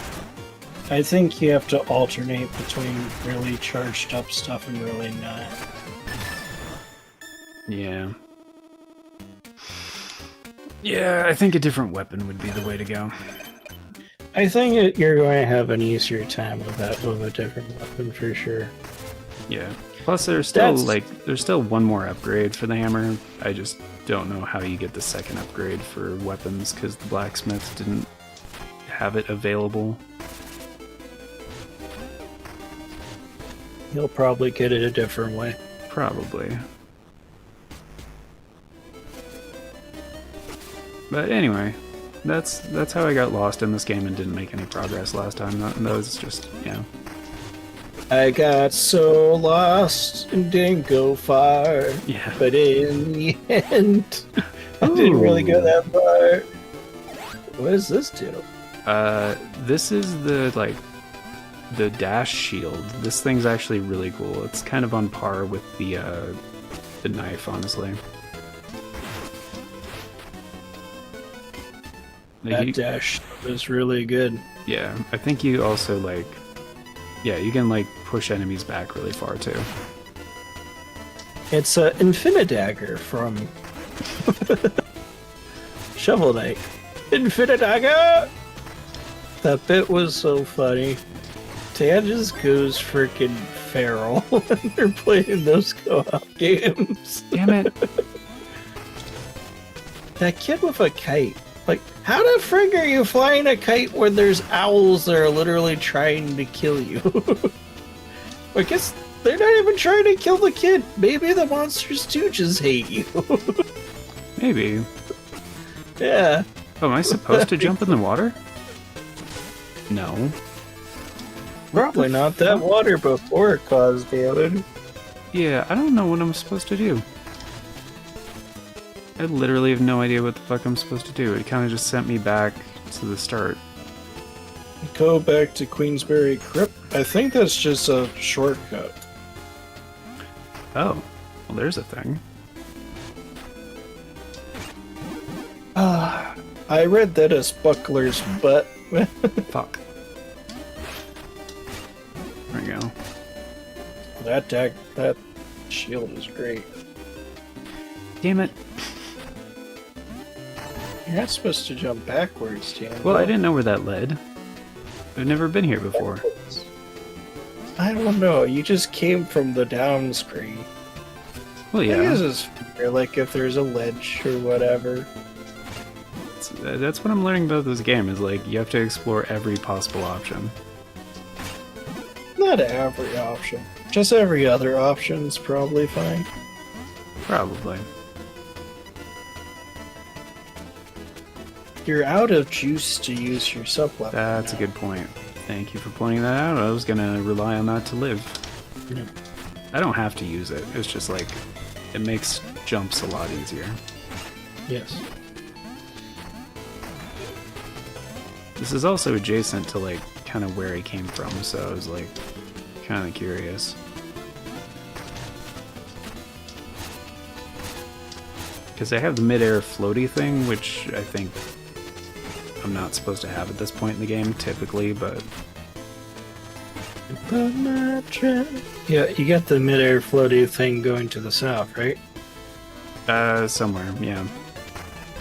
See? You made yourself super powerful by breaking the game. Yeah, kinda. You got yourself the frickin' rafts in Legend of Zelda Skelter. Yeah, like, I'm first fine as it is. As I am right now, I'm fine. But, like, it takes forever to, like, level up or get anything now, so... Yeah. That might be a problem in the future.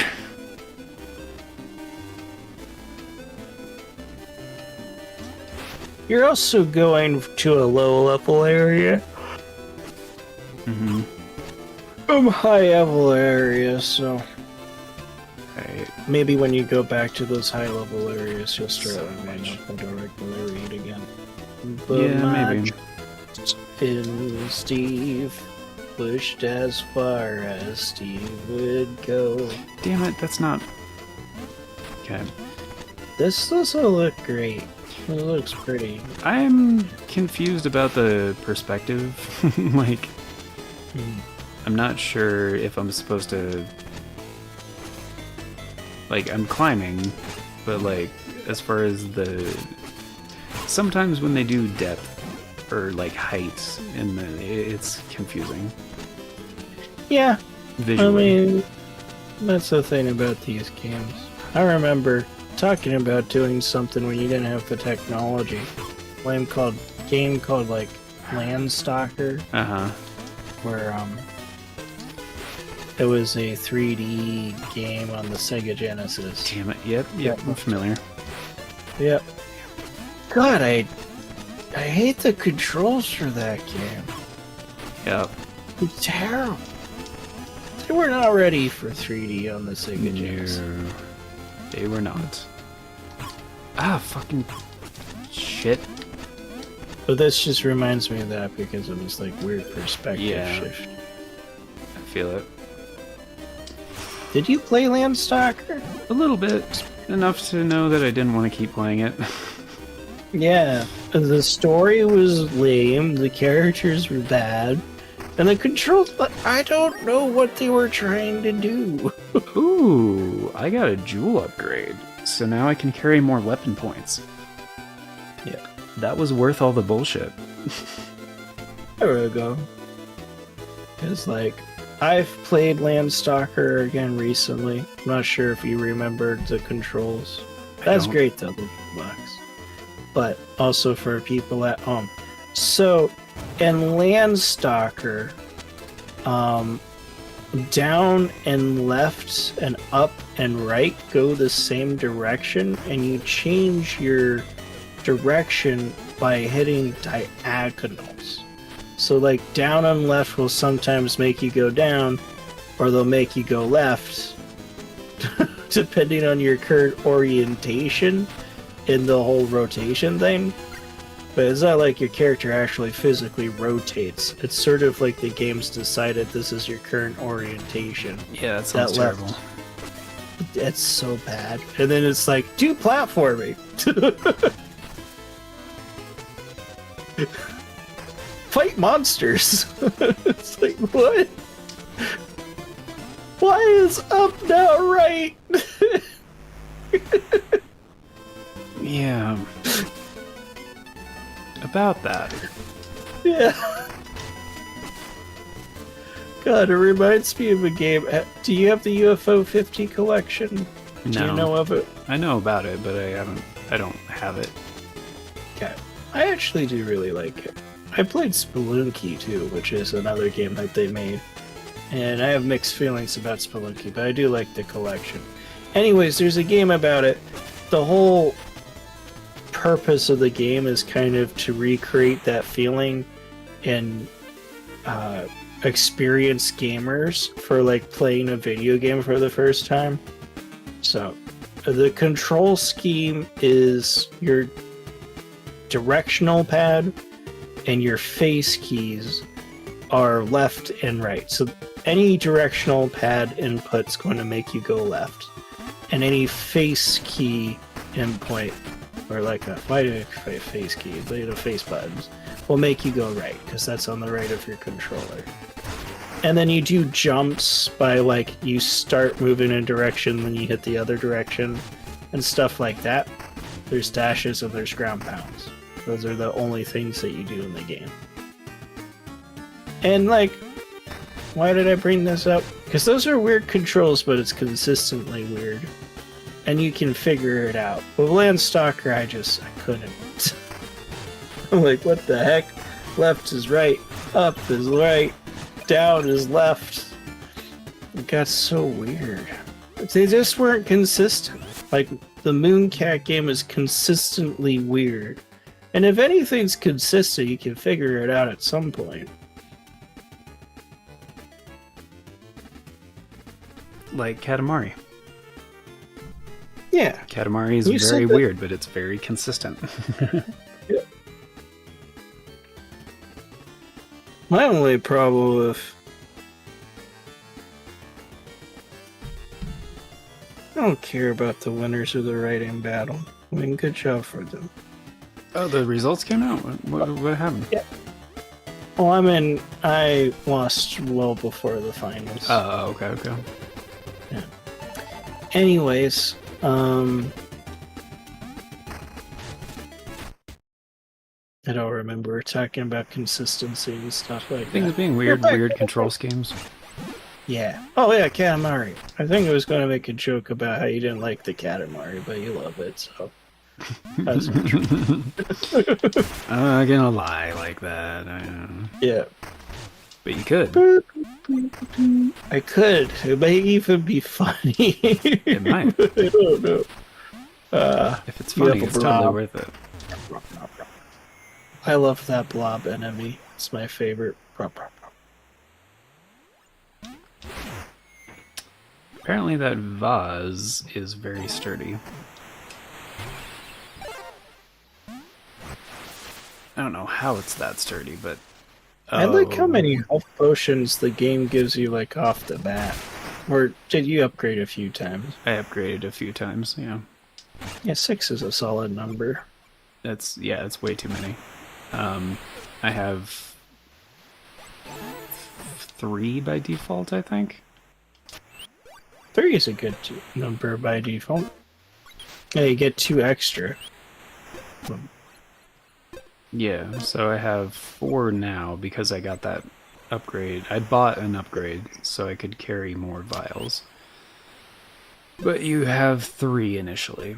I just found the pouch trinket so I could carry 2 more, and then they also always restore health instead of like typically you need to attack things to get yellow recoverable health in Monster Hunter terms.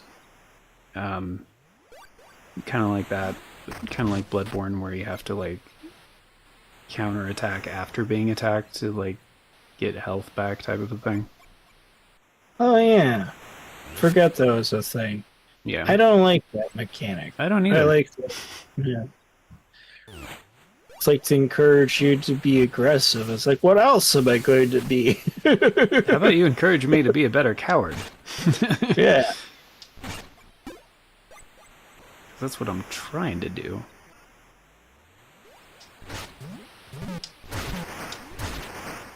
There we go. There we go. I thought I could just, like, destroy the pots, though. Is that not a real thing? Probably. Oh, shit. Yes, it is. Found a secret. Cool.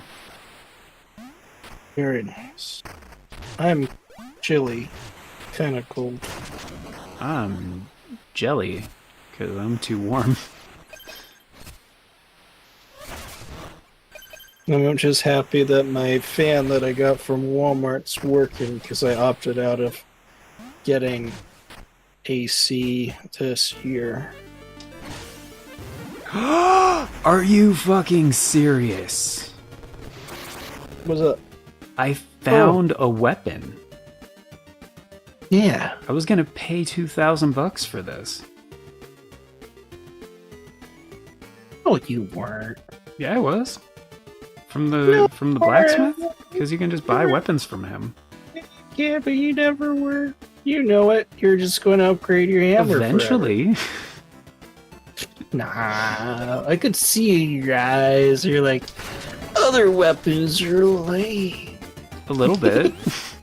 Yeah, this is the DPS weapon. This is like the best weapon in the game. No, the hammer's the best one. Well, these daggers are lame. I mean, according to the internet, it's the best weapon in the game. No, the hammer... See, hammers burst DPS. These daggers are just sustained DPS. So it depends on if you're fighting a boss or not. Right. I know a thing or two about the UMs. Here lies countless souls at rest, Anjo. Mm-hmm. Beware. I'm aware. Weird. Yeah, that's a weird sentence. There's dead people here. You better watch your back. Oh, look at that. I can poke them back to the other ones. That's cool. Oh, yeah, that's already a lot better than your freaking dagger. I mean, your hammer. Can your hammer do that? Your dagger. Oh, shit. What did I We need to play that game. What game? Wasn't that game Shovel Knight? Oh my god, how could I forget Shovel Knight? Ah. I think your shield thingy's gone. Yeah. I probably could have got it back, but I probably would have died. Yeah. Which would be fine. I'm okay with that. Oh, you have like full iframes when you do that? That's awesome. Dude, that's way cool. What are you doing? It's the sub-weapon. Oh. Oh, the potion. And it makes you like charge across and it makes you invincible. That's neat. It doesn't give you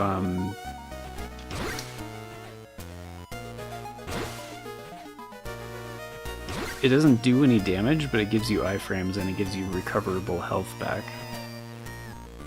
I think that's kind of worth it. Kinda. It's just the dagger does super good damage. Yes. Depends on your playstyle, I think a bit too. Yeah, like, I think this guy is probably not going to go down very easy. He went down pretty good. DPS on here is pretty good. Oh, wait. I think the Deckers might be a solid weapon. Oh, I can't switch back to the hammer unless I go back to the thing. What? Shit. Because you can only change weapons in the Underlab. But since I found a weapon, it just changed it for me so I could start using it immediately, but now I can't switch back to the hammer unless I backtrack. So they really just don't want you to play around with a bunch of different weapons. You're kind of committed. You're a build. That's fine. I mean, it's a little bit better than I thought because, like, you don't have to buy everything from the blacksmith. So yeah, I didn't think... They at least want you to play around in that way, but it's sort of like, this is your weapon now. Yeah, I didn't think the game was going to give me another weapon. Like... Daggers is a solid one to give you. Yeah, it was my other weapon, like... Because you have a classic, like, Castlevania, like, chain whip thing, but... Yes. I don't really like that one. Oh, I remember. This was a discussion from forever ago. I remember I was going to say something about... Because we're talking about survival horror, or the thing that's, like, deciding to pick your battles, and I was going to bring up Castlevania was very much the same thing, because your whip had such a delay. So you really had to, like, commit to using it. You had to also be like, I can't fight well in this current scenario, so I need to do another thing. I need to run. And that's how they did horror in Castlevania. A very, you know, Nintendo graphic for the NES stuff. For sure. Yeah. But I like that. I like the mix of the horror stuff. They even talked about it at that time. I think. No, I think I might be thinking of a point-and-click adventure person who attempted a horror game. It's like, you know, we couldn't really do horror at this time because the graphics just weren't there. Okay. You have to have a relatability, a believability in the thing. Gotcha. To be still. Much like, fair enough. There's some NES games that are just freaking unsettling. There's a horror game in UFO 50 that's like, I kept dying in a Danjo. It's got a really frustrating and annoying system. But I appreciate it in a way. It definitely builds tension. It's the horror. Builds tension. Tension, yeah. The mechanic is when you're trying to hide from the monster, your character starts panicking, so the bar, like the thing that you're trying to press, it's like shakes because you're panicking. Oh, okay. I finally leveled up, Toasty. Toasty! That's me! No! I'm finally doing expertise! Get what you want that will make you happy. I want to get Muns. Wait, no, do I want to get Muns? I don't think so. I think you want to get attack. Well, not physical attack. I want to, because I can power up my sidearms. Which, like, as long as you have enough weapon points, like, sidearms are the shit. And, like, that is the one thing I've spec'd into, is, like, getting more weapon points, because you start with 20, and now I have 50. You don't want more weapon points. You don't want to be a nerd, a mage. You trying to be a mage over there? Yeah. I see you trying to do magic. Magic with a big boost hammer, yeah, of course. You know, that's a good build. It's pretty solid. You're a spell barbarian. Yeah. It's like I use things at range to keep enemies at bay. And if they get ballsy and try to get close to me, I smash them with a boost hammer.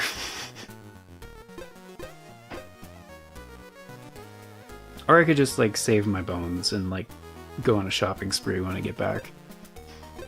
Which I kind of want to do. And maybe both tactics are solid.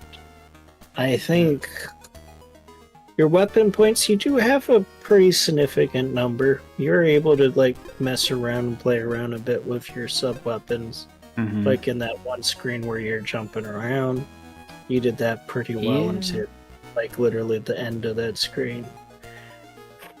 So, I think maybe you need to buy more items, but I don't know. Yeah.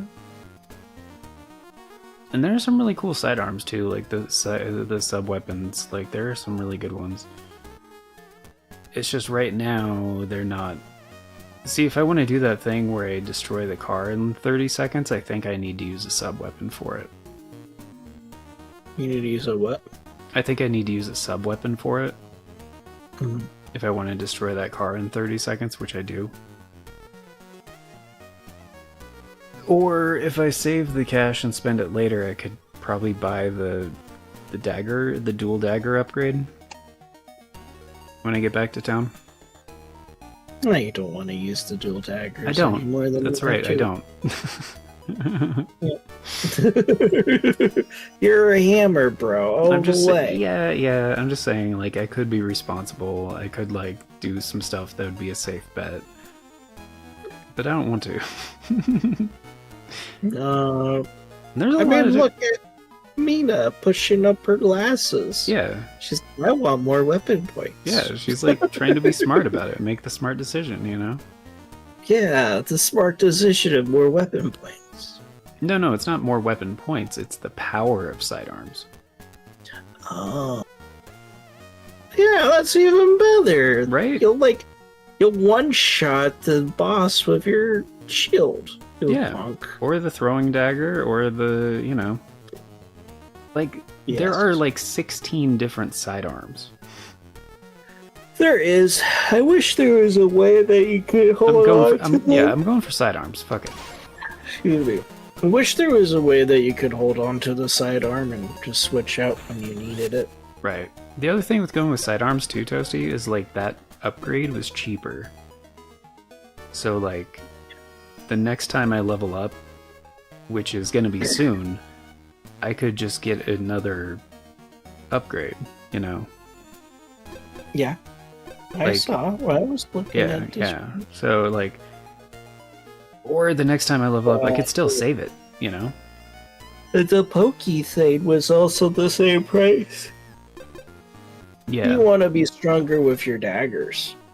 The weapon that you will never use. Yeah. That once you can switch out.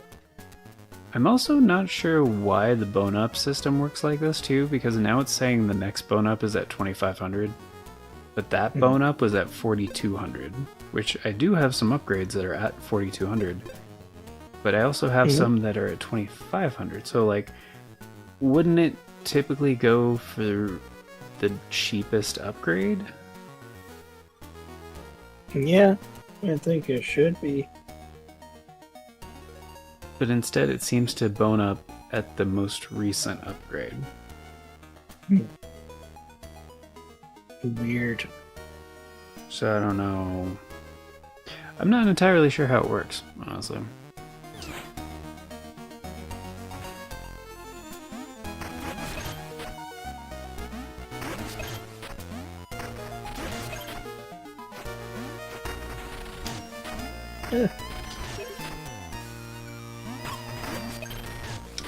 Bird. Get out of here, you fucking bird. I really miss being able to hit things really hard. Yes. Like, these daggers do not have the damage I was hoping for. They're fast. No. But yeah, there's sustained DPS for sure. But you've just been using a burst damage weapon, so. yeah. Okay, Danjo, I think I'm going to make myself some dinner. Ow. Relax a bit for the night. Cool. So I won't make it out. Okay. It's been fun. Yeah, it was nice chatting and stuff. We should do Rise again soon. I enjoyed that very much. Yeah, when can you do? An anime. I thought I was going to visit my mom this week, but I'm not. So I'm Oh, okay. whatever. I could do some animus. I don't know, it depends when it works for you. I think typically I'm up later than you are. So, Yeah. Well, the summertime I can be up later, but yeah. I don't know, what day would work, what day and time would work for you? Because if I know ahead of time, I can just, like, plan for it. Thursday or Friday. I think this Friday Okay. I'm going to try to do Dagger Heart, but I think that'd be in the afternoon. We'll see how that will plays out. Okay. That would work for me. Are you saying for animus or Rise? Both for either. Oh, okay. Alright. Well, I will plan on Thursday for now then. I have my usual stuff on Thursday, so I won't be ready until, like, again, like 7 p.m. Eastern. But Which is fine. I got tired pretty early that day. I don't know Yeah. what happened. I'm usually up to midnight my time. sure. But yeah, I will plan on that for Thursday. I will put that in my calendar right now, actually, so I remember. Awesome. And everyone, if you're not subscribed to Danjo, subscribe now. If you want, I don't care. Yeah. But you should And- subscribe to Taos Dragon on YouTube because he's trying to hit 1,000 subs. If you're enjoying yourself, donate $1 million. That feeds To a good charity. that feeds one child. Yeah, me. And- I want to eat caviar for the next year. So One child for one day is $1 million. Mhm. Inflation, folks. Which I'm totally not gonna spend on blackjack and hookers and bird feed. Caviar is code for hookers. Yeah. Birds like caviar, probably. I bet birds would like caviar because it's fish eggs, right? They probably would, but apparently birds can't really do salt. Ah. Cowards. Yeah, well, it makes sense. Because, like, with birds, in order to fly, they have to do a bunch of things to minimize weight, and one of the things is water. So, Yeah. they have amazing water retention, but imagine I would mess with that. Okay. It's been fun, Danjo. I'll catch you later. Bye, Have a good one, everybody. buddy.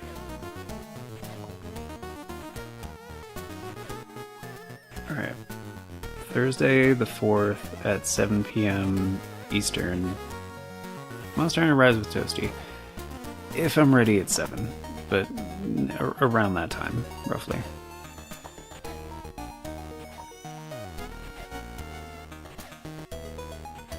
Hopefully.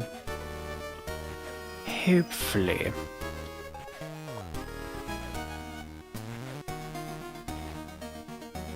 Alright, cool. Now I'm gonna fucking blast this shit in my headphones. I'll turn it up for you guys too, but because I love the soundtrack on here. But yeah, I've been actually making progress today. Holy shit. Because I actually talked to some of the town folk. No, but that got on my nerves last time, dude. With the freaking guy, like, always robbing me as I'm walking around town. It's really hard to punish him with the hammer, too. Like, because it is so slow and he runs away right after fucking stealing your shit. And I don't think it matters how hard you hit him. I think you just have to hit him, like, multiple times. I'm also gonna have to get more water here in a bit. Because that Crystal Light, but I'm not drinking more Crystal Light. I want just plain ass water this time. Actually, it is still kind of too warm in here. Maybe I'll throw some ice in my mug and throw some coffee on ice and, yeah. A nice little iced coffee type situation. This guy straight up looks like the fragile reed heart thing. The guy who gives you the fragile charms in Hollow Knight. Midden. Isn't that the name of one of the places in... That's a location in Lord of the Rings, right? Game of Thrones? It was one of those. Midden, I think, was... Yeah, I think it was one of those. Right? Anyway. Where am I? I can't remember how I got here. What a horrible stench. Can't even think straight. You, isn't it? Absolutely reek of death. Yeah, rancid meat, weak old curdled milk. You stink. Can't take it. I need air. I'm going down the next floor. Do I really smell that bad? I mean, probably, right? Anyway, yeah, I'm gonna turn it up.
Oh. That is... Sorry, I had the fan on because I'm trying to cool it down in here. Not what I was expecting.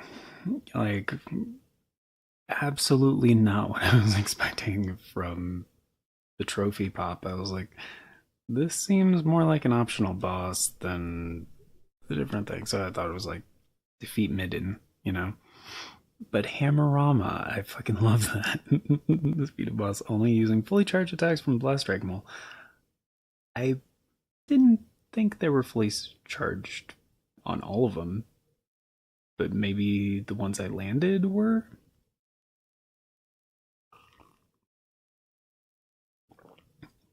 Because I did whiff, or only hit the flies, I think, for like 2 of those attacks. I got to your Airbnb and I gotta say it's not bad. Oh, that's cool. Hell yeah. Thank you for the update, Nameless. It was, I'm just enjoying my spicy crackers and my iced coffee. It is a lovely combination, gotta say, but, so yeah, that is not the trophy I was expecting. Is it more than one? Literally just the one? Okay. Defeat enemies to attract friendly flies that attack their foes.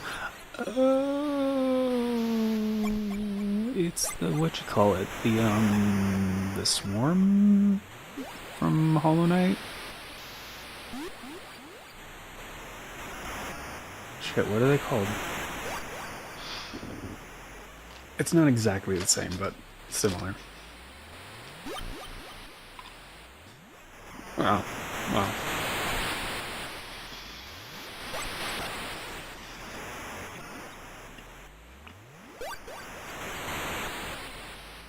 But yeah, they're these, like... They're supposed to be veggie crackers, but, like... the vegetables are, like, peppers. So I call them my spicy crackers.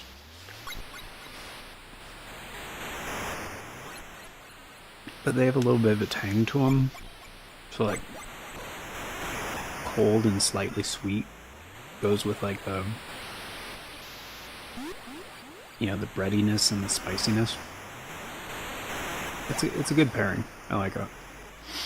But yeah, I'm glad you guys got to your destination safely and all that jazz. So this is cool. I'm assuming this is a trinket, probably. I think probably a trinket. But yeah, pretty cool pickup, honestly. Yeah, initially, I don't know. I think because I was talking to Toasty about it earlier and like how I got lost in the game the other day. I played it like unlaunched, and like you could definitely see where my confusion came from, but like I don't remember why I didn't continue in this direction. I think it was mostly because I was trying to find the way south to Bone Beach, because I just found, you know, a lot more sources, people in the game, NPCs and shit, various characters telling me about Bone Beach, so I thought Bone Beach is where I'm supposed to go.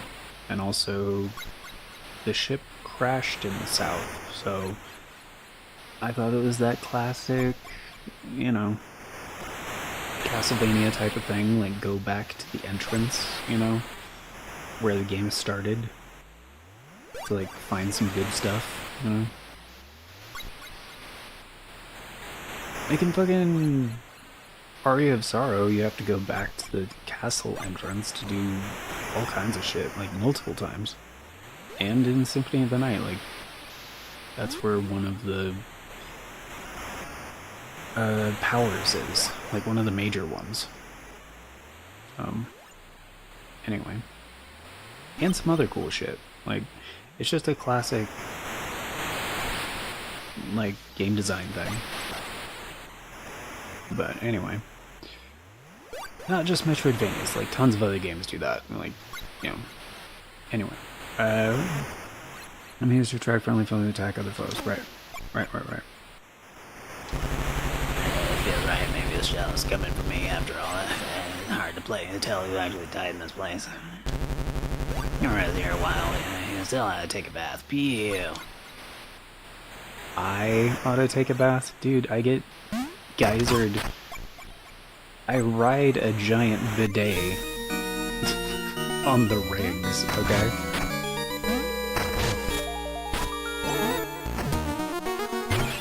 Look at this. I get a bath right fucking here.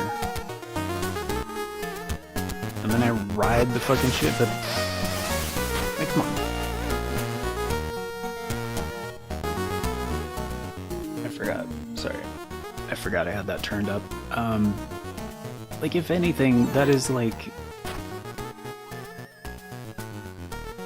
Because, I mean, this isn't like Middle Ages, this is like pseudo...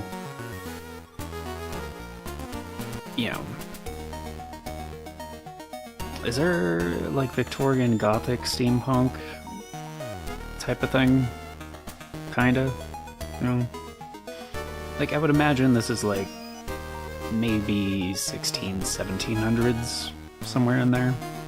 As far as like, if you had to place it somewhere, like probably early 1700s, I would say. Probably.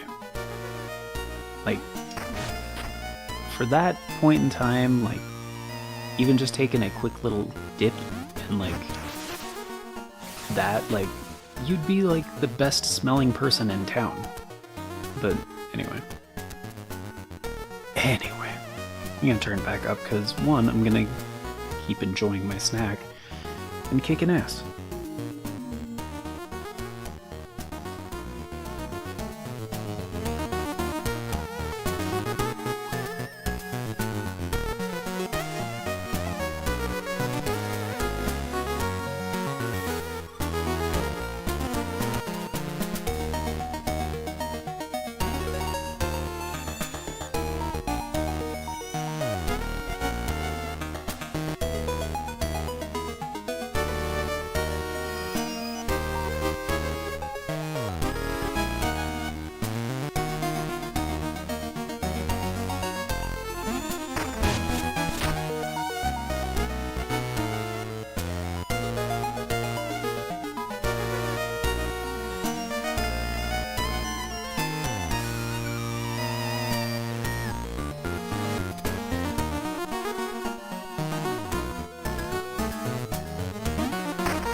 So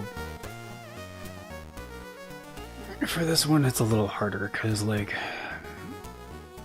I'm not gonna type all this into chat because, like, kind of just like going through my thought process here. I don't know what to do because, like, yeah, I could spend it on straight attack, like that would probably be the best idea, and then, you know, save the rest for the ship, but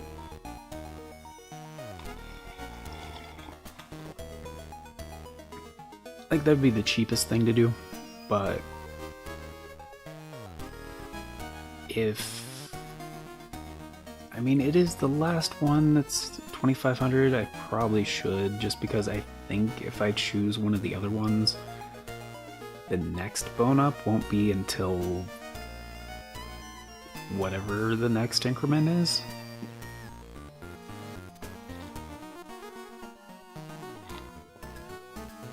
And honestly, I think I have a lot of... Oh, actually, I might have enough bone stone. Hold on. 1004. Hold on.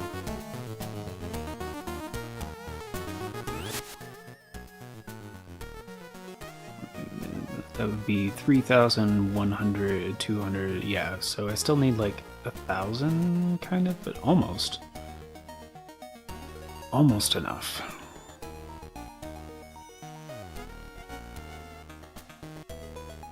Yeah. And then I could just save the 4,200, like put that, you know, all into Bonestone, which is not, you can't lose. Like, that's just putting it into savings, honestly. So, yeah. Because I was like, wait, no, I've been picking up lots of Bonestone. Because I was like, if it's only 2,500 off of the 4,200, then yeah, like, literally, I only need 1,000. So, anyway, turning it back up. But yeah, I think it's a little bit overkill because, like, the fully charged, like, Blast Strike Maul is freaking ridiculous on damage. And while I do want to experiment with the other weapons, I'm not gonna, like, especially since I found the Esper and Vesper, whatever the fuck it's called, Whisper and Vesper, I'm assuming you can find the other weapons too. So I'm not gonna buy any weapons. I'm just gonna upgrade the Blast Strike Maul, because it's clearly the best weapon. Maybe a hot take, I don't give a fuck, it's the best weapon. Anyway, turning it back up.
Come on, dude. I was joking when I made that Romeo and Juliet reference earlier. Come on.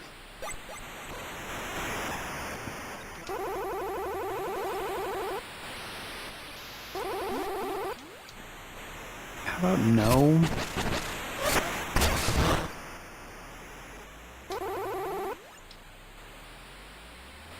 Alright.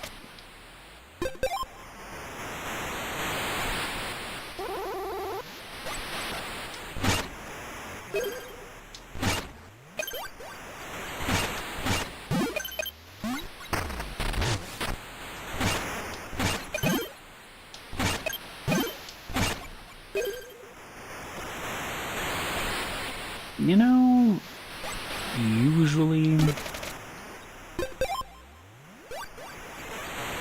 I would just, exactly, that's, yeah.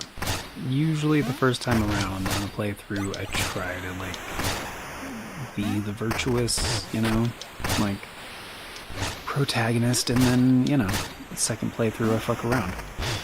But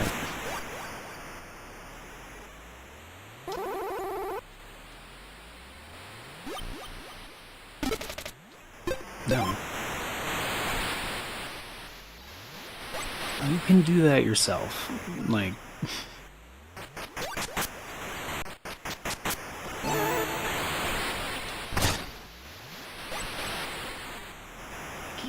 he's living. I'm not gonna seal a living person in a fucking tomb. That's like, what is that one called? Mask of the Red Death? Is that the one? Or no. The other, there's an Edgar Allan Poe reference that's like a short story that's like that.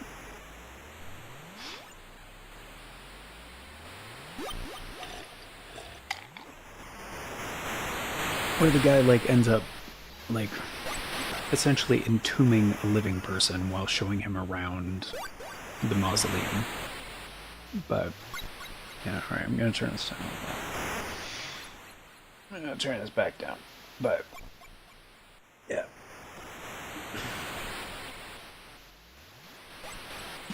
Like, I don't know, that guy was off like the beaten path, like in a secret area as well, and he's like, "Hey, would you please help me find my lady?" And blah blah blah.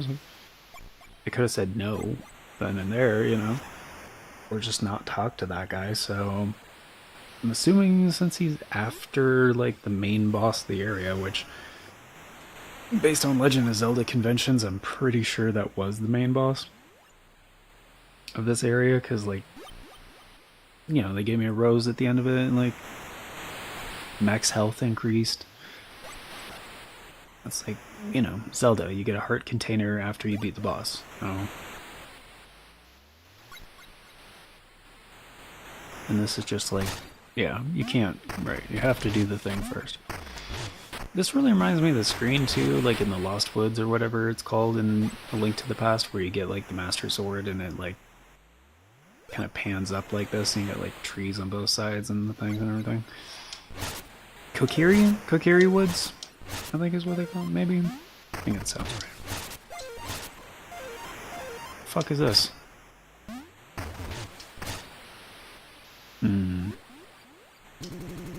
What's happening here? I was hoping to see the Spark Tower up close, but what's wrong? An overload tripped the lockout. Maybe it's in low power mode. Sealed by fuses, only a skilled hollower can reset. I'll burrow up through the fuses to lock them down. We'll have to run ahead of the surge. Looks dangerous. So you'll burrow into those fuses to reset the tower? Yeesh, Mina. Good luck. If anyone can do it, it's Mina, and hopefully it doesn't take the form of some annoying minigame. Fuck. Why do I have to be right about things? I hate being right about things.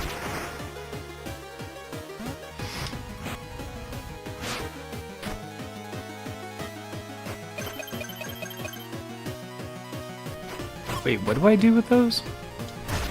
Oh, I can still attack and shit. Oh.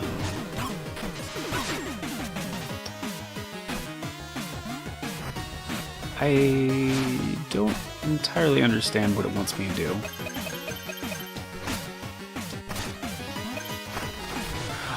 Oh, I can burrow into the okay. Gotcha.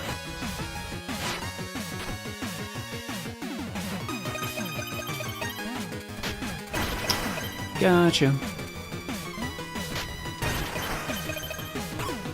Fuck.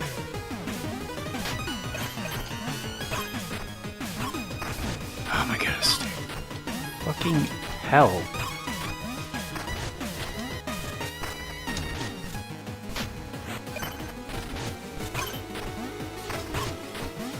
Oh my goodness, dude. This sucks dick. Like, I get some people might enjoy this kind of thing, but I kind of hate this.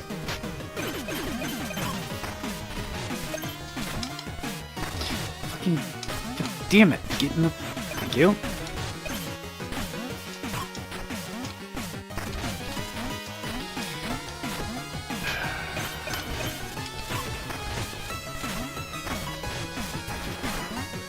Yeah, take those.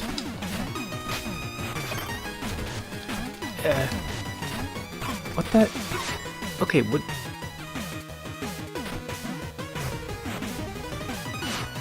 I don't understand what this is. Okay, and there's that one, right? Oh my goodness. There we go. Yeah. Oh, what the? Wait, did I really miss it that bad?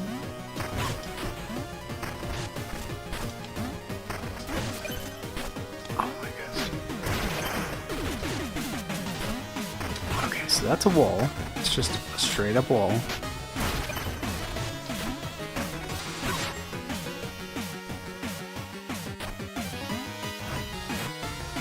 So you have to. Oh, wow.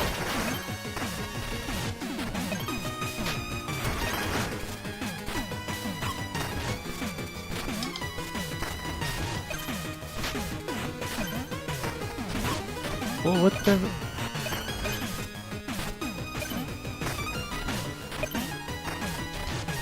So you just have to memorize where they all are?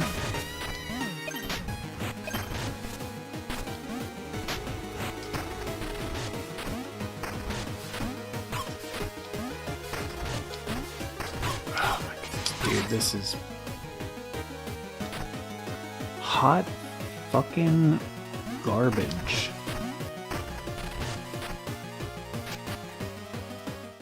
I don't even want a minigame right now. It's like, dude, I just fought the boss. I just want to get the fuck out of here. Like,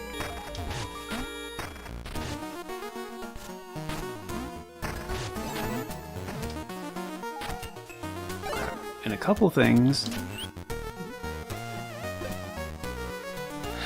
like I don't need this, and this is actually making it harder. So, attack other foes, spike spurs, yes.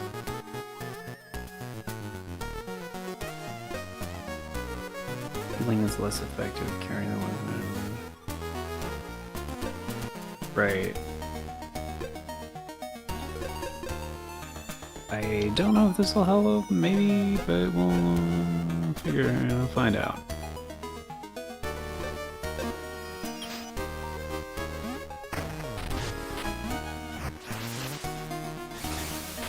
Oh, I could just save my shit right now.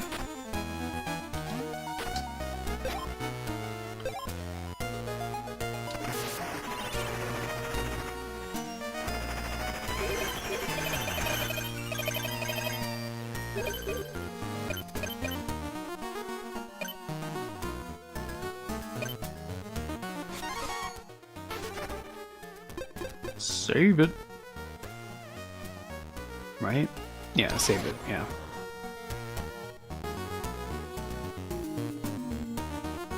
Hell yeah. But yeah, this minigame can suck a dick.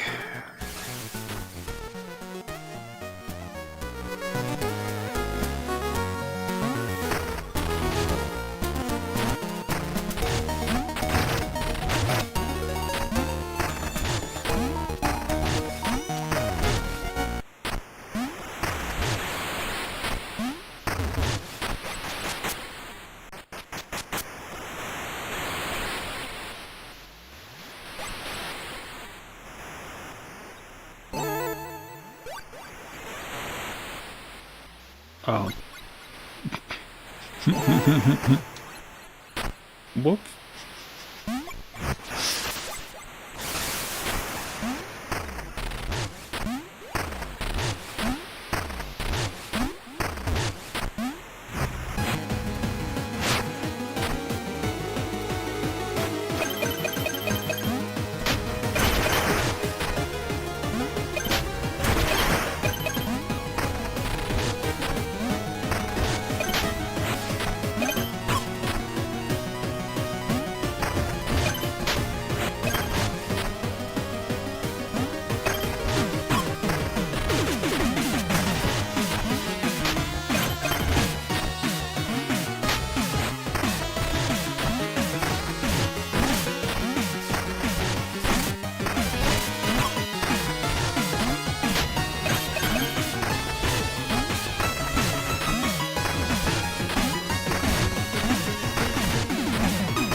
Sorry.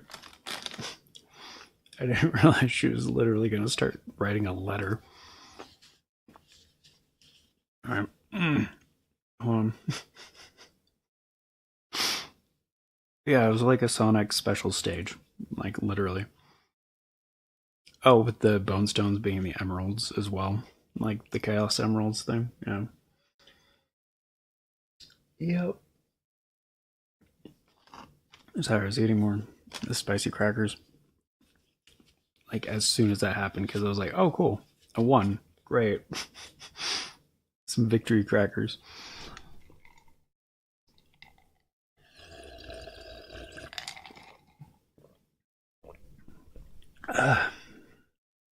Thankfully, the game universally like pauses when you know the thing, which I found out last time because, yeah,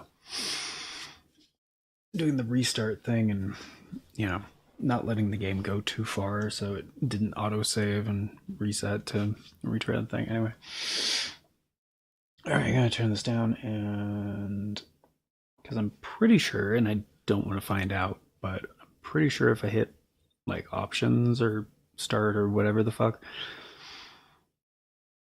I'm pretty sure it skips the sequence, and I don't want to like skip over this because Baron Lionel was the guy who tasked me with repairing the spark generators in the first place, and there's like 6 of them spread out throughout the map, which is like the main quest. And this is like the recommended first area, which honestly, yeah, I would pretty much start with this one every single time because I've been to the other areas that you can access in the early game, and yeah, I just kept dying, kept getting my ass kicked, and yeah, it's very much not worth it. And I can see why, because you get thousands and thousands and thousands of bones on the way there. Like, you can just easily level up like a ridiculous amount, and a free weapon, and like tons of great shit. So I don't know, I'm gonna go back and check on that guy though and see if he says anything different at some point or whatever. I don't know. I'm assuming he'll show back up at some point and be like, you know what? I thought about it and I should move on. Like, yeah, you should. Dear Baron Lionel, I've just restored the first spark generator, though the fight to reach it has left me battered and breathless. The Marshal of Essex was right. Monsters prowled the tower's grounds, and the very earth around it was twisted and foul.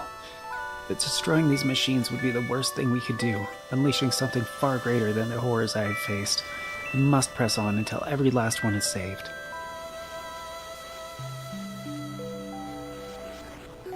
Can I... Oh shit, you can scroll? Well, fuck me then. I wasn't expecting the game to be that considerate. With resolve, Mina. She's carrying a wax seal set around with her?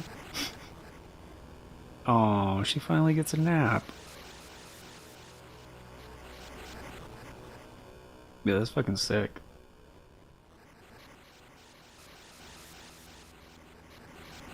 Game of Scroll, Game of the Year. Oh, is this like...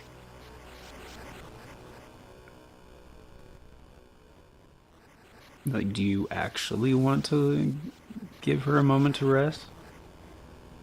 It's in your hands now. Player, or are you gonna get impatient? I mean, it depends if anything's gonna happen. Personally, if you ask me, like,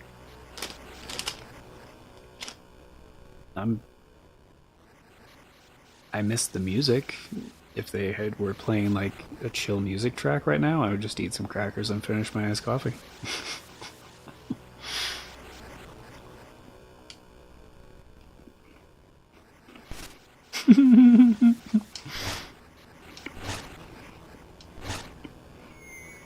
Oh fuck.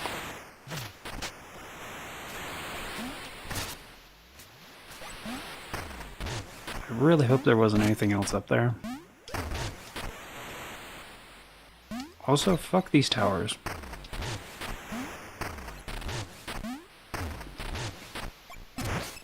There we go.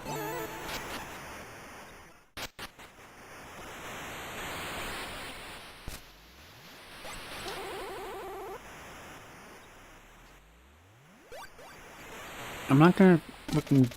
No. This ain't Dark Souls 3, dude. Fuck off.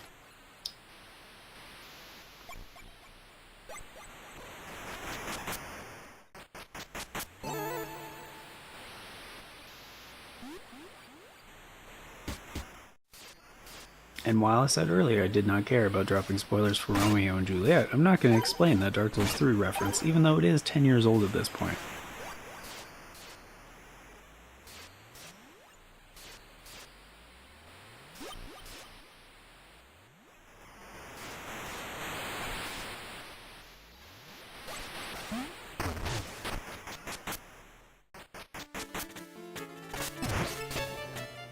Oh, that's what that is. Okay.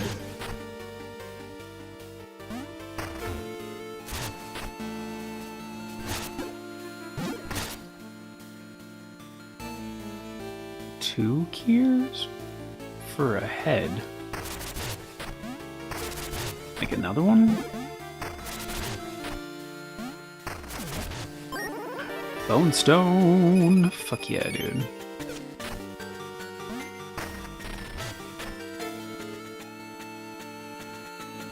What's the head for?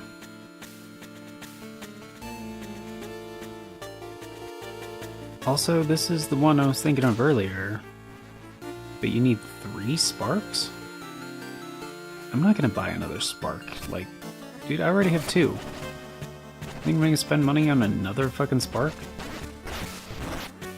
Dude, that absolutely wrecks his shit.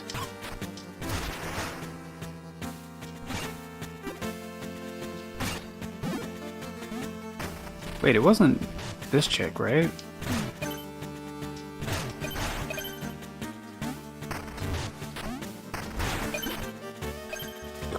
Like, your husband was actually dead?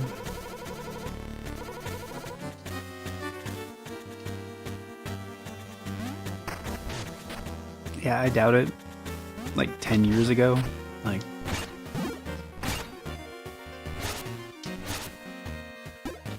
highly doubt it. So I'll save this cure for something else, I guess. Oh shit, I forgot to re-equip the thing. Floaty McBoaty. Damn it, that means I can't make certain jumps like that anymore. The mid-air float thing is so fucking good. Like, it's not a lot of extra hang time, but it's a little bit, you know? It's enough to make, like, a notable difference. Okay, so definitely carry the wisps, because, yeah, press X while airborne to float and extend your fall. It's amazing. And, oh yeah, of course, extra healing. Yeah, duh.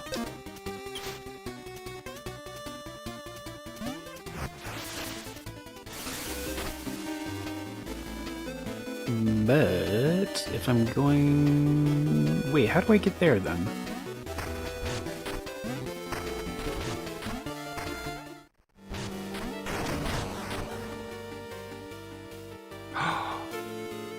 No. The head that was all the way up there, that's what it's for? No, because there's another rope going to the right. Yeah, there's another rope.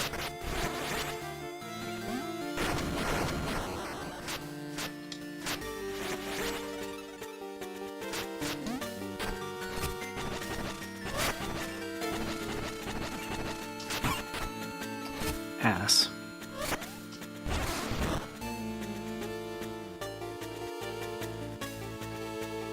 Where would the other rope be? Oh, did I just, like, not see this? Yeah, I don't think so.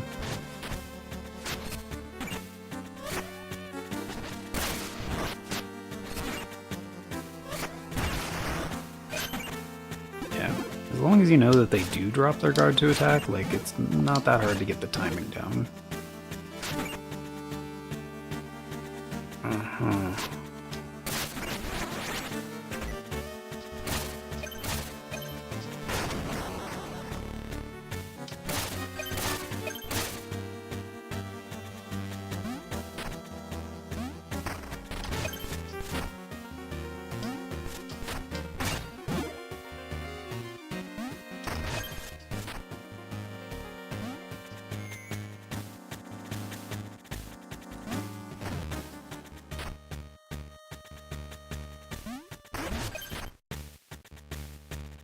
I don't know what this is about, but... shit.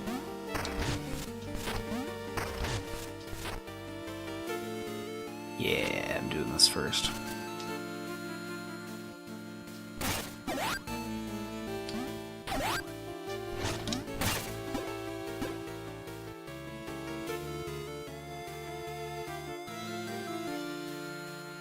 I mean, it has to be, because there's no...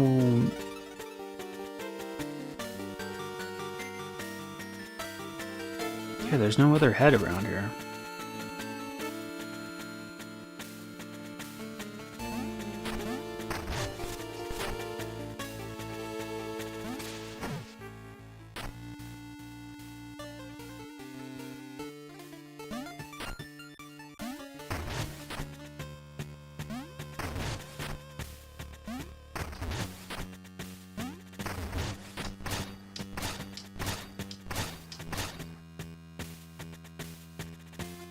Is this just giving me a clue, like, to the left?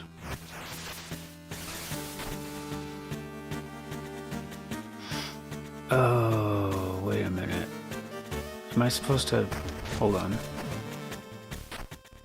Yep, I think so.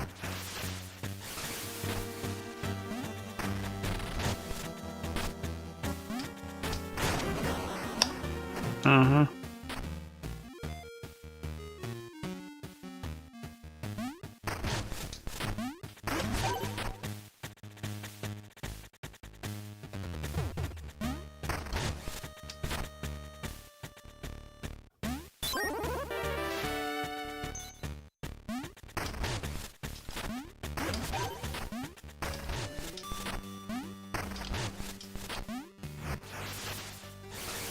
Okay, so now I have 2.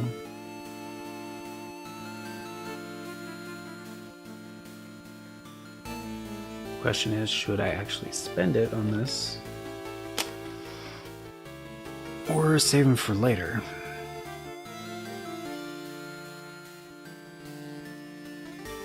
I mean, ideally, I'd like to clear this area out so I don't have to really come back for secrets and shit. But, I mean, I'm gonna have to, at least on one of them, because, like, again, I don't have 3 sparks, and I definitely needed 3 for that one door.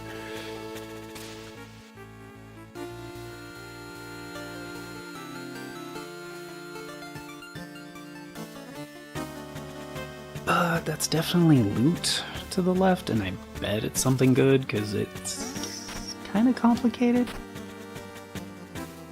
No.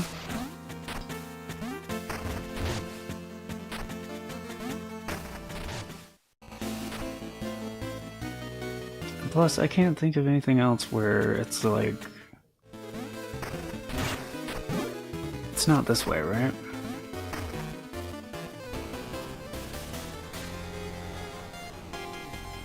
No, I already did this. This was for the weapon point upgrade.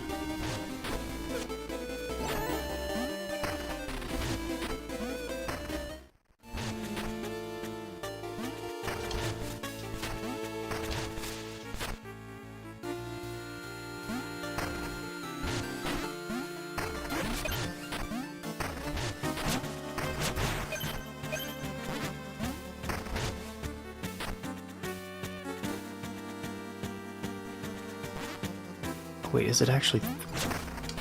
Oh, no, it's a separate thing.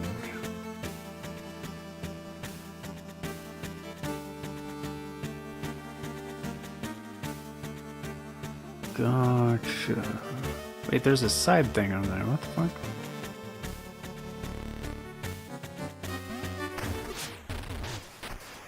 No, I already did this, though.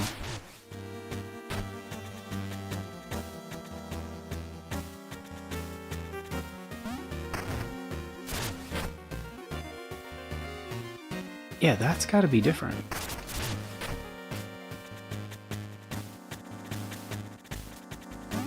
But I think this is the head for that statue, like, at the entrance. I think you just have to, like, bring it back, but it's like... I could use 2, yeah. I could spend 2 years to do this. Like, they're few and far between, but it's probably super worth it, and I'm probably also gonna have to avoid the floating head bullshit while I do this. Yep.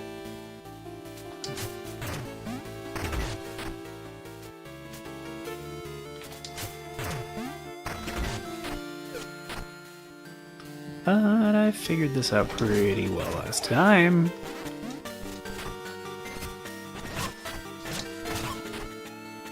Asshole.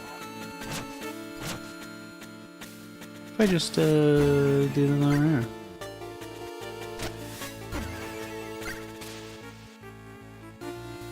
Yeah, your position resets, doesn't it? Haha, dumbass. Oh, fuck, that applies to the head too. Wait, but the other guy does not respawn. Okay. Okay. Okay. Good, good, good, good, good. So I'm just gonna take this guy out preemptively as well.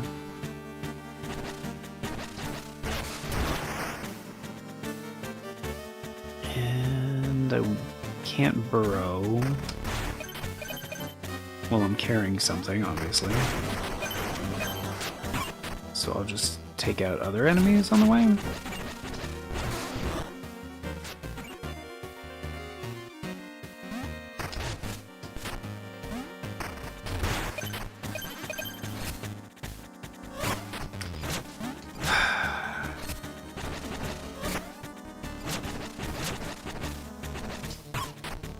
Damn it.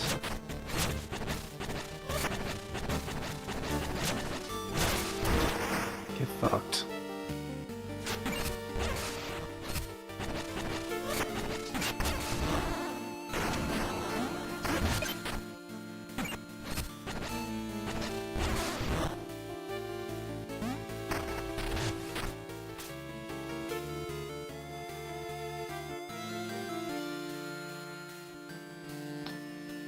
I mean, I do have to carry this thing like the entire way back, I think.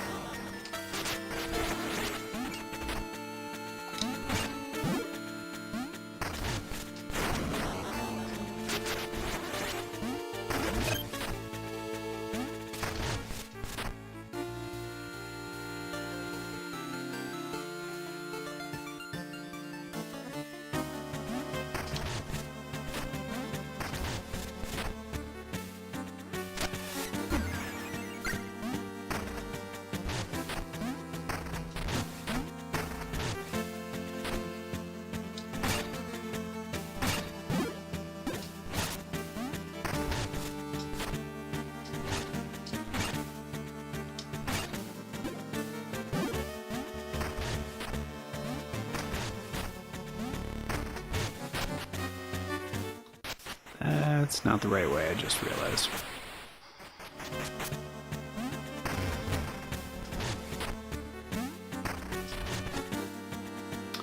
But that should make this way easier.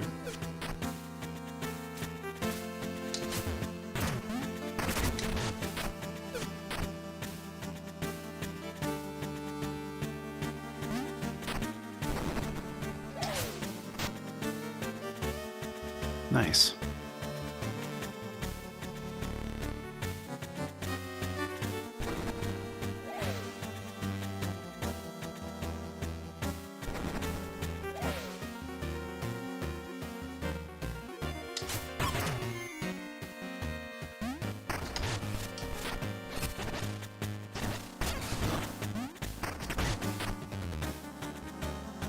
Shit, why did I do that?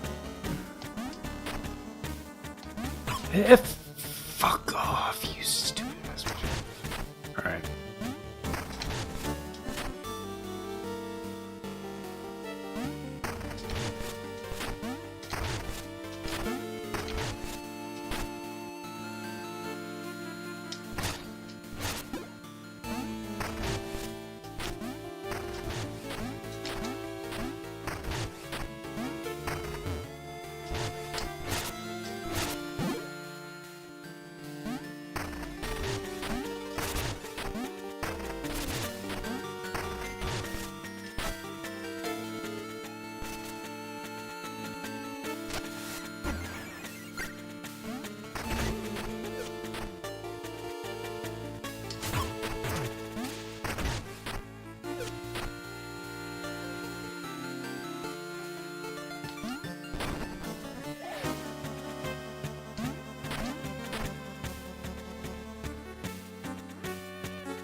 Seriously?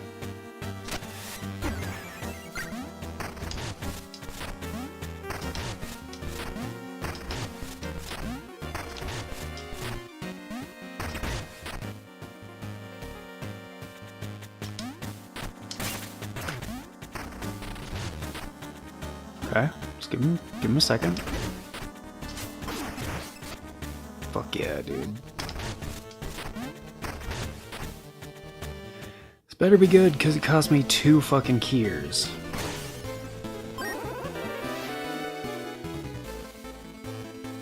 What?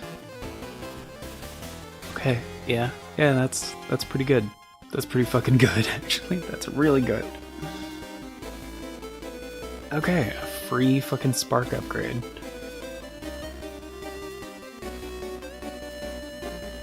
think the last one, which was the only one I bought, I think was like 2,000 or some shit. So, yeah. 3 sparks means I can do the other thing too. If I had a keyer, which I don't, because I used both of my keyers.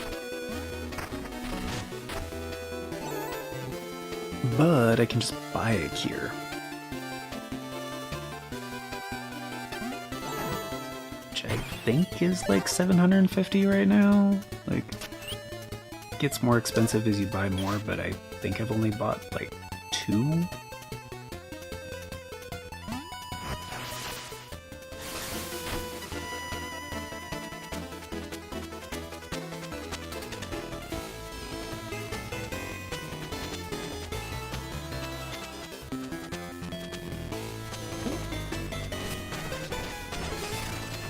Huh? Alright, whatever, I don't give a shit.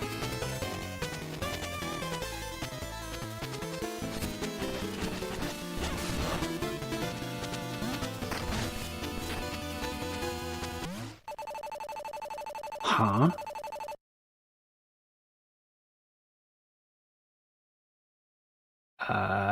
Okay. I mean, I should have expected something to be different. I've been in and out of this town like hundreds of times now, but that might be an exaggeration. Like 100 times. Pretty comfortably. Hundreds, not yet.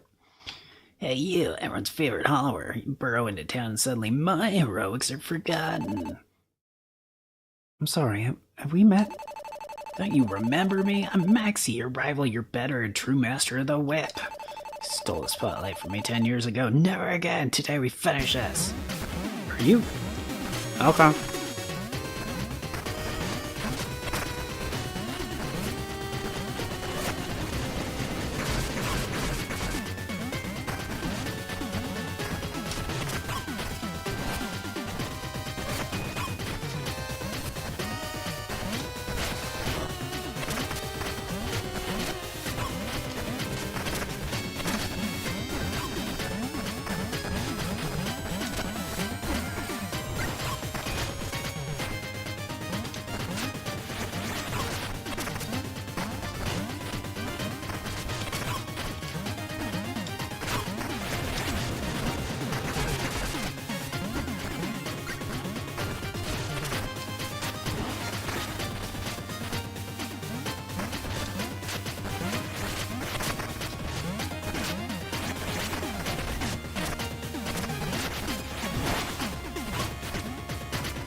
Oh shit, you can actually run?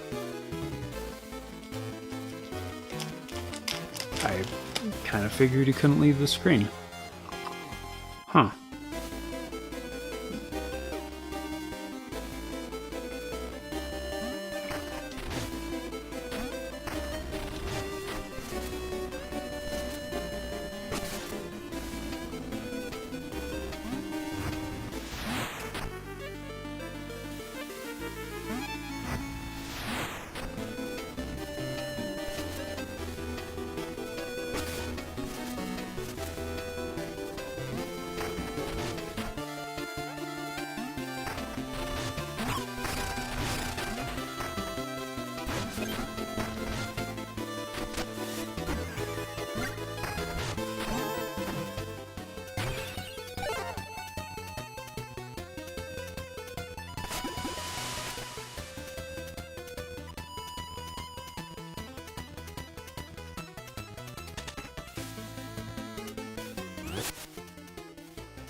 How about we just put it all into Bone Stone right now?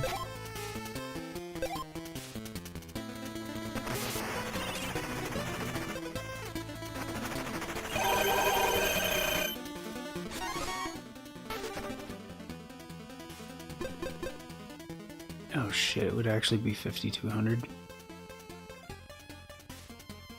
Damn it.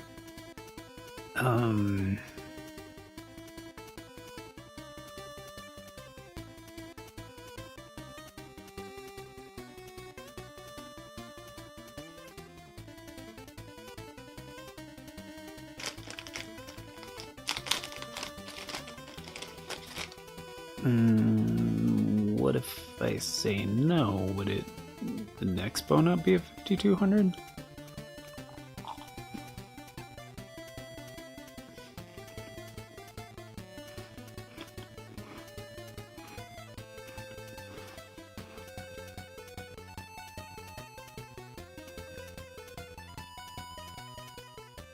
I mean, probably, right?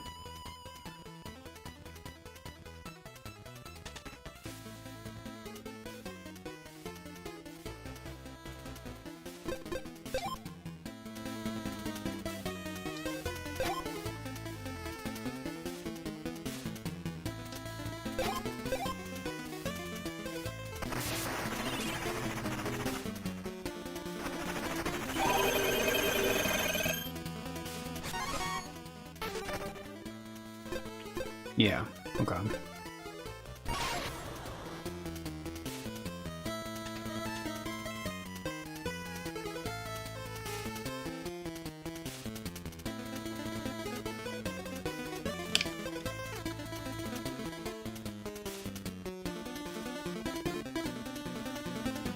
Okay. I just thought, it's probably better to not walk around with a bunch of that right now. Like, 1,400 is kind of a good amount, I'm not exactly in a town right now, and this flicker is preventing me from going shopping, so there might be other barriers to going shopping. I don't know.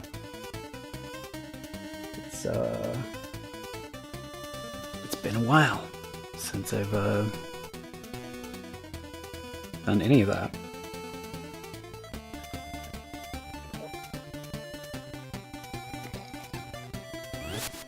Now we have, 8,000 bucks essentially, so kind of a lot, but there might be even more things available for purchase. I don't know. Like, the weapon upgrade for the hammer was 2,000, but now I have the daggers as well, and I'm gonna try to only use the hammer. For other stuff, I would, like, I'm just gonna use sidearms, Which does make me wonder if you could do an entire playthrough without the weapons, Like, just using sidearms. Like, because the only fight where you don't have sidearms available to you is the optional one at the beginning with the Kraken. Like, it seems like it'd be doable. But, I don't know. It's kind of what I've been trying to figure out as I go through here is, like, what would be, like, a cool challenge run,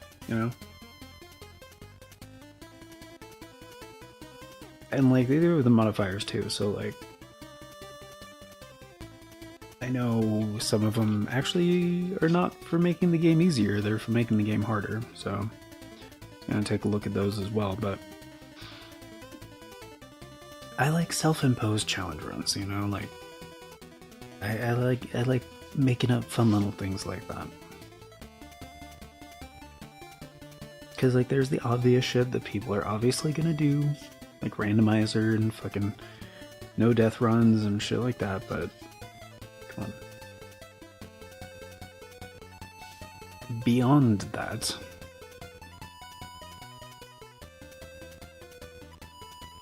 and like initially I wanted to, because initially I chose the hammer for two reasons. One, because it is basically the God Eater like boost hammer, and two is pretty obviously like the worst weapon because it's the slowest, and in this type of game typically a slow weapon sucks. Like, it's just worse in every way, pretty much. So, but I thought the roll thing and charging it up and stuff was really cool. I liked the moveset. Like, I just, you know, wanted to main the hammer.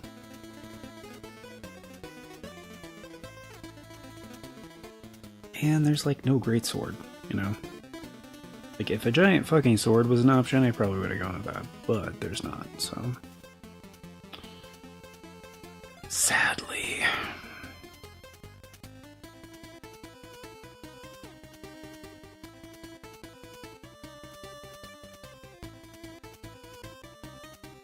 But yeah, that first area definitely. Yeah, I would definitely always go through the crypt on the first run unless I like knew exactly what I was doing and maybe started with a different weapon. But like if I knew the end game strats, like yeah, you could probably start with any of the areas. Probably there's like maybe, I don't know, maybe a couple of them actually aren't accessible, like without other things from other parts of the game. I don't know. I don't know. I don't want to know. That's the joy and beauty of a new game like this, you know? Because eventually you look stuff up, you talk to other people about things, and then the game, you know, gets dissected into the very finite points. And then you can't really have that experimentation or discovery anymore, you know? It's like exactly how I feel with Elden Ring. It's like everybody knows everything about that game.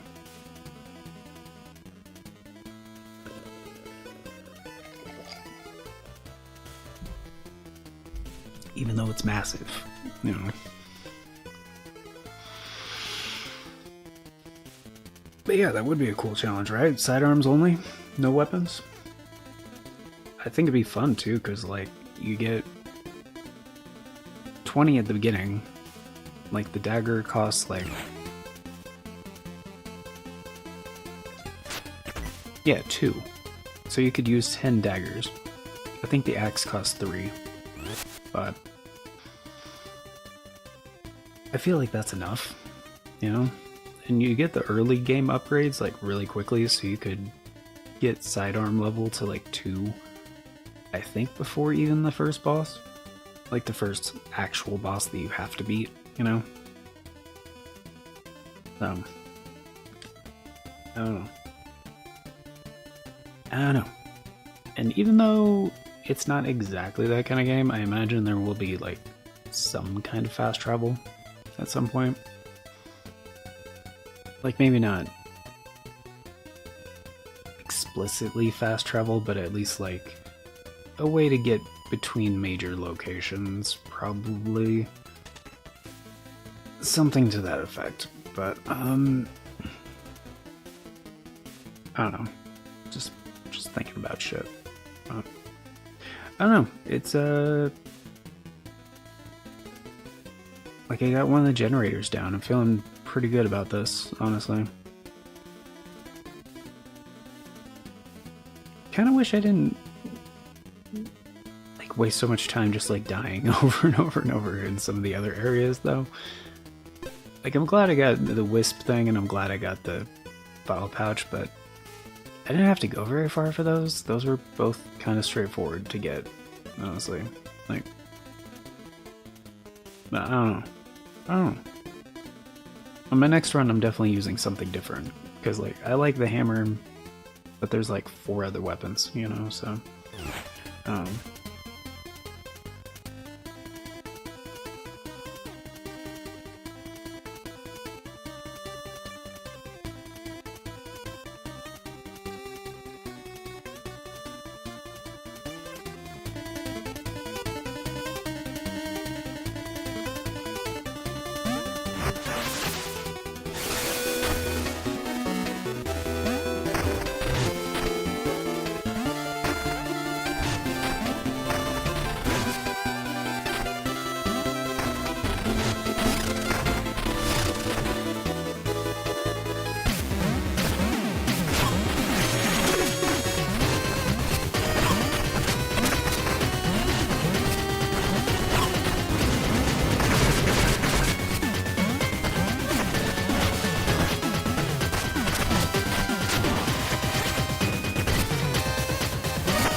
bitch.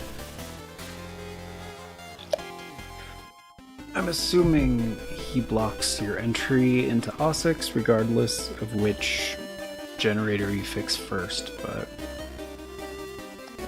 it seems like one of those type of things. What the whip? I lost by an inch. Your kind always cheats. Because I'm a mouse? Or... What do you mean? It sounds like a vaguely, like, prejudice type of thing, but whatever. I'm sorry, but I really must be going. I hope we can let go of old grudges. One day the Hollower name will be done and dusted, and they'll call on Maxie to lash out on you all. After all my training, I still couldn't beat you. This thing must have been weighing me down, take it.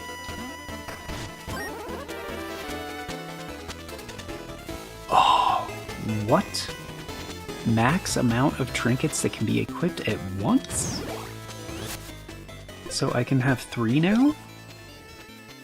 Dude, yes. Yes. Sick.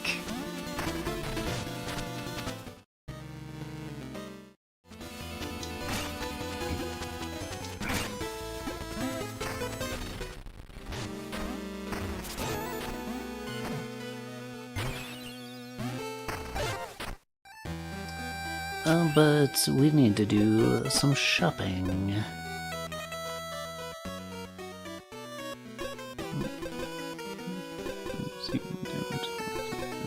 Effective. Nothing not back to the enemy to run flies that attack other foes. The fly bait thing seems really good. I'm gonna take that.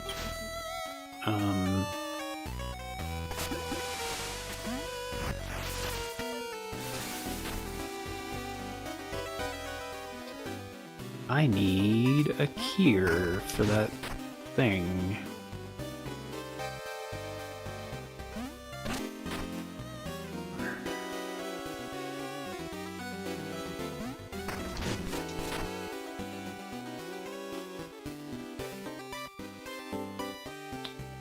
Where?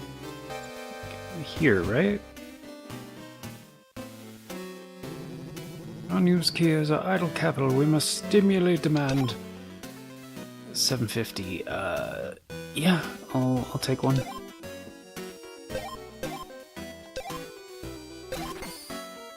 Thanks for the purchase.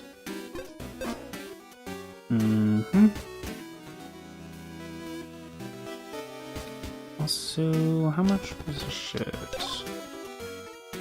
Max health, survive longer, battle patch, max. Well, let me heal more times. Jewels for more sidearms. Increase max trinkets that can be equipped at once for 3,000. That's only 2,000. I can get another heal for only 1,000?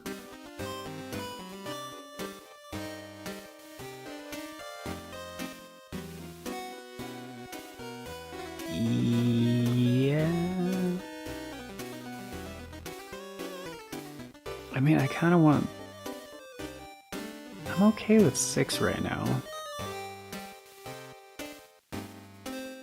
Like, I feel like most of the time I'm not burning through all of those. And there's a different upgrade that, like, I really, really want. We have 7,000. Okay, alright.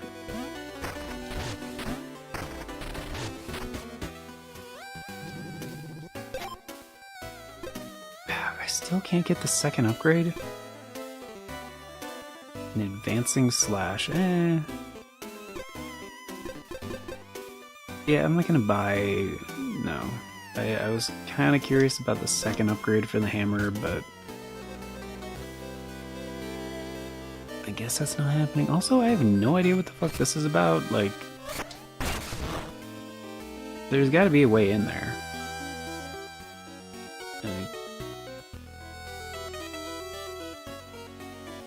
Don't really get...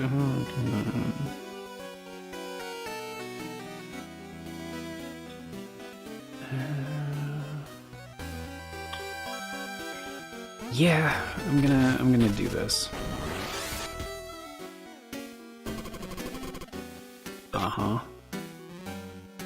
Yeah, max health by 25%, which That's a pretty fucking big chunk. So yeah, I'll take that. Yep. Plus, are we just green now? Oh, it changed the color of our sprite.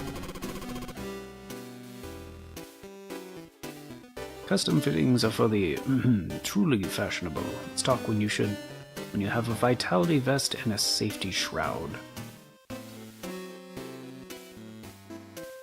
Which means...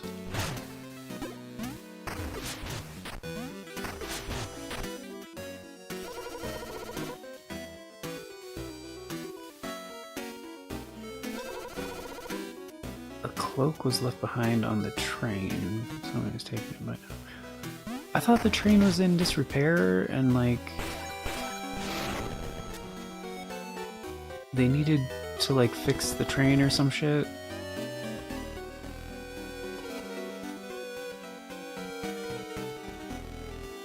Right?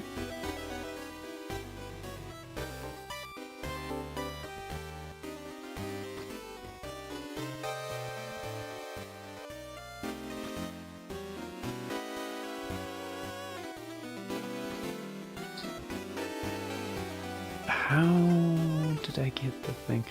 Because there was this...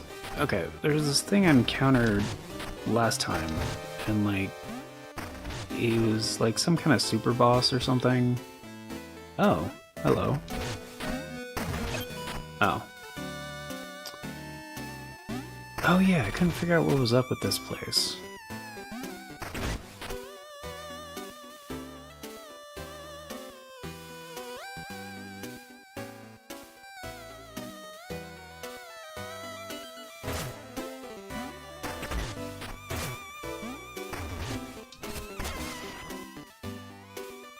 Yeah, I don't see what it wants me to do here.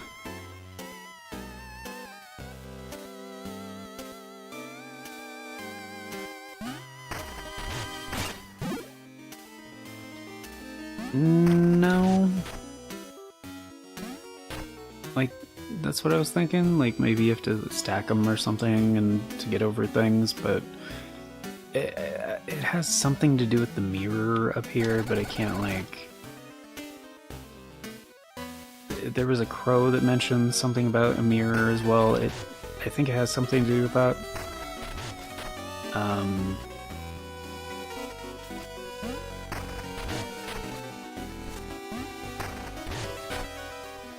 Oh, is that the bridge they were talking about? Bet you can't kick it down past the bridge. That's the one.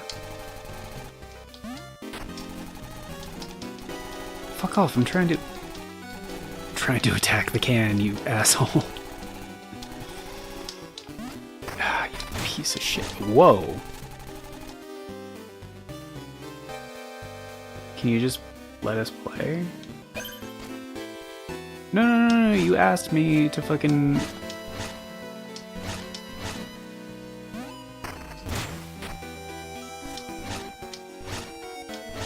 ah, damn it. Come on. No. Fuck.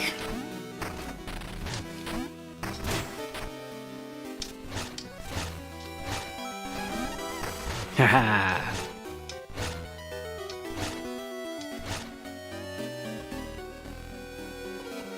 Yeah, what do you think of them apples? I'm just gonna glitch back over here, you asshole.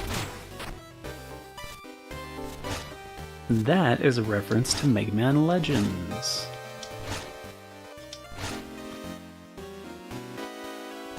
There you go. Alright, go have fun.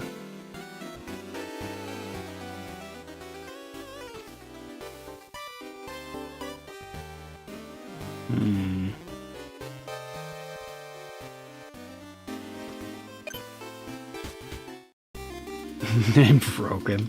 A little bit. Nah. Yeah, this is like the Hollowers Guild or whatever. Oh, you want me to hit you? Okay, alright. There you go, what do you think of them apples? two of those, just like your twin thumpers. Dude, if I could use double hammers, oh my goodness. I'm not gonna hit you again.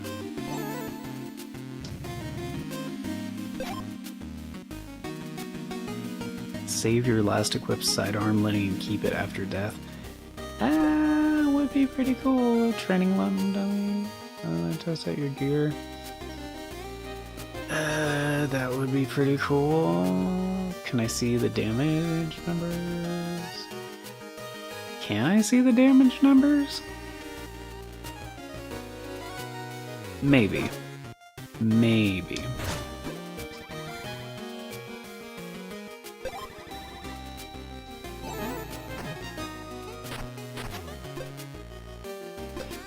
Oh, literally just make it look different styles for 500 bucks? No.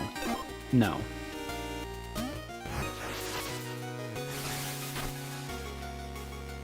Like, maybe eventually when that shit becomes meaningless, but no. Not right now.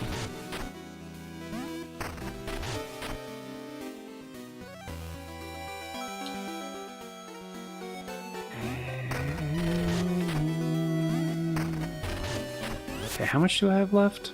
4,600? Okay.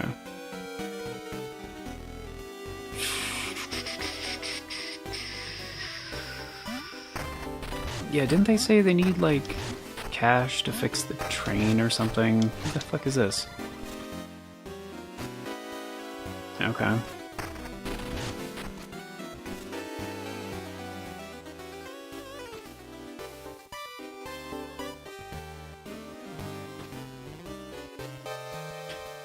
Oh, do I need to be able to reach the giraffe? I bet that's what it is, because it's up on the higher section.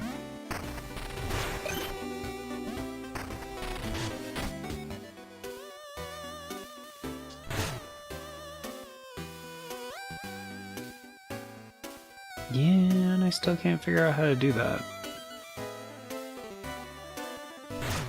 Because you can't just, like... Yeah, can't do that. And there's no other way to get up there, so... maybe... Dude, I made it past you before.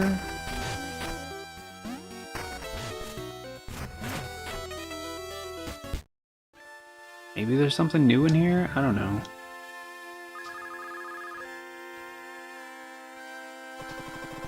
Like, I don't know how to get to the bayou.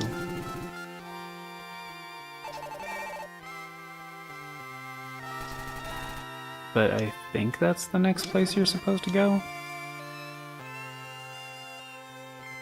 Yeah, this guy was complaining about not having his piano bench.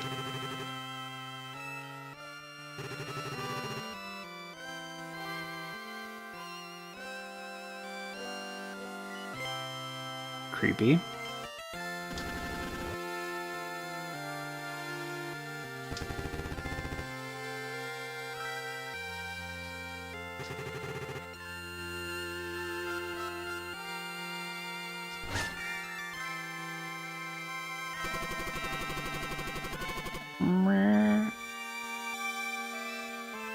Oh, they're supposed to be cat ghosts. Oh, the acoustic is in here, divine, perfect for a cat leak attack. Uh-huh. You kind of responded when I hit you.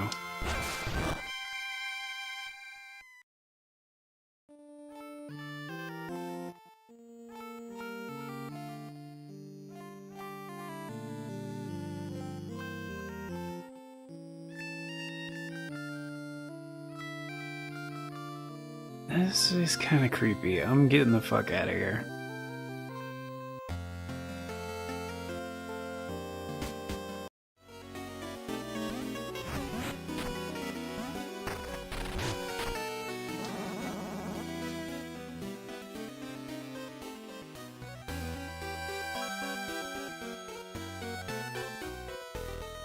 And I'm guessing the train is like the fast travel thing between areas, probably.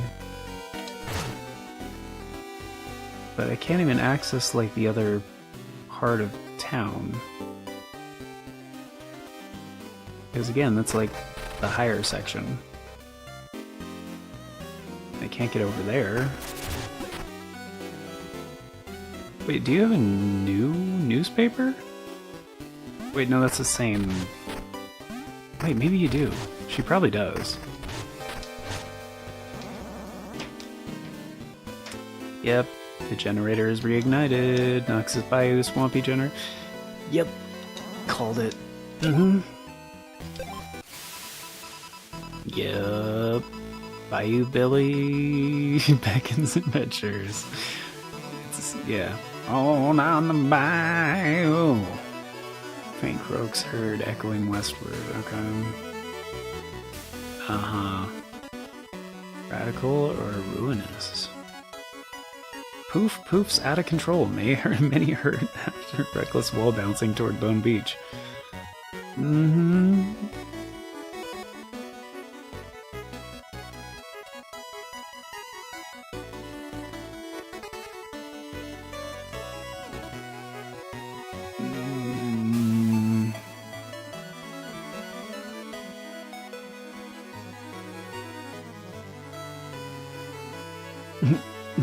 Borough bureaucracy? What do you mean I need a permit to dig here? That's great. That's funny. Alright, so we have to go to the bayou is the next intended area. Like, you could go somewhere else, but fuck that. I've already seen what happens when you just go off the beaten path. I'm not feeling that frickin' what's the word? I mean, I guess I am green, so froggy, you know, that works.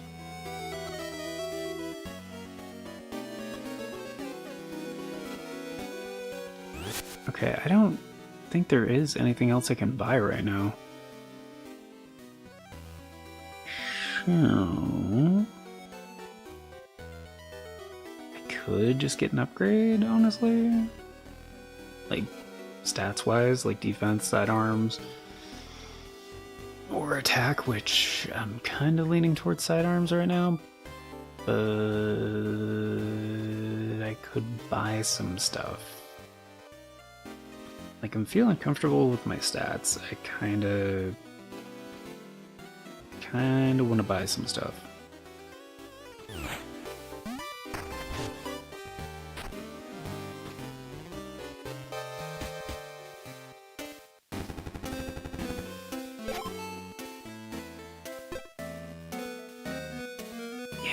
An extra plasma file would be pretty sick.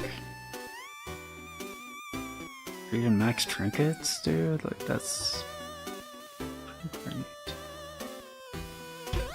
Does it make everything more expensive? I'm gonna get a vial pouch thing, yes. Oh no, it only makes that one more expensive. Well then fuck it, yeah, give me the health, dude. Oh. Okay. Yeah, that feels good. Yep. Get the fuck out of here.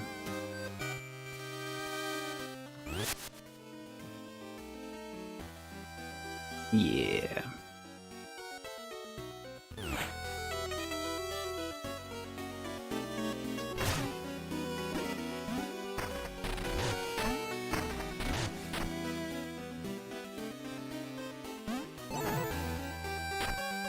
Hello?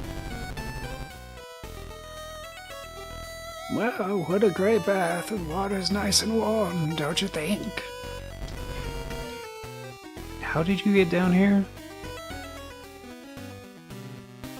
Get away. Get away.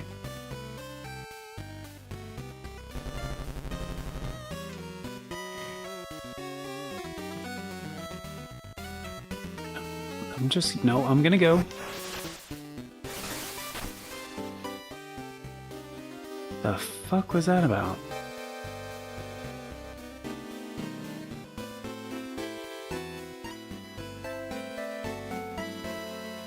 And did they get that picture? Someone following you? Hmm? That picture? Oh, for the newspaper. Yeah. Yeah, they do that. Like it, you know, it made the news. It's a big deal, you know? It's a big fucking deal. Ah, shit. The little shit flies.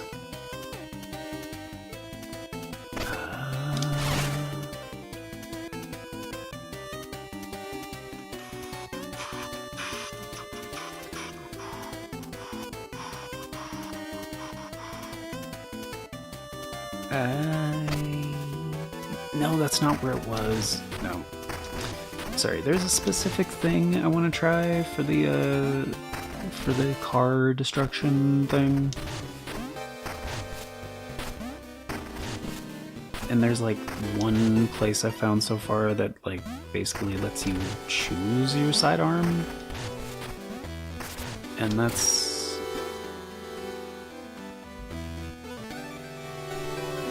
like it's essentially over here by the super boss that I definitely should not be fighting. Because honestly, I think it's an optional super boss. Because I tried doing damage, nothing doing, and it was killing me in literally one shot with any attack. So I think this is an end game thing. But this is also how I discovered like most of these sidearms, which it looks like I'm only missing 2, so there's 15 in total, I think, probably. But yeah, like 7 of these I discovered because of this one ball that just kind of like cycles through all these. So I don't remember which is which, but the gray one I think is what I want. Ah, fuck, what are these called? I know it has like short descriptions. That's the warp? Yeah, that's the warp. The lantern is fucking sick. Beckoning collar? No. Walk through? No, I haven't found a use for that yet. Iron Steed is the bicycle. Bounding bombs. I don't understand how this one works. Miss Jar, no. Nine Ghosts. This goes by wildly, no. So yeah, I want the lantern. Yeah. Which is 5, but I have 50 total, so I'd be able to use it 10 times. Which I think would be enough to destroy the car. I think it's the second gray one in a row, so there we go. So it's like purple, gray, gray.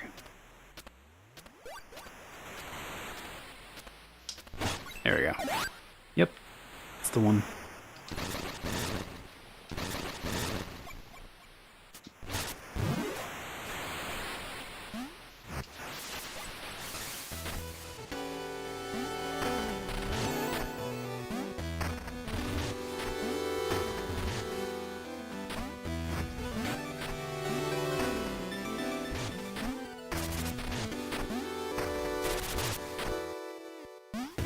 Actually, wait, does Lionel want anything? Because, like, I did just do one of the major things in the game. Oh, yeah, there's a...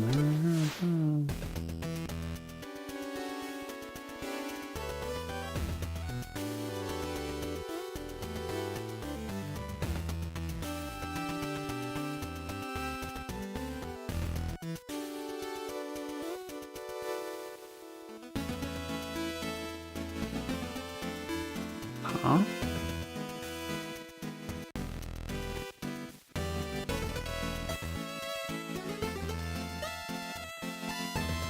Wait, why did the expression change?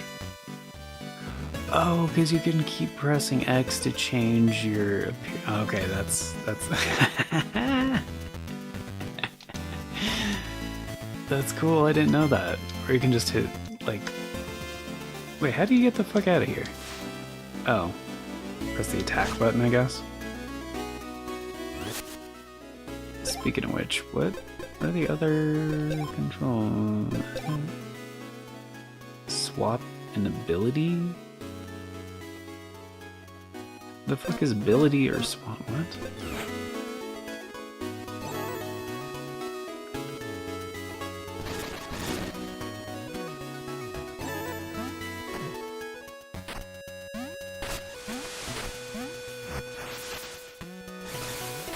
Yeah, right, maybe. I don't know.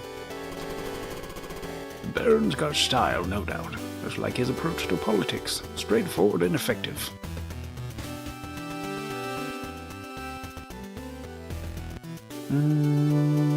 How would I get up there?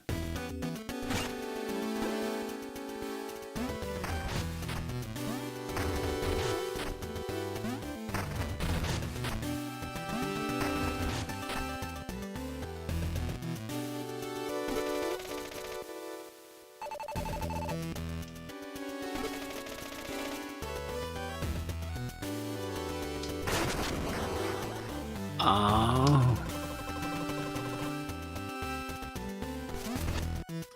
That makes more sense now.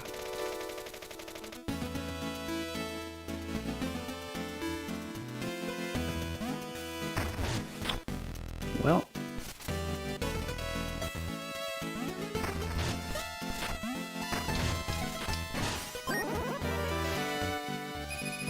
Yay. No, but I'm glad I checked, actually. So let's back on, okay. 8 mana has? Well, you should.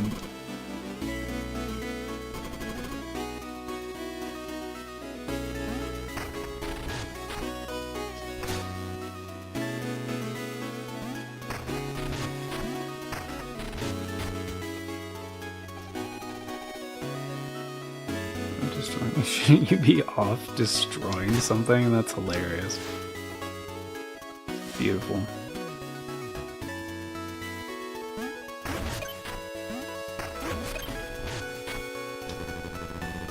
Mina, just perusing old records from when we built the generators.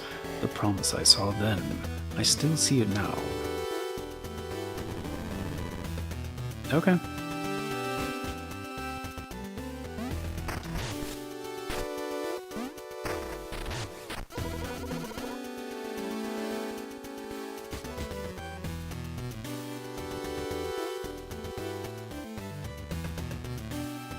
Is that all there is here?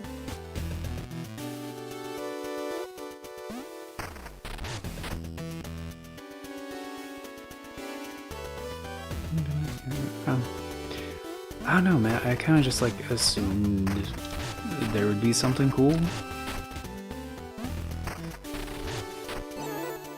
Alright. Well, I'm gonna go try the... Wait, what was in this thing again? Oh, it's one of these again. Again, no idea how I hit something behind those things, but I'm guessing it's something that we get later, probably? I don't know. I, like... No fucking clue, honestly.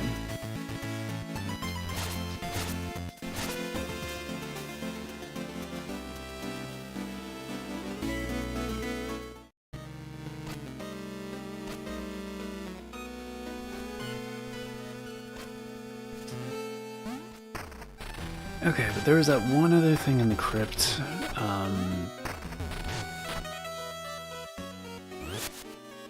2700, okay.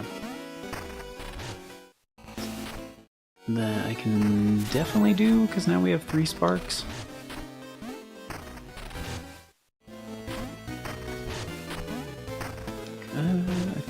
Well, yeah, I guess I'll try this first. Yep. 40 bone stone will cover the rest, yeah.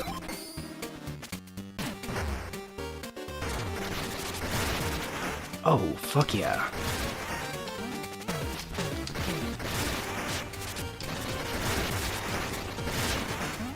Yeah, this is in the bag, baby.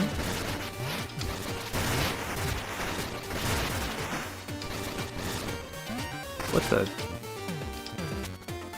Oh. Shit. Well, I thought it was in the bag.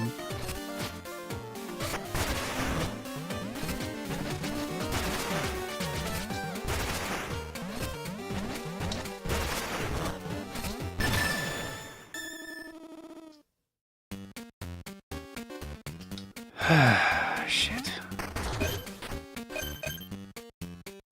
I think like, it's not the fastest sub-weapon either. Like, it did seem to be pretty good, but, you know, pretty costly. I'm just gonna try it with the... How the fuck am I supposed to do that?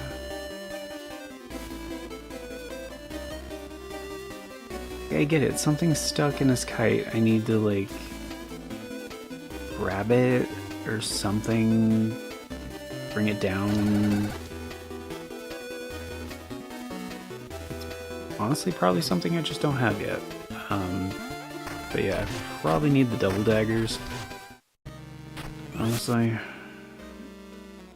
Like, or something faster, you know? So, like, whatever, it's fine. I'm willing to switch just for, like, this one thing.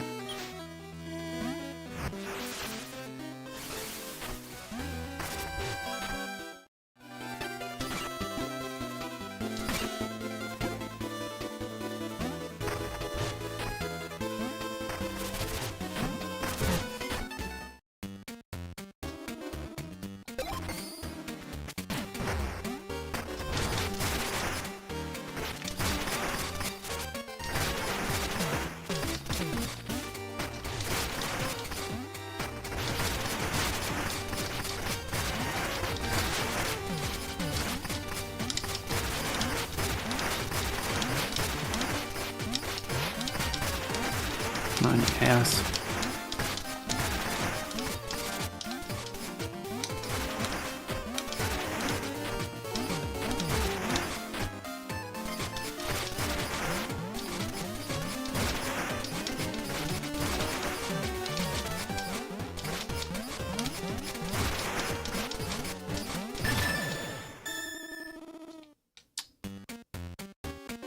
That was not as good.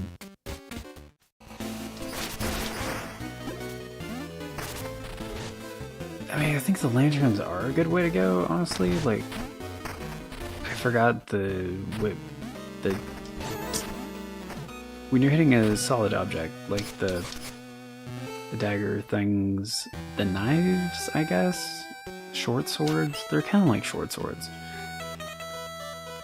The game does call them daggers, but they kind of knock you back a lot, so probably still better to maybe, or stick with the daggers and... No, because I think it is faster for the end part, because, like, they do hit harder. I don't know, I'm gonna mostly use the lantern again, though. Let's see how it do. Because it did seem to be a lot faster. Kinda. It's like the blast hammer.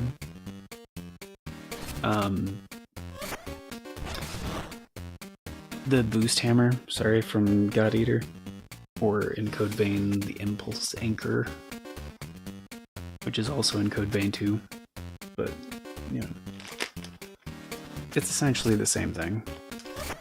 I think it's got the thing and then takes the shell out and kind of explodes a little bit. Like, it's a boost hammer, basically. Yeah, yeah.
was actually pretty good. Yeah, I'm just gonna do it with the hammer. I think I can get it.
Yeah, yeah.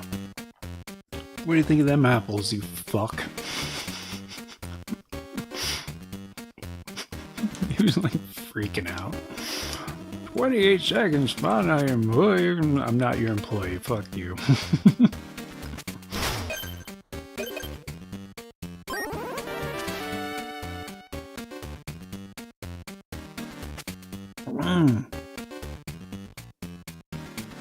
Attacking continuously boosts your damage.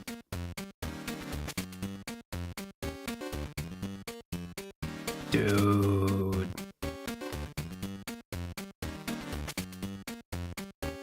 Also, kind of what I expected, like it was weird for whatever reason. Like the hitbox is more generous attacking down on the explosion than like facing up and attacking. Because like when I was above the car, I could hit all the parts with the explosion radius. Like when I was below it, it didn't register like that. So again, it's one of those weird things about this game, like where are the hitboxes? You know, it seems to favor like certain directions a little bit. Like it's a little misleading. But no.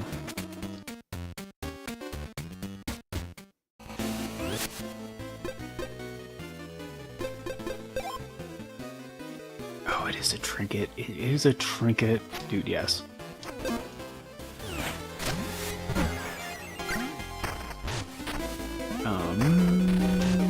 I just also realized how to get the kite thing. The answer has been right here the whole time. Because, like, these rocks... Hollower's rocks. Toss a little stone that skips along the water or ground. Yeah. There's a thing, there's the water. And there's, like, a ledge right there. Like, that's gotta be it, right? Just skip the rock to, like, knock the kite down, right?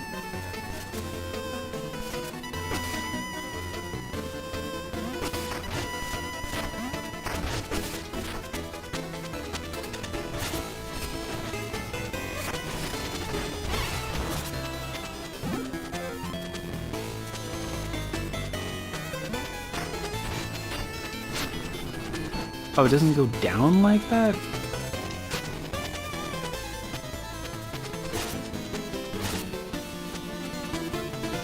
No. I may be wrong. Also, where is the actual kite, you know, like... Sometimes it seems like the game does depth, and sometimes it does not.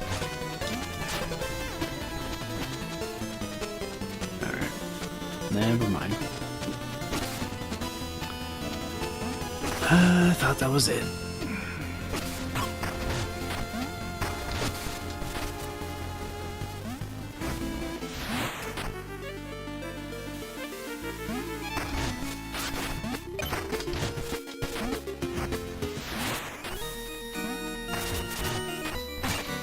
Also, it's just been a while. I was gonna check on this guy. Huh? Oh, I never grabbed it? This is, like, just here. Okay, so after the umbrella... Dagger.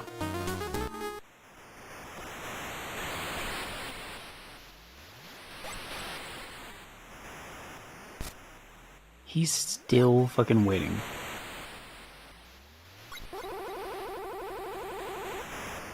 No. I'm not doing that.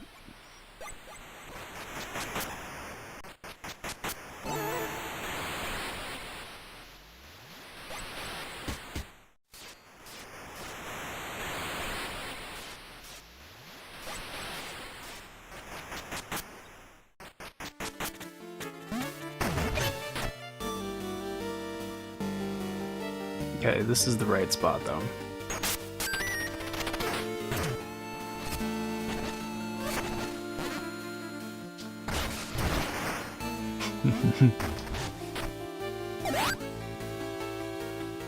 Okay, how do you... Like, the bike has different controls. Triangle, ring the bell. Ringing the bell makes you go faster. And dismount with circle, okay. Shit.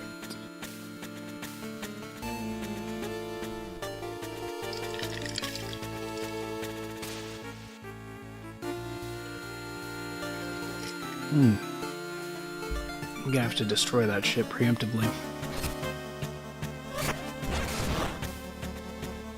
Damn it.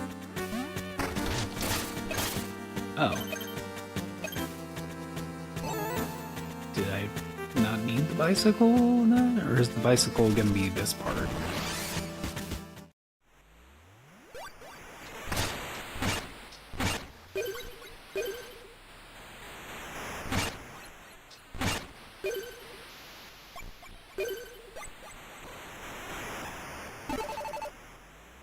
It has my name on it.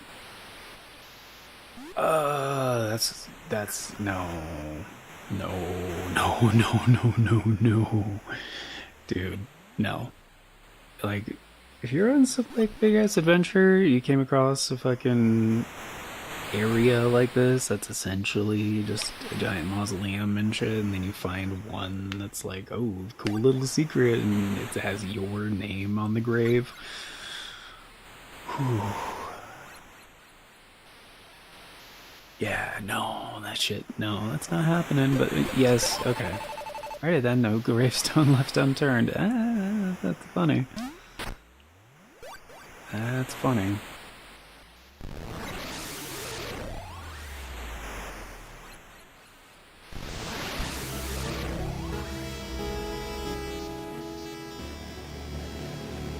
Are we in the dark world? Like, what?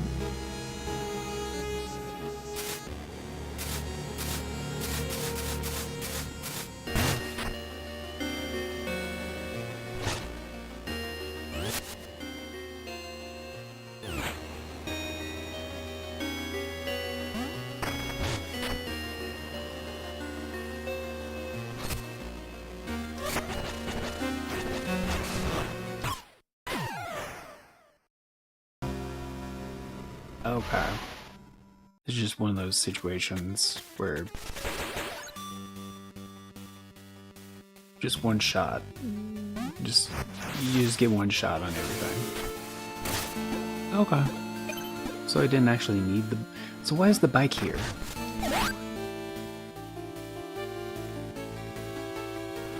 That's the part I don't understand.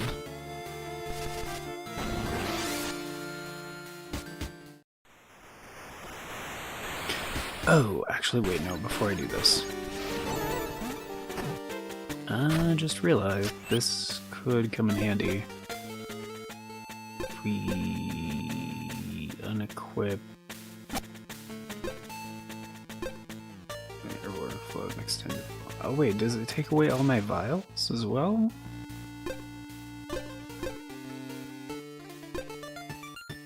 Chance to keep Spark on Death. That's the one.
that's kind of game changing. Honestly, I thought I had to do this whole thing essentially without getting hit, but yeah, there was a heal down here, so that's massive change.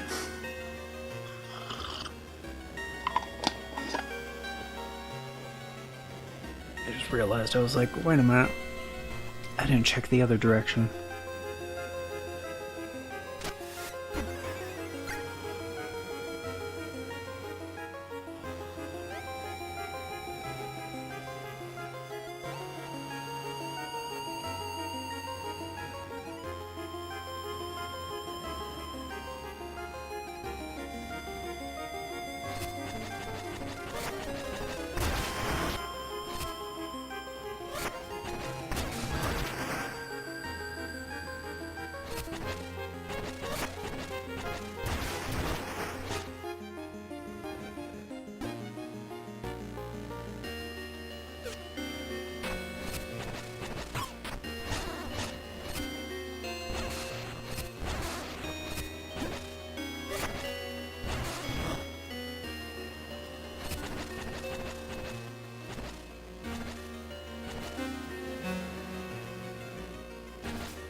starving bestium vials refill jewels on use but restore less health.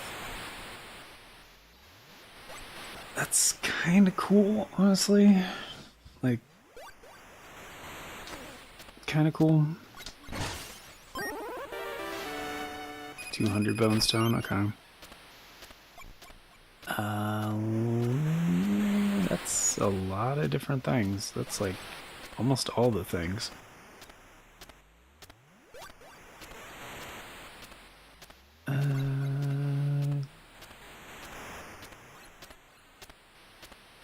Almost all of them. I think that's most of the ones I've discovered so far.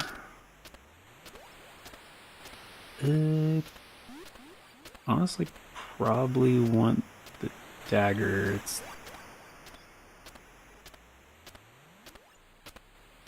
okay. Where? Okay, so it's after the other gray one.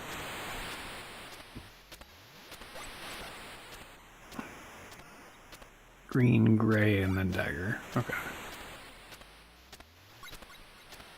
Gray, dagger. There we go. Or I could keep the lantern, but... Oh wait, we're just back? Oh, okay. I thought there'd be, like, another thing. Okay. Like, I think so, right? Yeah. Probably just, yeah.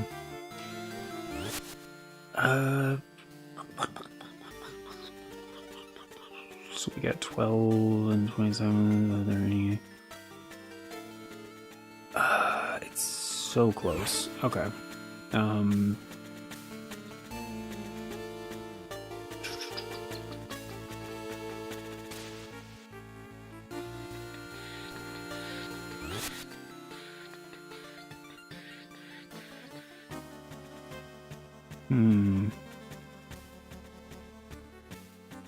What would I even grab? Probably sidearm strength, I would think. Trying to think like what I would get for the next one.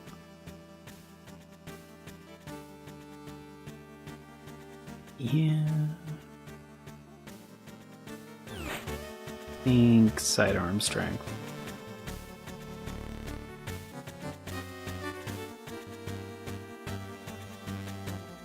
Or I could save up, but I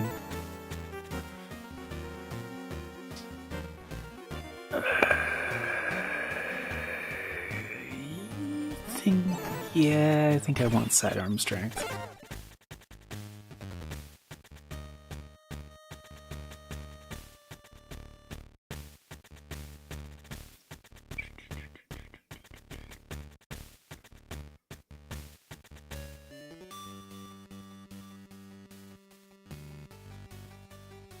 I mean, I should probably save some bone stone, honestly.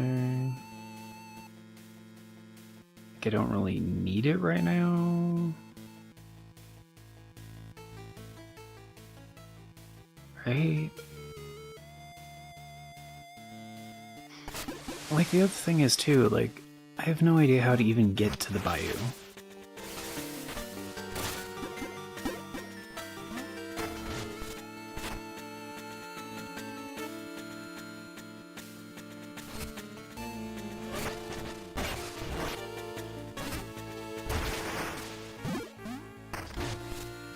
Like, I get that's the next place I'm supposed to go, but...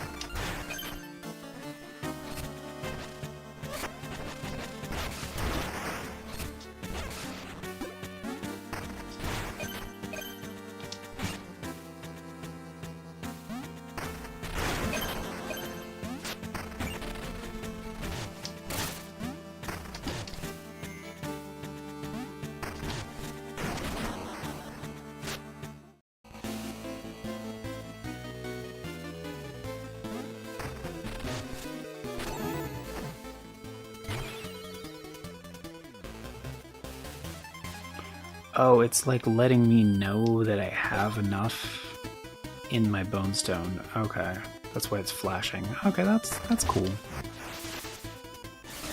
I don't really want to do that right now, though.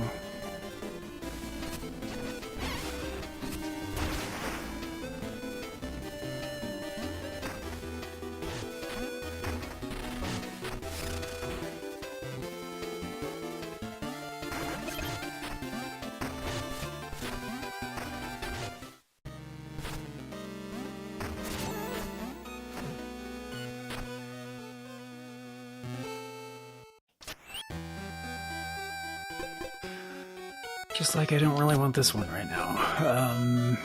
Do a little bit less health. Yeah, the chain capacitor. Attack enemies without missing to boost. Yeah, the fly bait was kind of cool, but they aren't that aggressive. Yeah, I'll take the chain capacitor, yeah.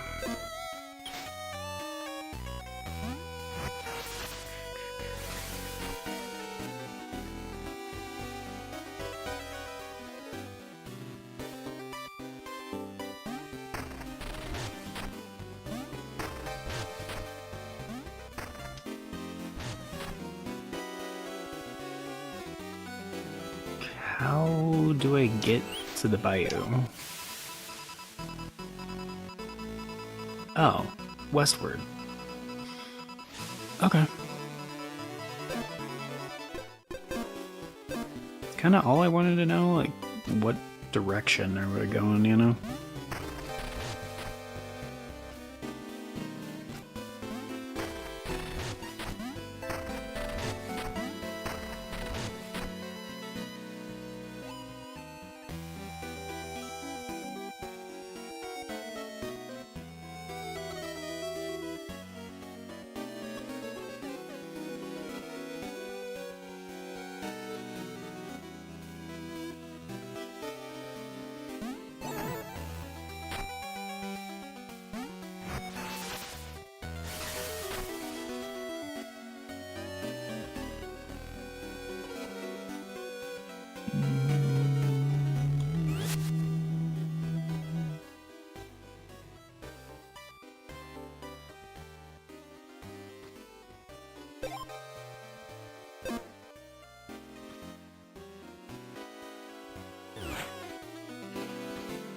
Like, I mean, I don't like walking around with this much bones. I'm like, maybe I can, like, put it away, kinda. Yeah, what if we just do, like...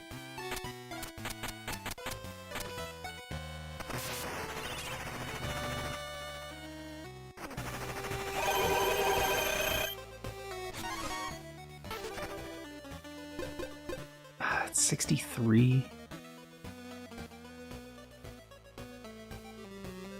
Fuck, that's kind of a lot.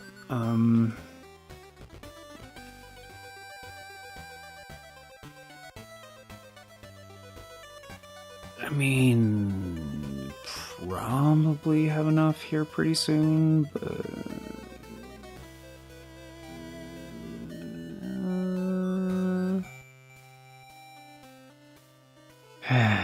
Shit.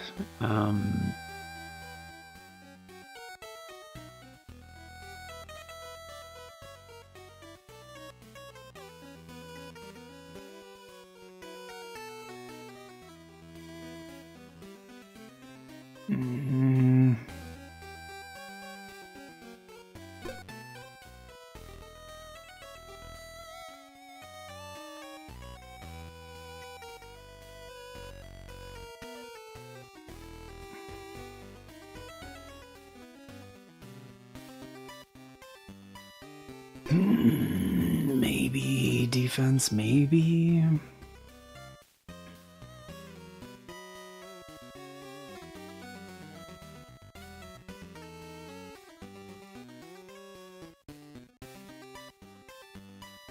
Like, it probably should do defense, honestly.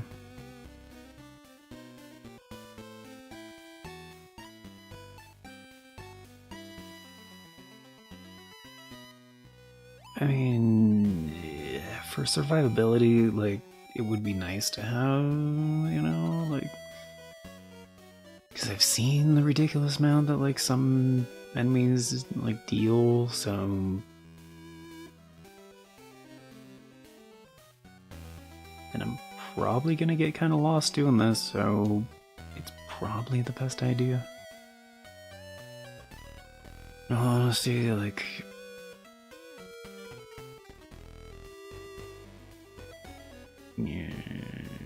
Yeah.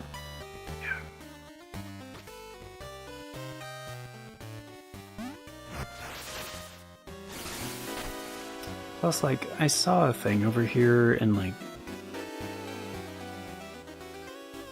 I think I need the bike for. And there's another dagger, like, at the start of town, right here, so...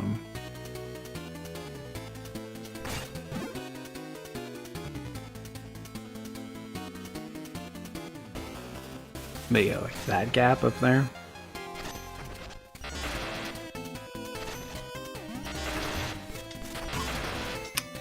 Motherfuckers.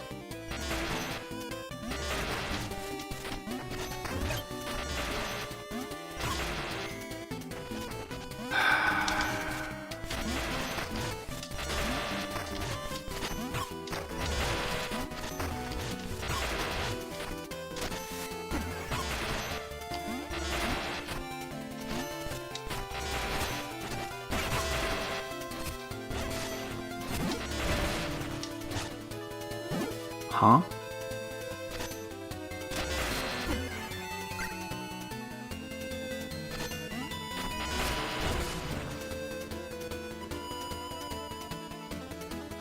Oh, it's the multiplier thing. Okay, so it just, like, tells you... Okay.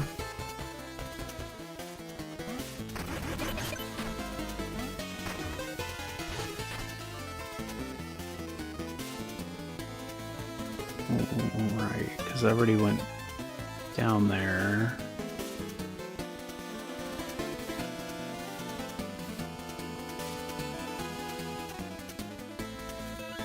Right, now I've tried going over there before.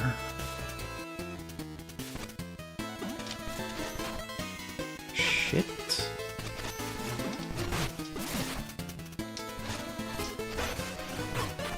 Oh, he's not that big a deal.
That's fucking brutal.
They hunted the elusive Dugan? Is that the very spot? These kids think they're pirates, I guess? We think it's close. This is where Father went missing. It shows up you can help us out, but don't get caught in the crossfire. There it is.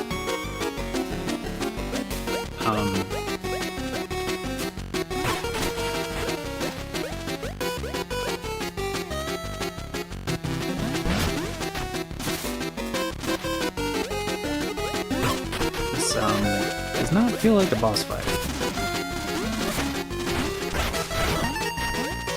Oh, it is. Holy shit.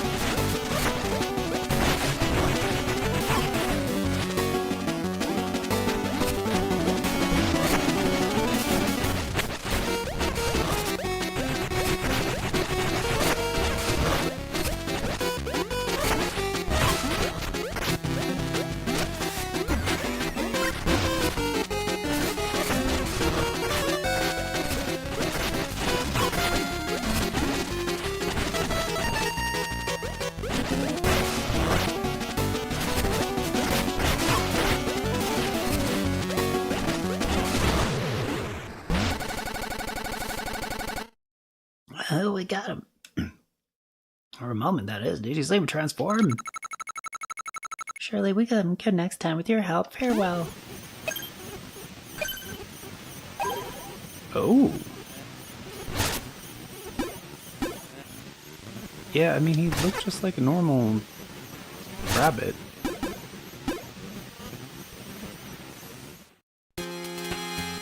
Shanty Swamp. This definitely looks like a bayou type of area.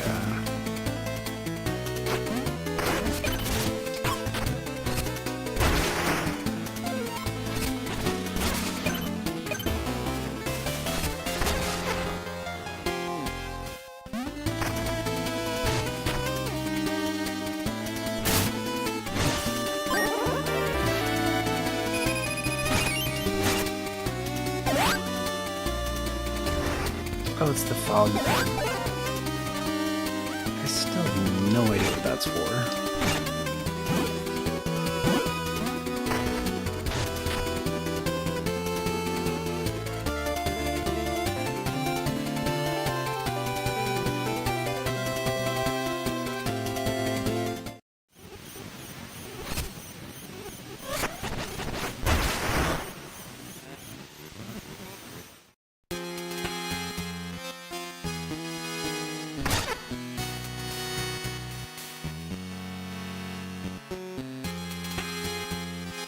Well, I don't see a way back up here, so I'm not gonna just jump down there.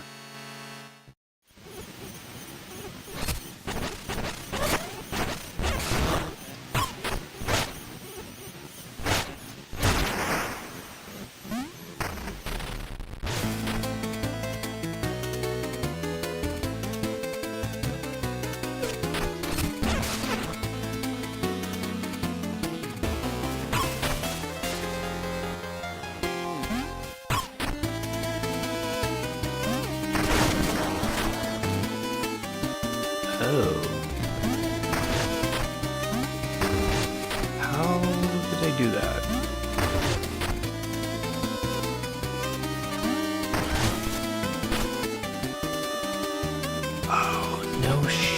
just like Bomberman.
Yes, indeed. And there we go.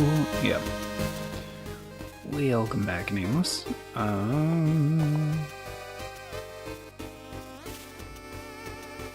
Yeah, I mean, now that I kind of know where to go and what to do and shit, it does seem like the newspaper headline, like, is the main recommended path.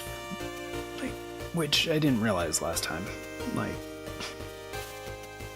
also the crypt thing, yeah.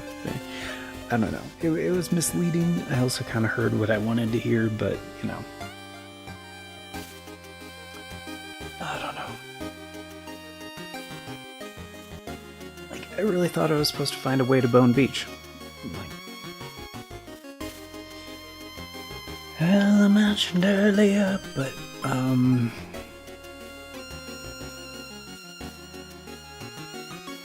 yeah, you know, eventually, like, I wouldn't even say eventually. Like, when I was better, like, more awake, I did, like, look back at that early, you know, the footage from the first stream. And I was like, oh, it's pretty obvious I'm supposed to go to Queensbury Crypt. Okay. I just didn't really know how to get there, and that kind of eluded me because the other stuff to the south, but, you know. The one is... oh, shit. It is now... it's June 1st. Eastern time. It's June, everybody. May is over. That also means the Members' Choice poll is done. We'll go over this guy's dialogue first. Love is all spilled to the west. Debris blocking the R6 exit. Western wires are remiss right now. Alright. So there is... this area does connect to R6. Okay. I just, didn't, oh, that's a hole. That's a secret hole. And maybe it's some kind of weird face or something. I don't know. It could be something better. Time to enter the scary hole.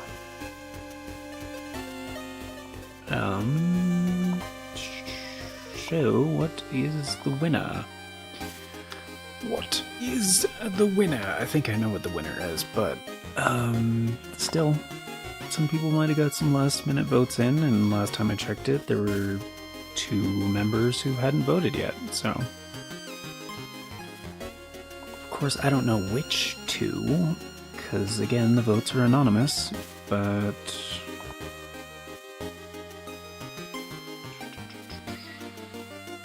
actually, nope.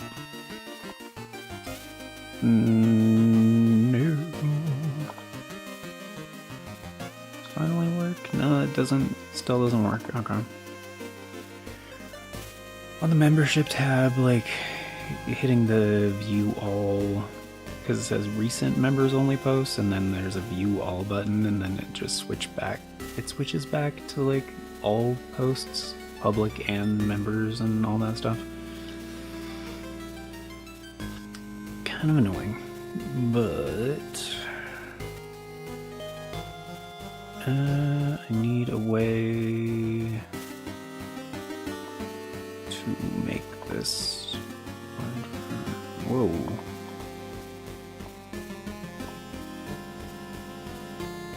Not there. It's pretty close. Can I make that a little bit better?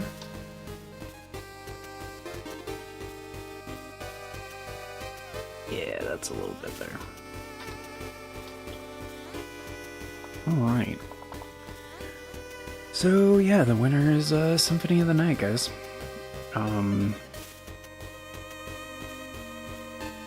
Looks like... yeah, with looks like 2 of the members did not get those votes in. But all good.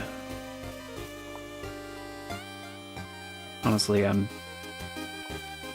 actually really happy about the results on this one, because like I've been meaning to redo my Symphony of the Night series for quite a while. And now I can do it with like the fancy filters and stuff like that like I did last time. But it definitely wasn't ideal last time. Like I still need to like fine-tune that. Cause new options and shit, you know. I need to shore it up a bit. So gonna have to do more testing on that. Which I might do live, it depends on how, like, it won't be starting for quite some time, because, like, this is the one to follow Silent Line, not the one to follow Armored Core 3, so it's not going to be until, like, late June, maybe even early July. So there is plenty of time, and so I might do some of that testing live. Probably will, because I kind of need a refresher on the game anyway. But...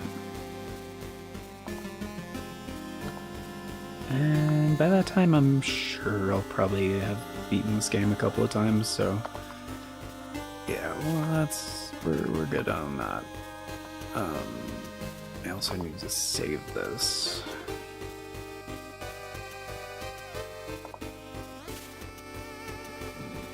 So again... many thanks to the channel members that voted on this one. His feedback and support is so appreciated.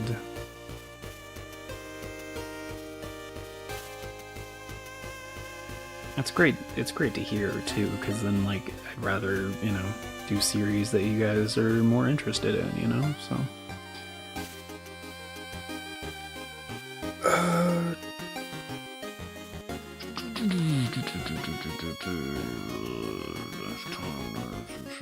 So this would be May.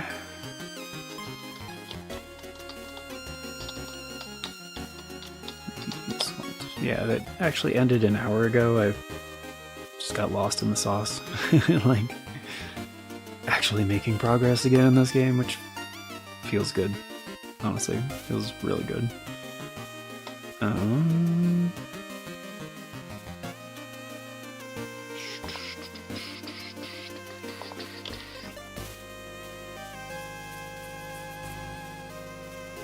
So I need to get these posts out.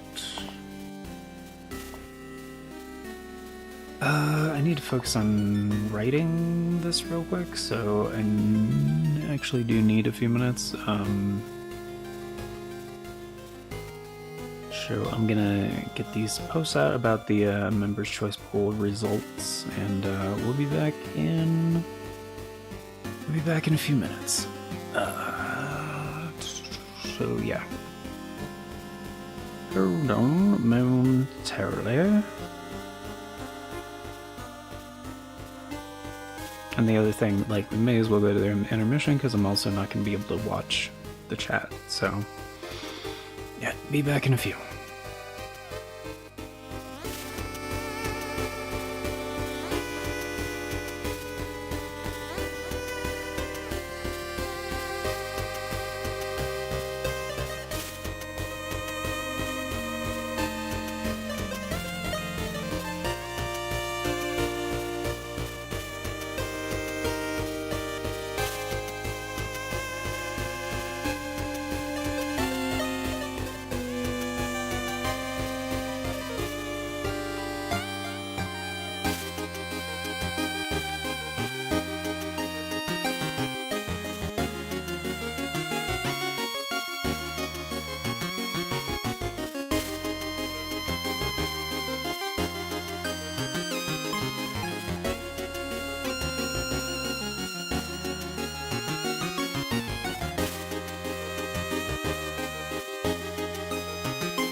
Oh, yeah, there we go.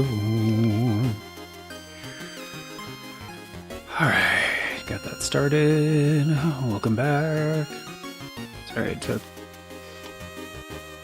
a few extra minutes than I anticipated because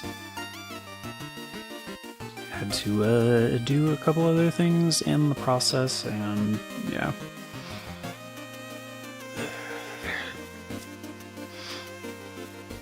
Sometimes that happens. Anywho, hope you guys had a nice little break there.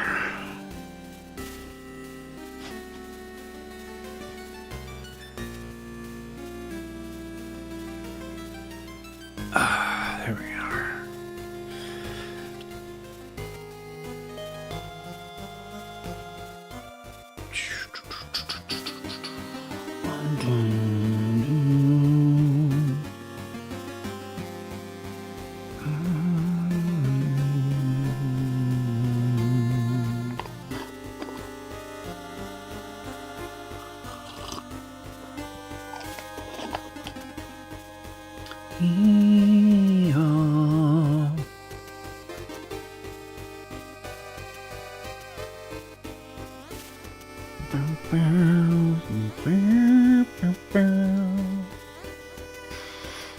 Alright, so we got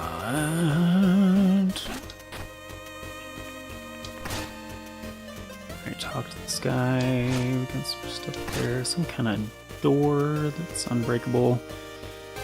And a hole, but we're running low.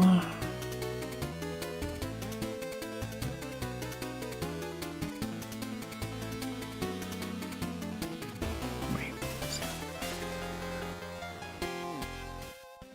Oh, there was the middle thing. Right.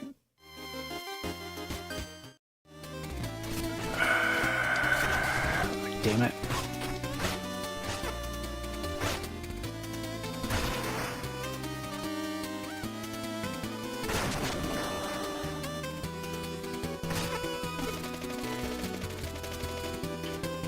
Oh, yeah. Backwaters, then Knox's Bayou, cross bridge to Kindlewood. September. Okay. I didn't come through this way. No, thank you.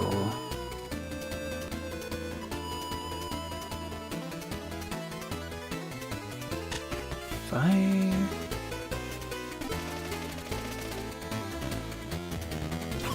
Ow.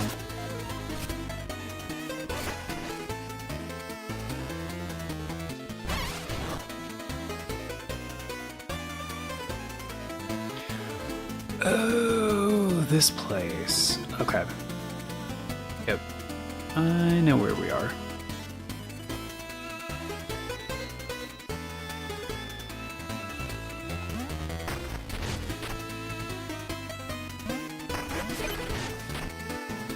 Oh, this is the same. Okay. I opened this before. Right.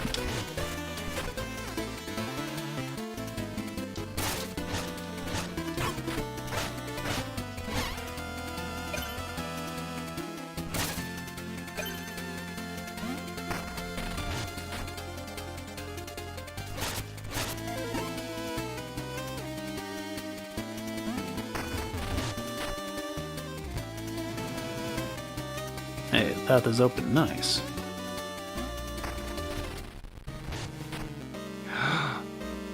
Oh. Oh my. This is, part of the inaccessible? Yeah.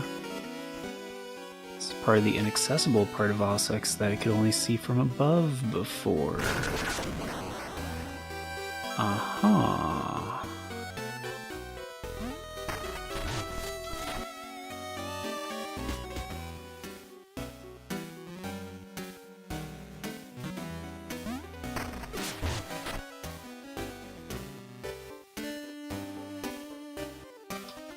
And that's the creeper dude.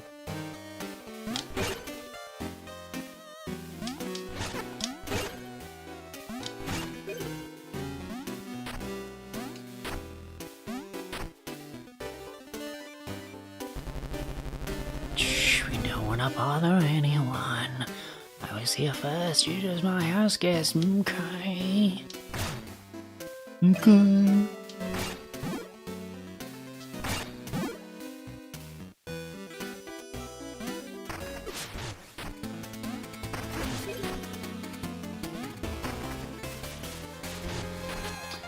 Aha.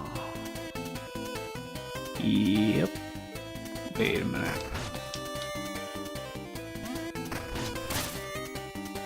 Gotcha. Okay.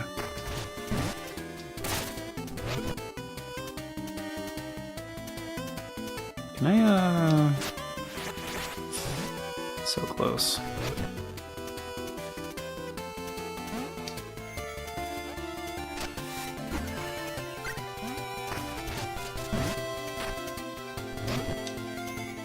Damn it.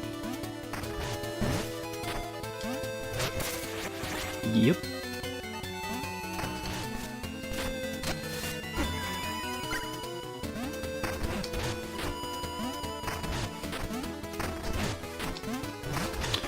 Oh, it does not reset.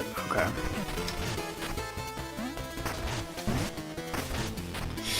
Fuck. Son of a bitch, you gotta stop doing that.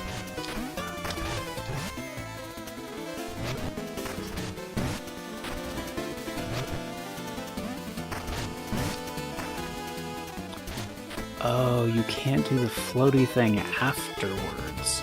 Ew.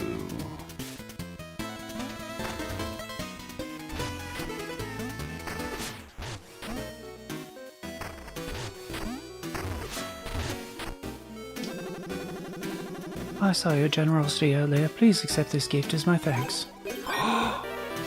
Dude, here? Thank you.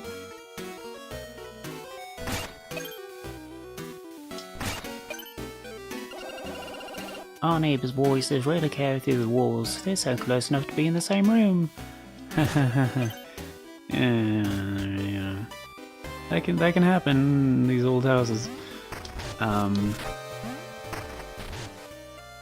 So there was another way down. Should I?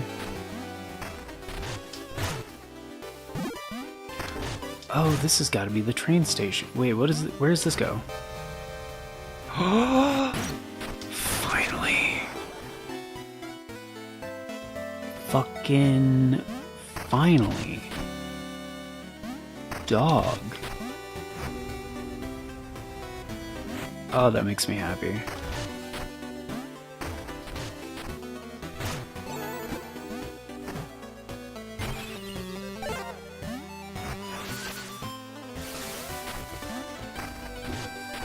Okay. So how do I get there? Is that from...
Okay. Ah, fucking hell. So it has to be further than that. Okay.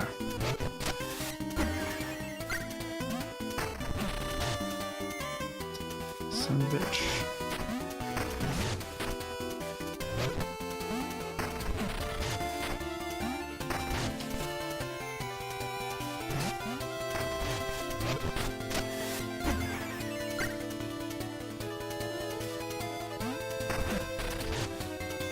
Yeah, that's probably good. Just be like...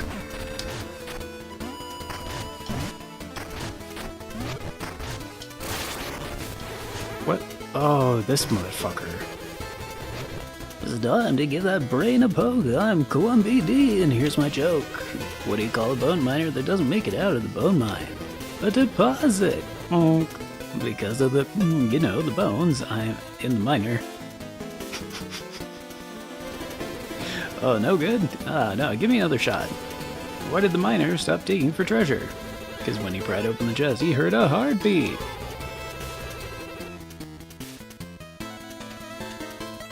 Oh, the chest. Okay. Till next time, try not to die. Do keep laughing lest you cry.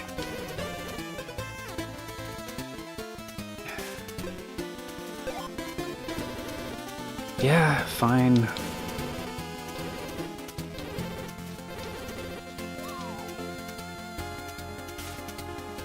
Can I not? Oh, I can go under you. Okay, cool. I was gonna say, like... Dude, it took me a fucking while to get here. Like, please, just let me, like, sneak on past. Oh, fuck, I don't want to have to do this again. I can probably make that, right? Not like that.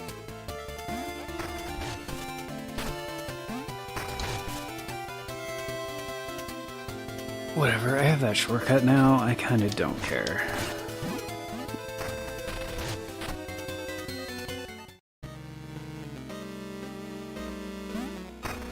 Okay, so what's this new place? What is this? Some kind of bank or something? I can sell you stuff I don't want? Oh, that is... dirty. Just anything I've bought. Of course, he doesn't give you that much for it, but... Dude, no. I'm no. Like... But I get it. It's a pawn shop. Okay.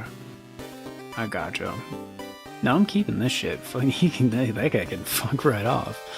Like, no. No.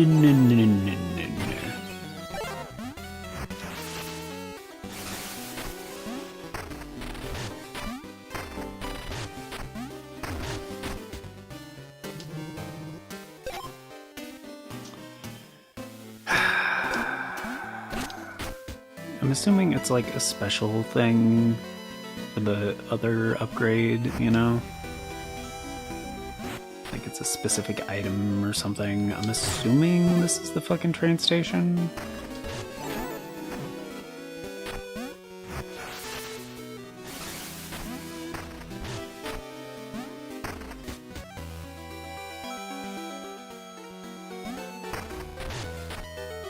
Somebody said they're collecting donations or whatever, so I'm assuming it's gonna be expensive.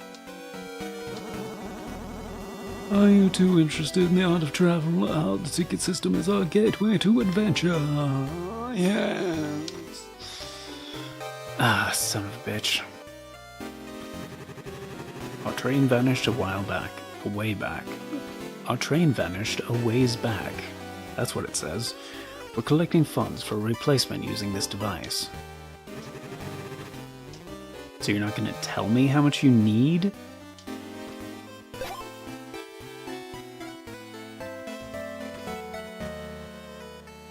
With all machines sharing the same total.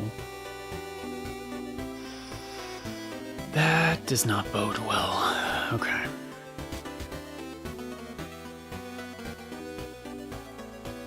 I'm assuming it's a thing I have to do as well. Does this connect where I think it connects? Like just down to the base area right here? Yeah, it does. Okay.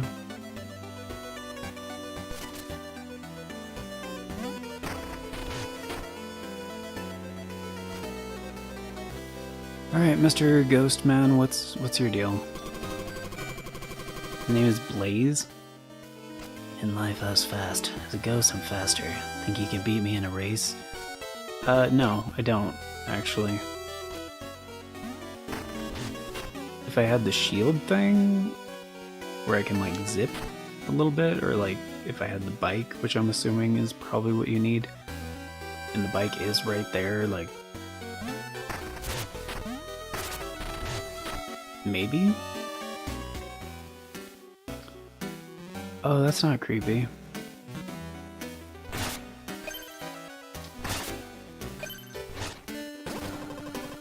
Excuse us, private area, no trespassing. Okay.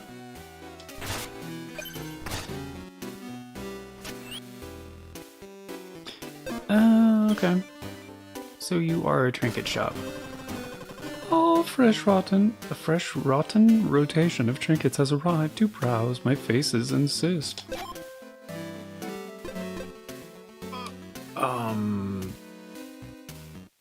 Walk fast. We're going to emit a damaging pulse. It's kind of cool.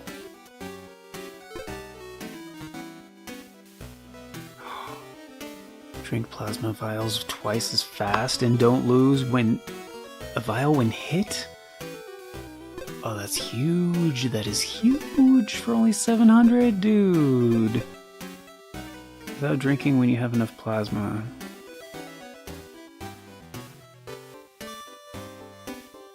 Huh?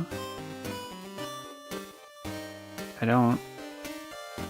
When does it happen? Attack at full plasma or health to fire a deadly shock ball that grows... Oh, fuck.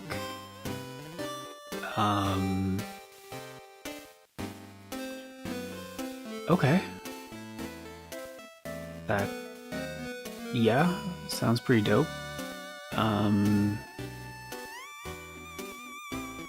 Seems like it would be better for the other weapon types though, so for now I'm just gonna get the plasma funnel because I'm assuming you're gonna get these in different ways.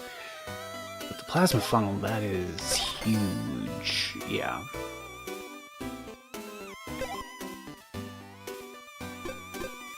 And the chain capacitor really only seems to boost by a little bit and it stops boosting after like 2 hits or something, which is a little disappointing, but I get why they capped it like that, you know. I would rather have this, like, yeah. And with that, I'm actually really happy with my current trinkets. Like, if I get another trinket slot, which I'm assuming I could, then yeah, that would be cool. Why is there an exclamation point over the thing? Oh, wait a minute. When you buy something, does something else come in?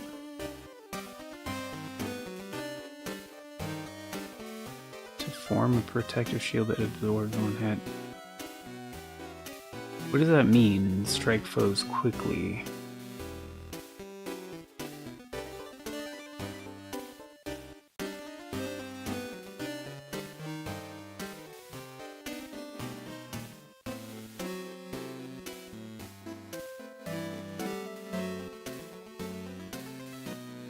How?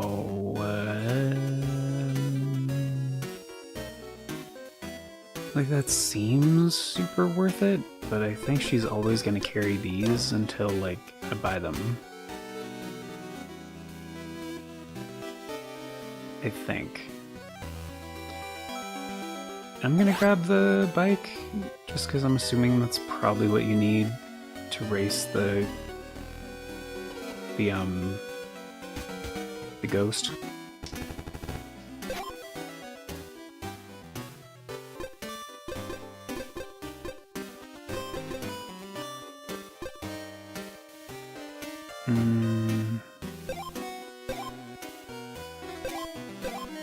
Down to only 200 bone stone?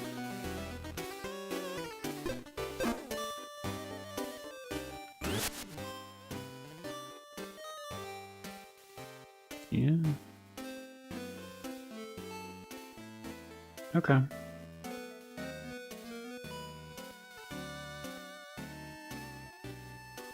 I think I'm gonna save. Like, the rest of these, I feel like I'm in a pretty good place right now, you know? I feel decently comfortable with this.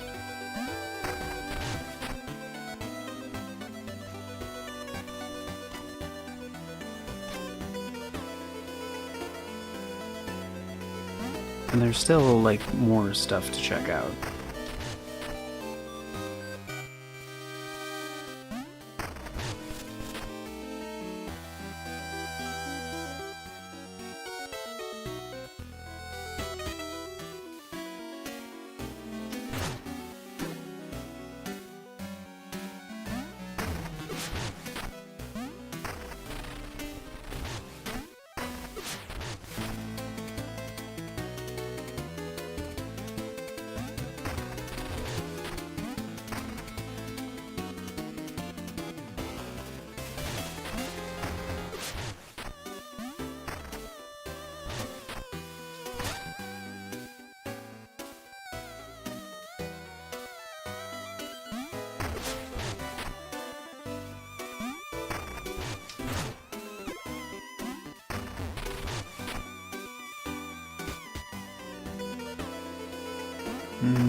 I guess it's just the draft house? Yeah, I think so.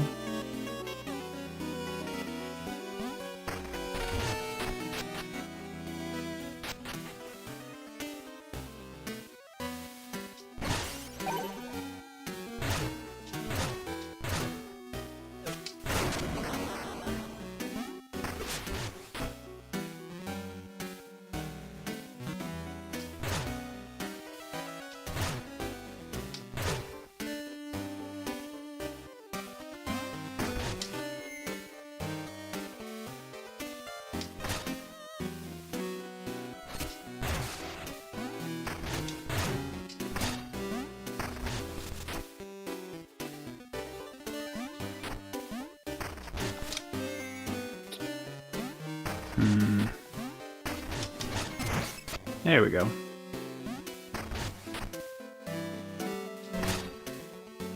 That's the problem. I still don't know what to do about those.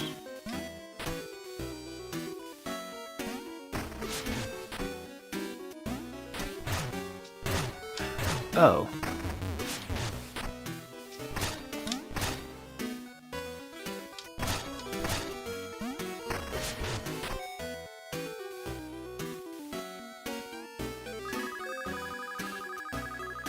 You're one of the workers, right? Let me give you a tip. Thanks for helping us move. Yeah, I'll take credit for that. We couldn't resist the high ceilings here in this charming neighborhood, and that little music hall so rustic. Couldn't resist the high... Okay.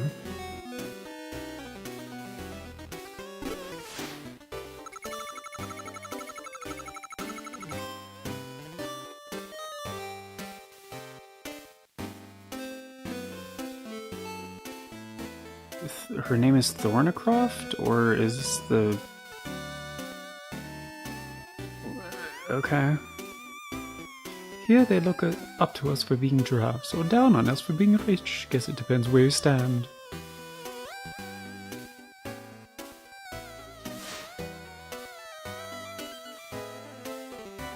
Wait, that thing's moving. No, this is Lindy.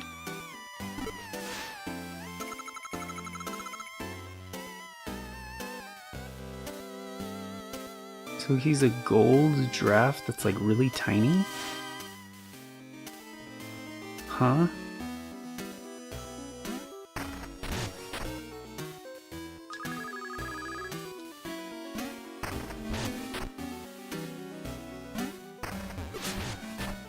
I'm confused.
Need someone to help me find a Bayou Beat. Or maybe I should get there.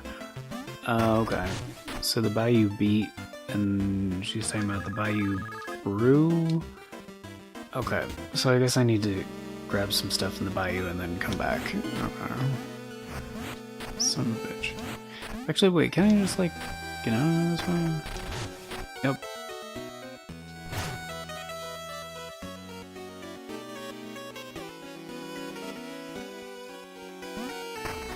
Alright, I guess I'll try racing the little fucker, because why not, right?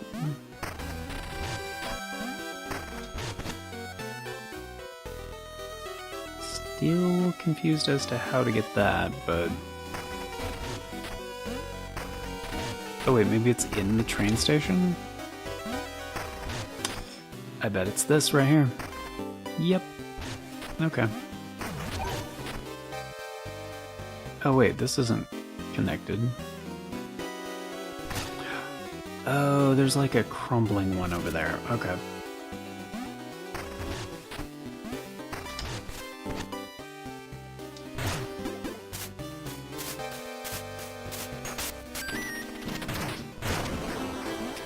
Yep.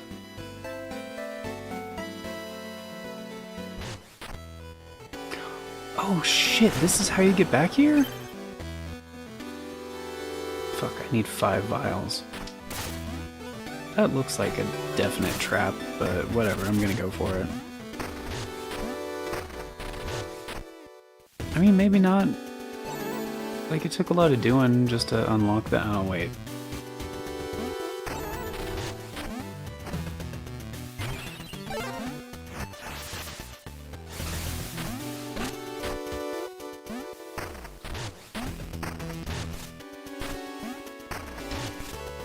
Hey, she's losing her shit. Oh.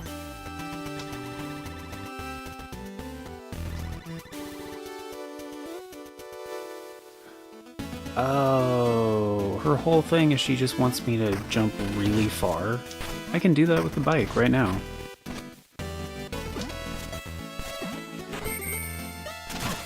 Oh, right.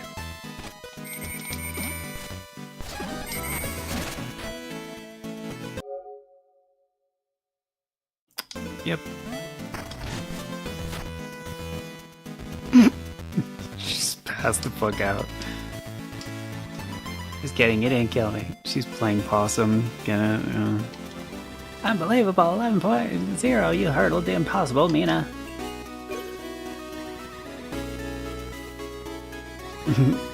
I'm all out of prizes, though. Oh, it was a trophy and whatever. Something they put in the game to, like, teach you, like, how to clear stuff. Which is kind of necessary because you do have to do something like that for the optional, like, super boss thing I was talking about, which I'm assuming is optional because you have to clear that gap. So it's like, they are putting that knowledge to work nearby. You know?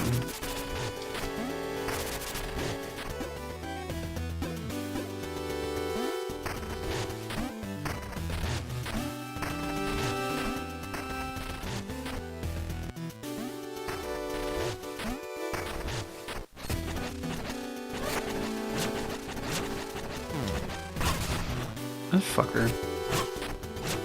Wow, that really fucking hurt. What the hell? He wasn't there when I came there the first time. Of course, I didn't try going left. Might have had something to do with it.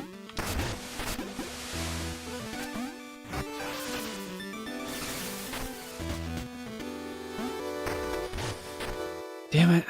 Now I have to get a sub-weapon, which I don't have to go that far for, but, you know, still. Which I guess... I mean, he's got a shield, so I'm guessing he can, like, block the knife if he wants to. This is the one I was talking about.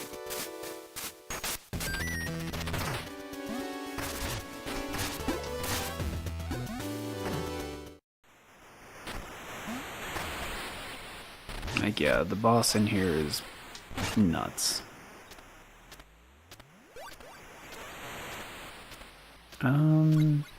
Maybe the lantern would be the way to go?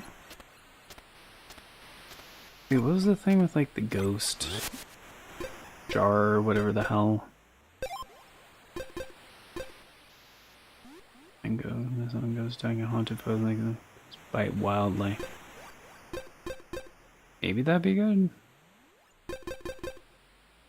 I haven't actually like been able to try it on an enemy.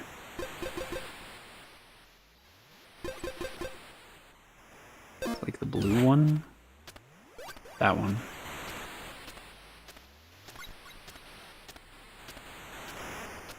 Okay, the other blue one. So it's right after the knife. Okay.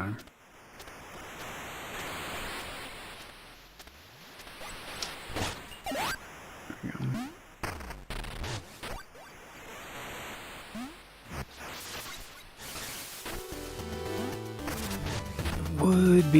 It would be nice to be able to hold on to a sidearm, because that was one of the options for the underlab upgrade, like, so you don't lose it when you die. Something to that effect.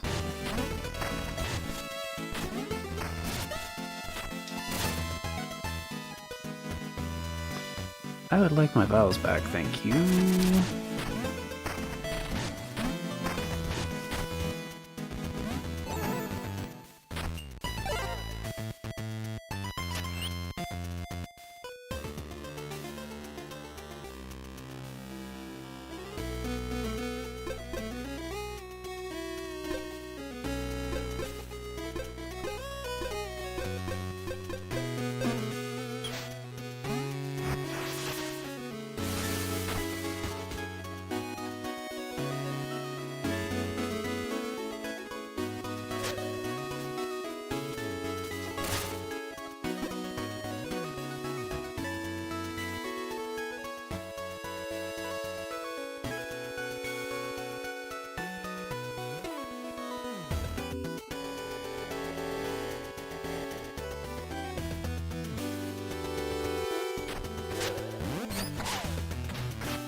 Holy shit, that guy was tough.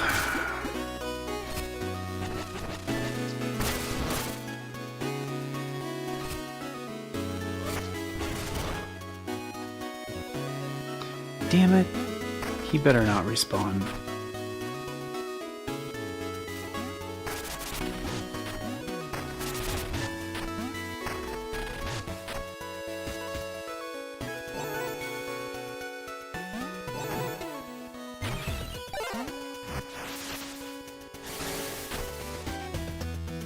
Which he probably does.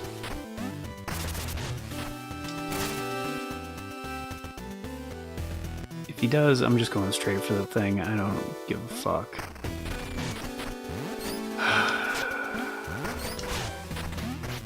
At least, like, need him to be distracted.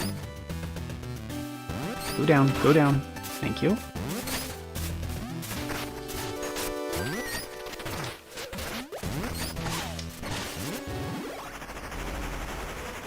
The whip? Seriously, it's just one of the weapons. That's incredible.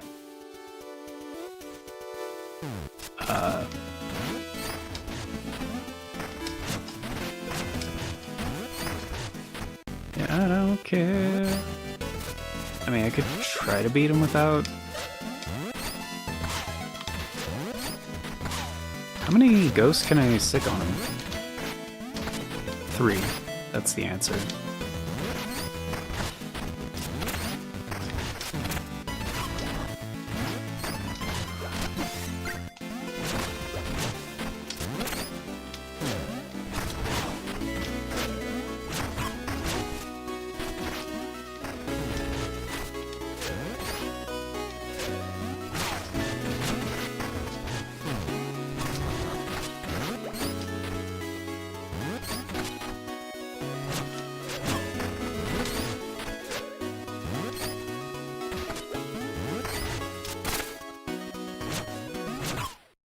Damn it. Yeah, the whip is not my jam right now.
Okay, this is actually kind of a tough decision. I should have checked to see how much bone stone I have.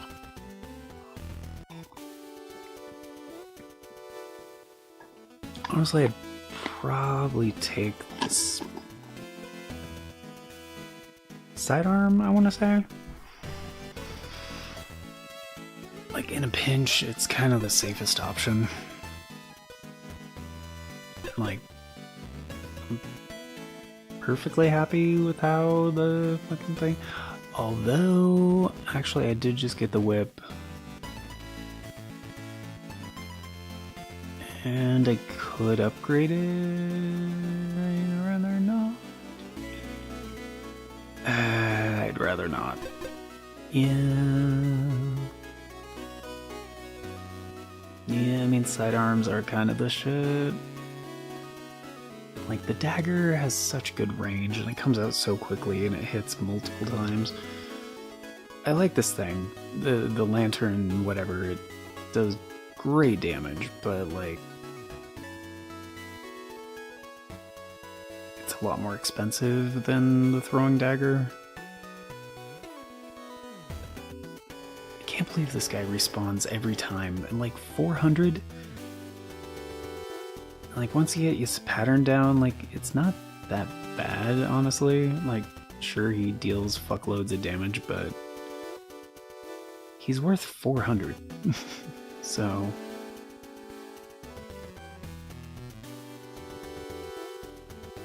yeah.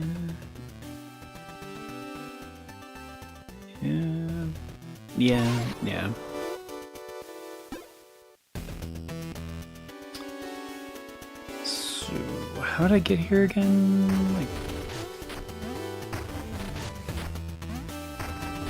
isn't it like down here or something?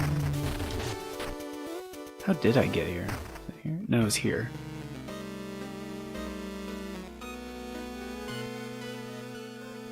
So this was not connected.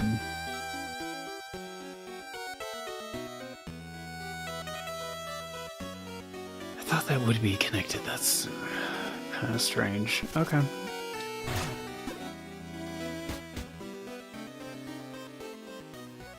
I thought it'd be like how you get up there, you know? Left or whatever.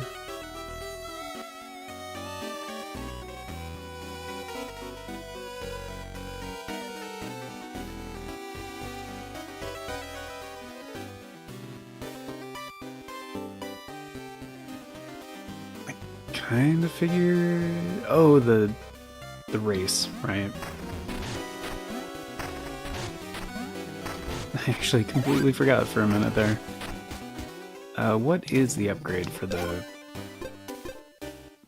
advancing slash, right? Deal extra damage striking enemies at the tip of your weapon? Oh. No, I'm good on that.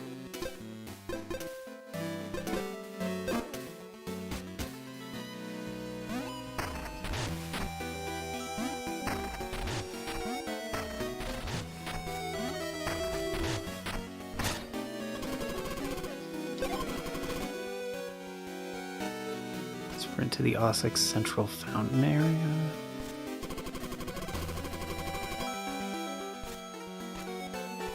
No touching any doorways, stairs, trains, esper, geysers, warps, or any other trickery. Especially stairs? Huh?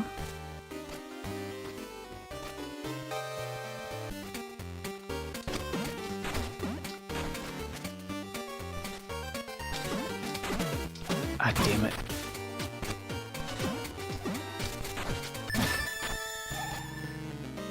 Did that count as trickery?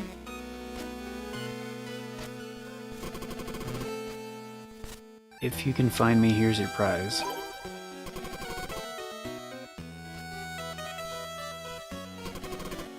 So he went super slow.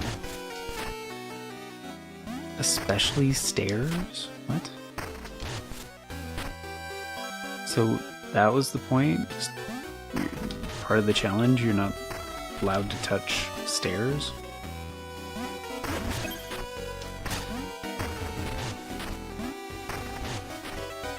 he was going super slow.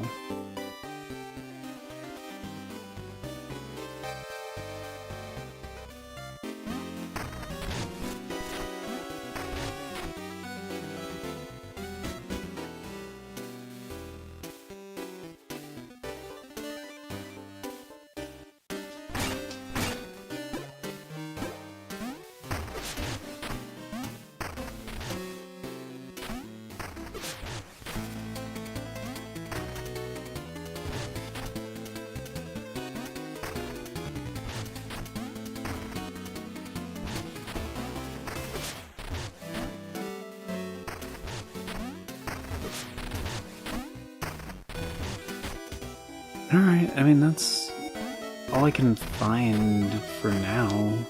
I don't see anything else.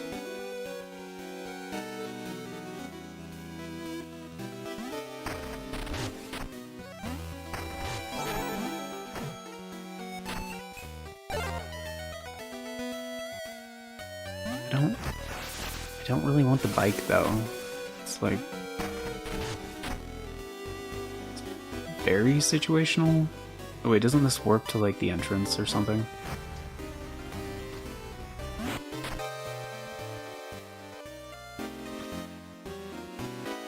I guess I'll hop in here, see if they have anything new. Sorry.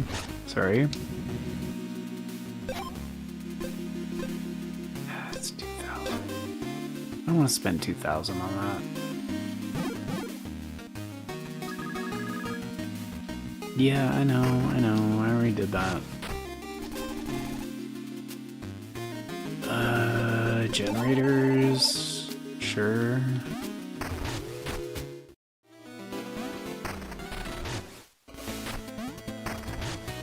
I guess I'll just... Oh my gosh, dude.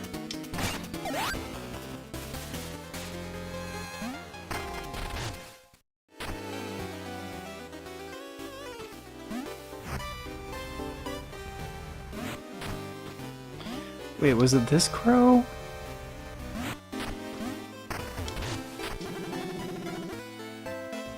Yeah, I had to give up my home in the end, grand mirror and all. I still remember it fondly. Yep.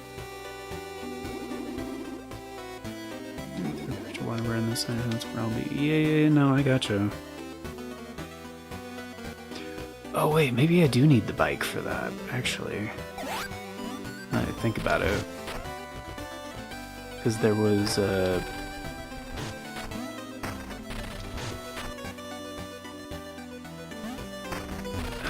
was that over here?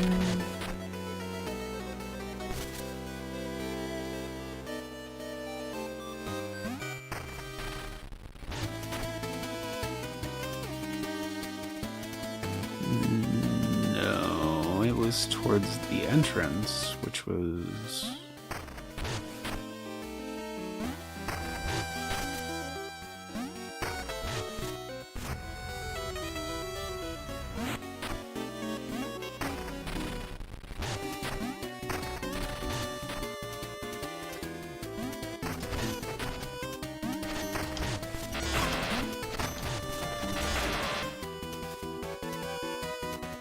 Yes. Damn it.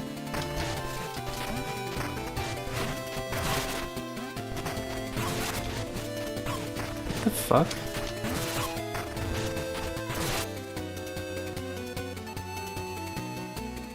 Why was it not letting me in there? Oh, that is on this side. Oh shit. Okay. So I took the long way around. Okay.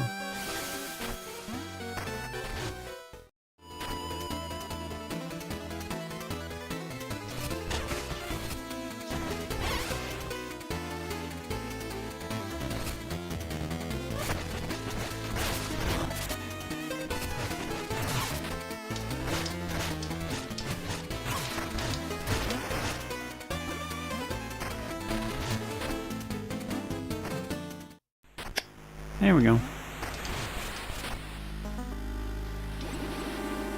midway through, a trinket or sidearm that could help us reach that chest. Yeah, I gotcha. I gotcha.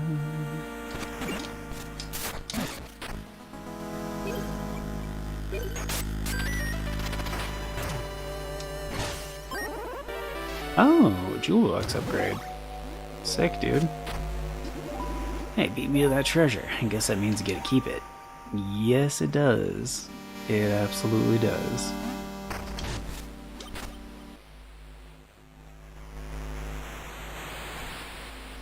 But wait, wasn't this the actual way to go?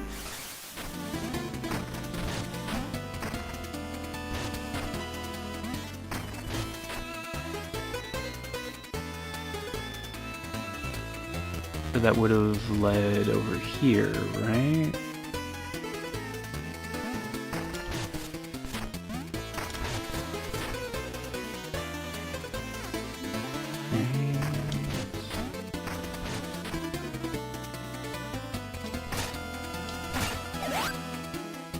Ow.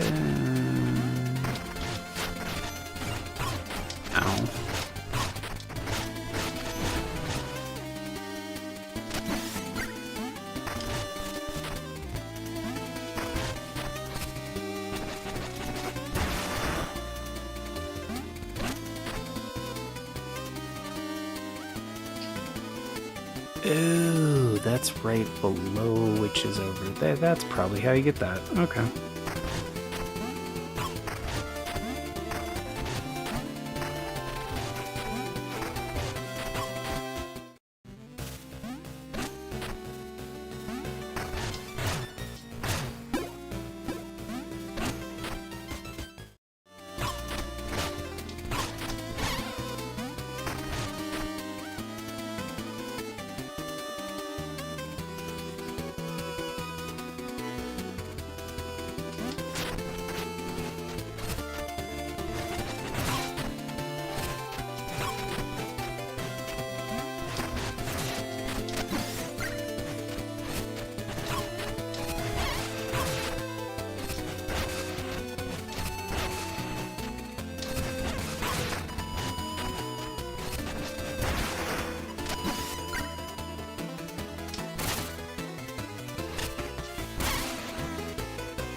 Yep.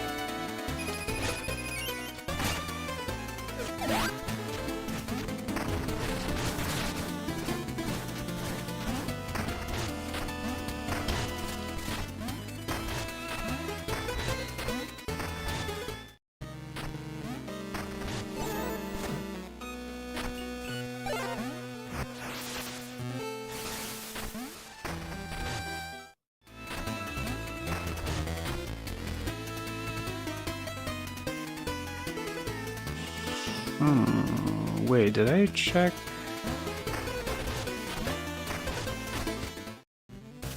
It's down here. Oh. It literally just goes down.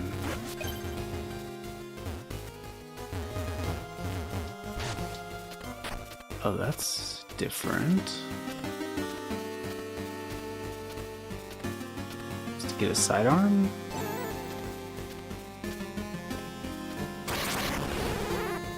Hey, dude. I'm gonna give that brain a poke. I'm Clumpy Deegan. Here's my joke. Why did the lava cross the road? It was trying to find a lavatory. Burned down the whole village. An unspeakable tragedy. Here, I thought you'd kick my rear, but you were gentle. Have this, dear, and don't get sentimental. Till next time, try not to die, and do keep laughing lest you cry. Oh, 200 bones. Dude, thank you. Yeah, yeah, that's hilarious.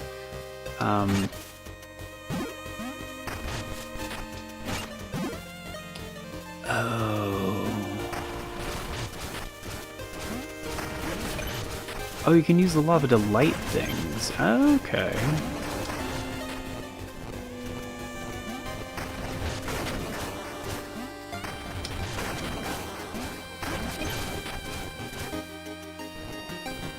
Interesting.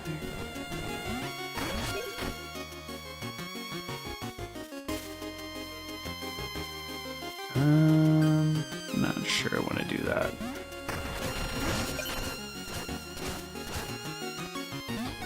Aw. Damn it. Oh, I need to trail it in there. Okay.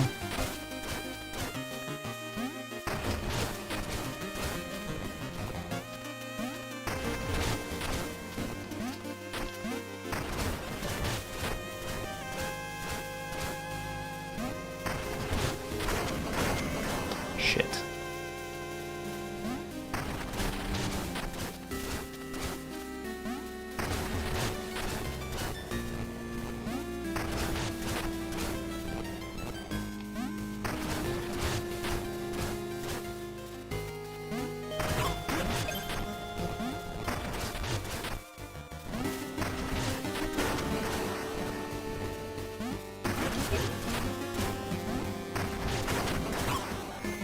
Damn it.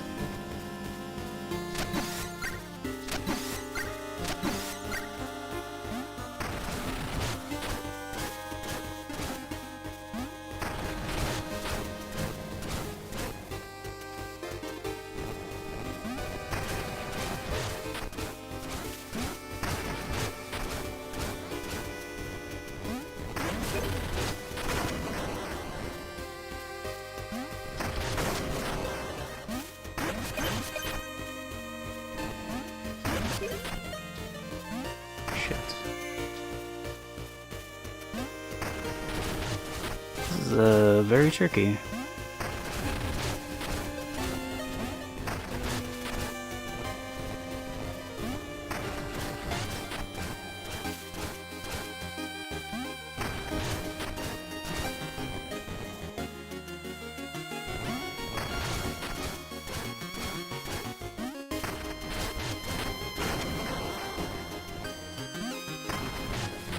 Damn it, nope.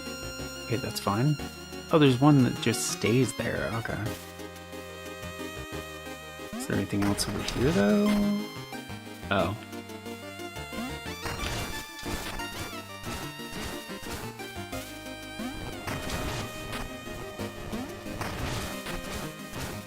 So why was it so dark last time?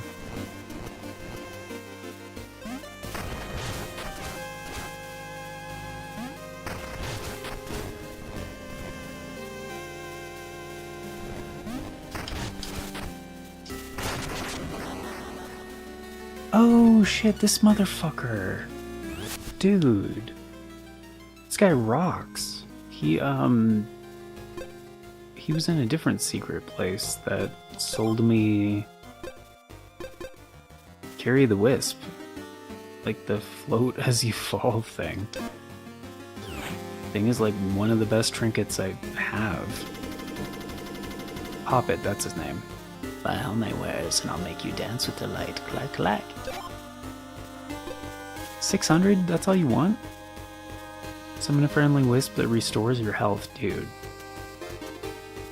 Dude. And 200 for a cure? Yes. Abso-fucking-lutely yes. Hee one more star remains. Find me and I'll tug your strings to get tighter. Okay.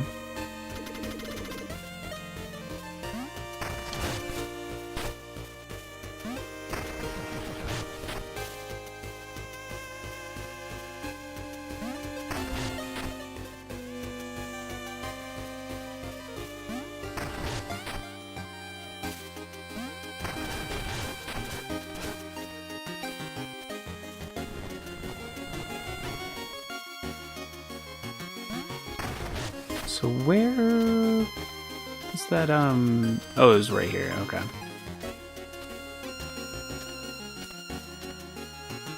Well, dude, now I'm super glad I checked this out. Is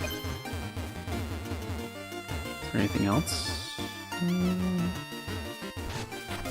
No? Okay.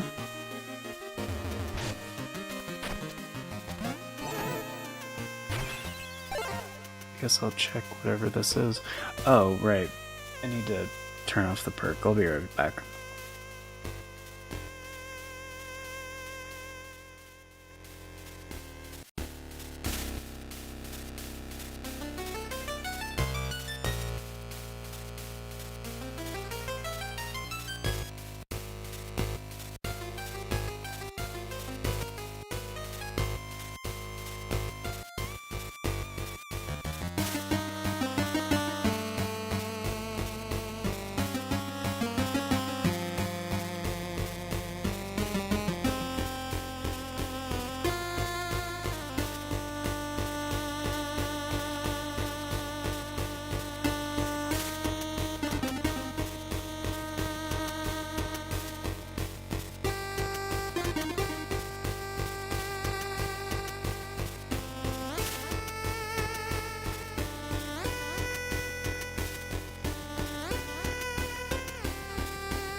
Alright.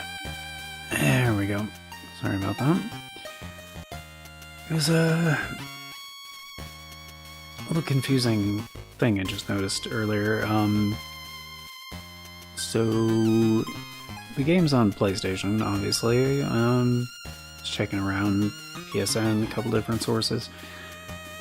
Because I could have sworn initially they said there was going to be a PS4 and PS5 version, but I'm only seeing the PS5 version.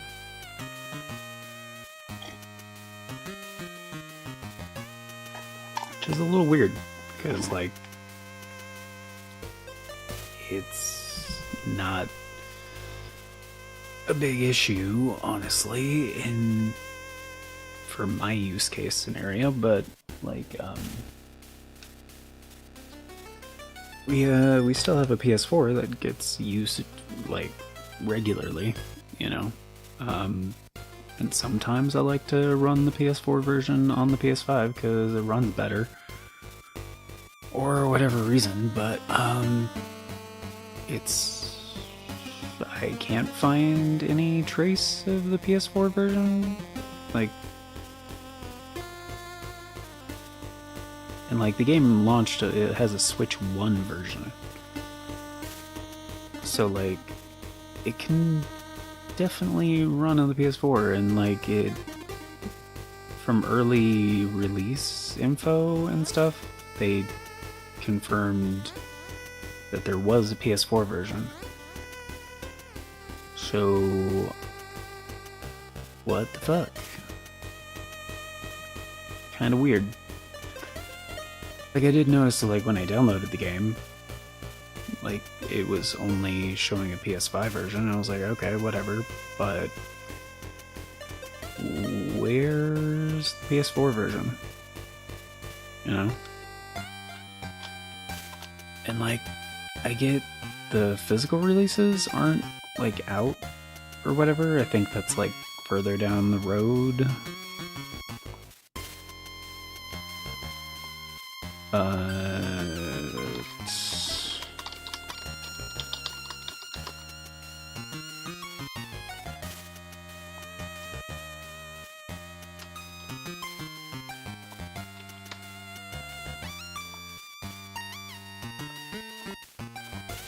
Let's actually see on the website.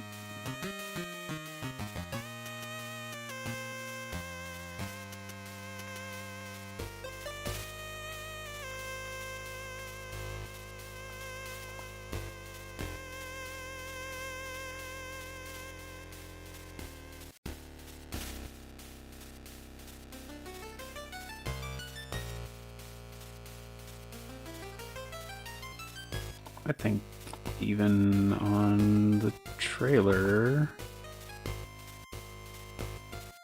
is this the most recent trailer?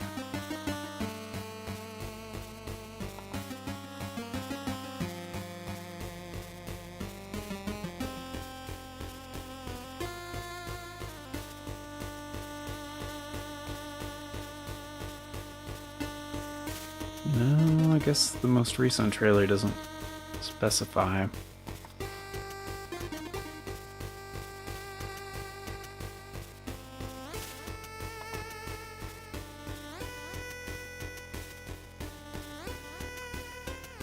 It did say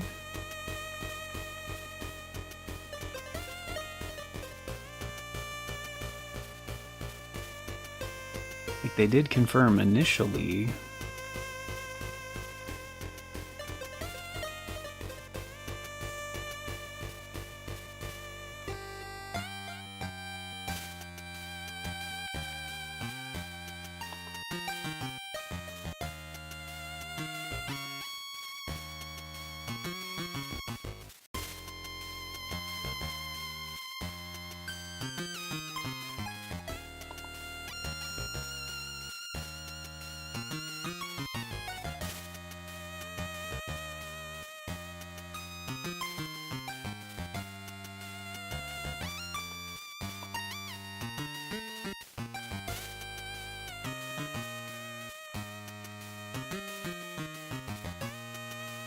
Yeah, because I found like multiple.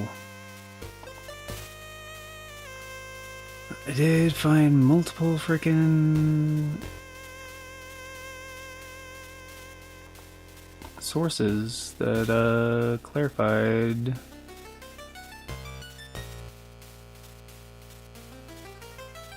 it was gonna have a PS4 version.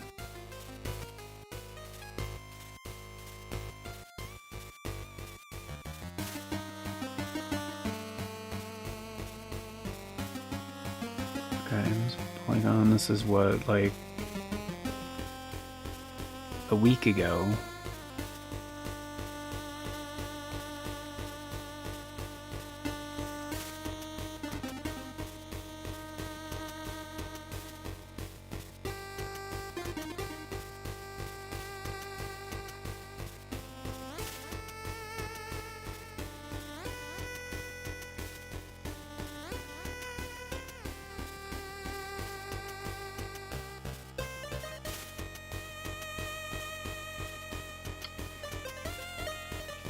Well, on Linux, Mac, Switch to PlayStation 5, PC, and Xbox Series X.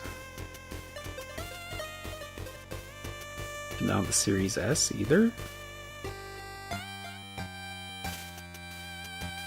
PC versions on Steam, Humble, and GOG.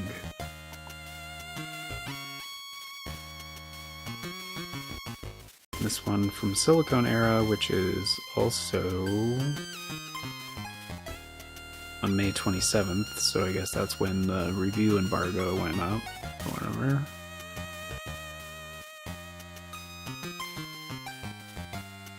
Uh-huh.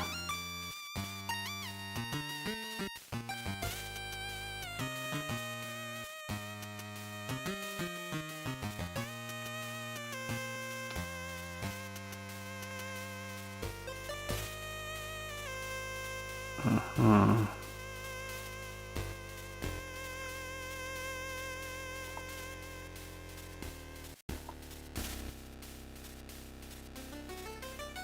Interesting.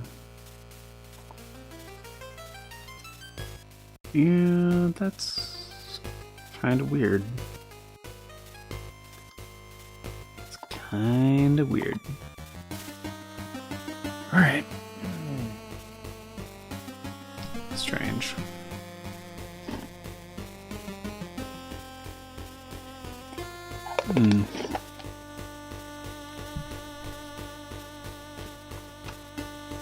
I guess I could also hit up their account on Bluesky, huh?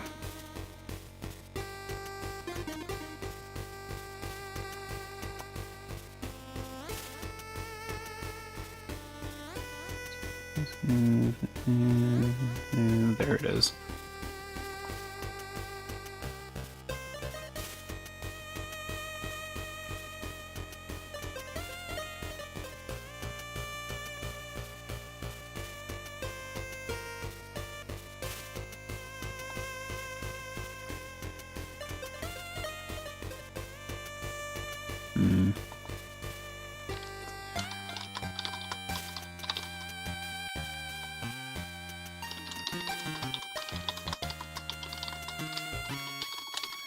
I don't see this version anywhere.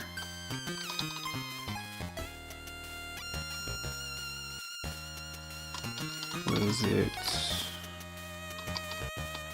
quietly canceled or something?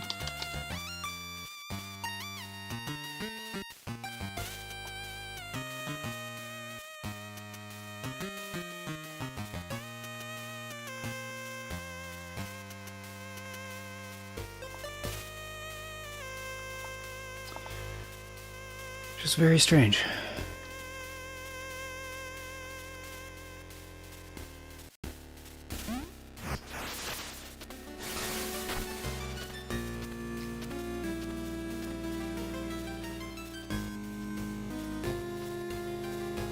Okay, so I could check that way. Oh, I forgot to actually equip the trinket.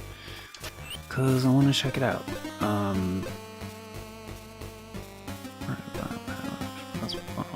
Airborne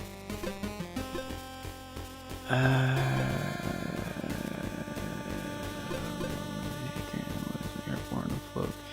I guess I don't really need the... Oh, they're both wisps. Yeah, I guess I could drop that one for now. I don't want to get rid of either of these. Restores your health. Mostly because I'm curious how this one actually works.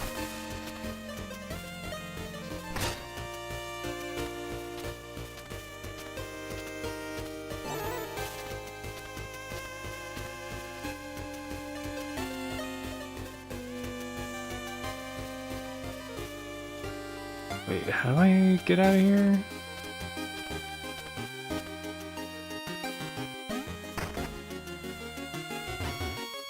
Oh, okay. Just like that.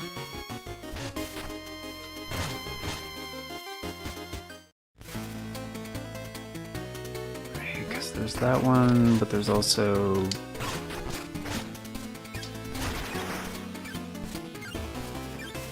Oh, what? Dude, that's sick.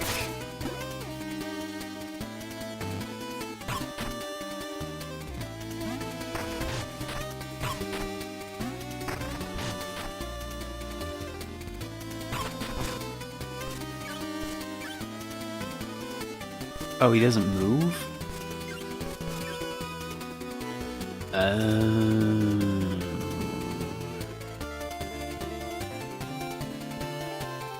So he doesn't move and there's a bit of a cooldown, I guess.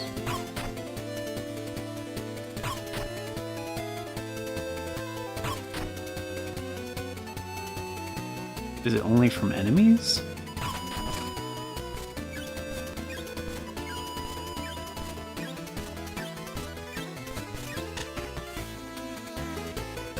Okay. Okay. So it's fine. It's not the best. I would much prefer the floaty thing.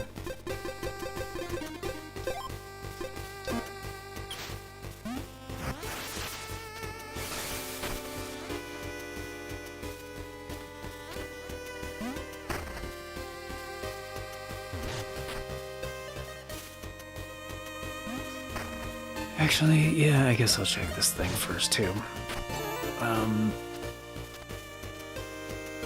Okay, so over here, and...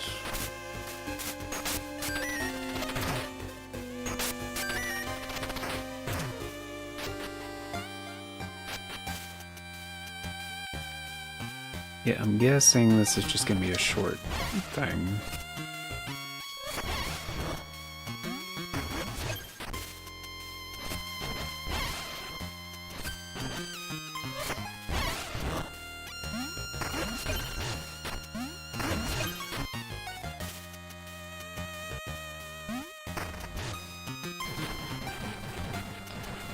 Oh, they can also activate those? Or... Wait, maybe the idea...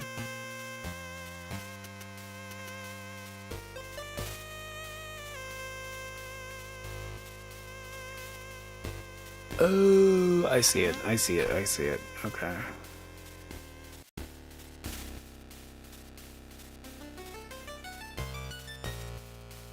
Maybe you're just supposed to go quick or something? Because it'll deactivate after a minute, right?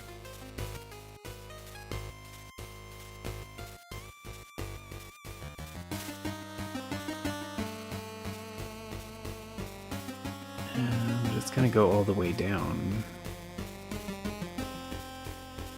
So I'm gonna have to take damage. Right?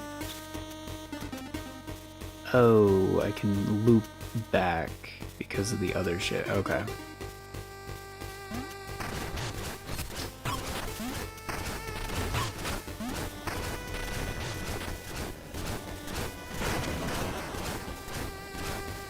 but they don't take damage from that.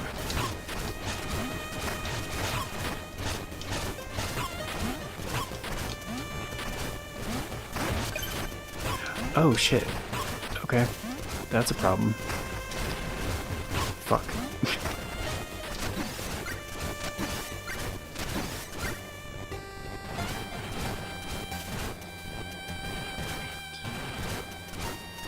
Okay. So you literally just have to, like, go quickly. Okay.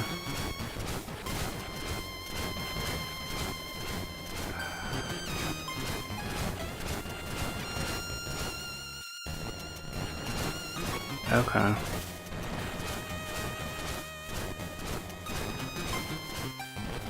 Is there enough? I don't know, man. It doesn't...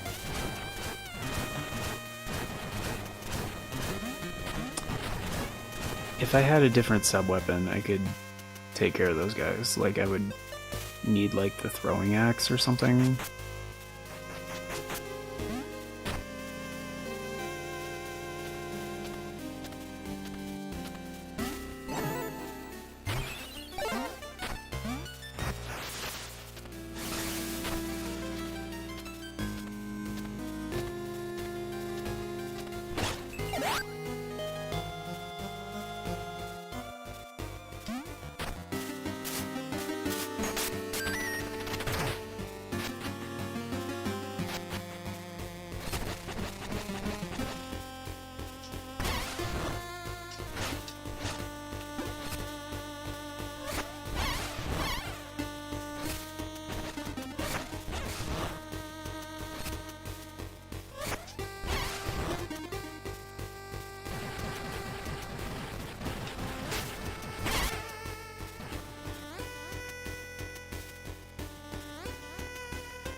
Wait, but it's still...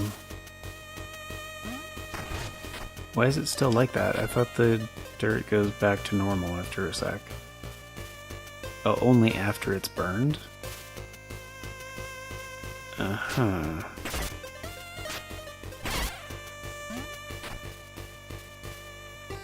Okay. So you literally just have to, like, go quickly, right?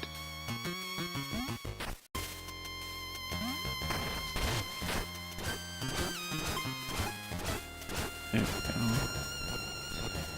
There we go. Okay. Alright. So I can just go, like...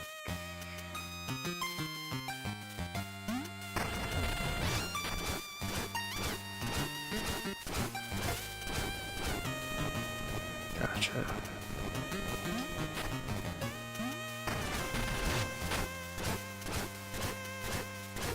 Oh shit, that's not gonna go all the way. Damn it.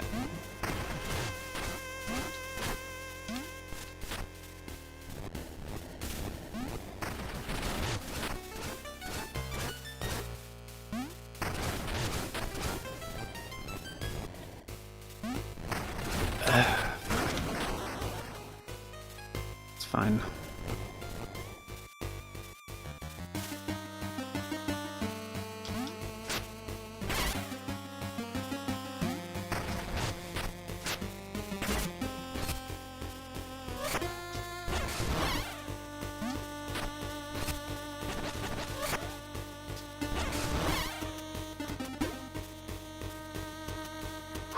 Shit, this is gonna be even trickier. Okay.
my bones.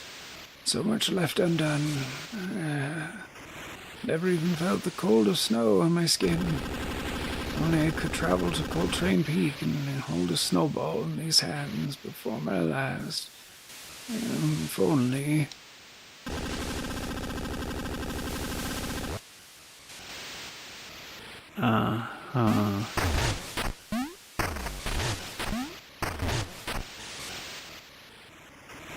So I need to fix the train?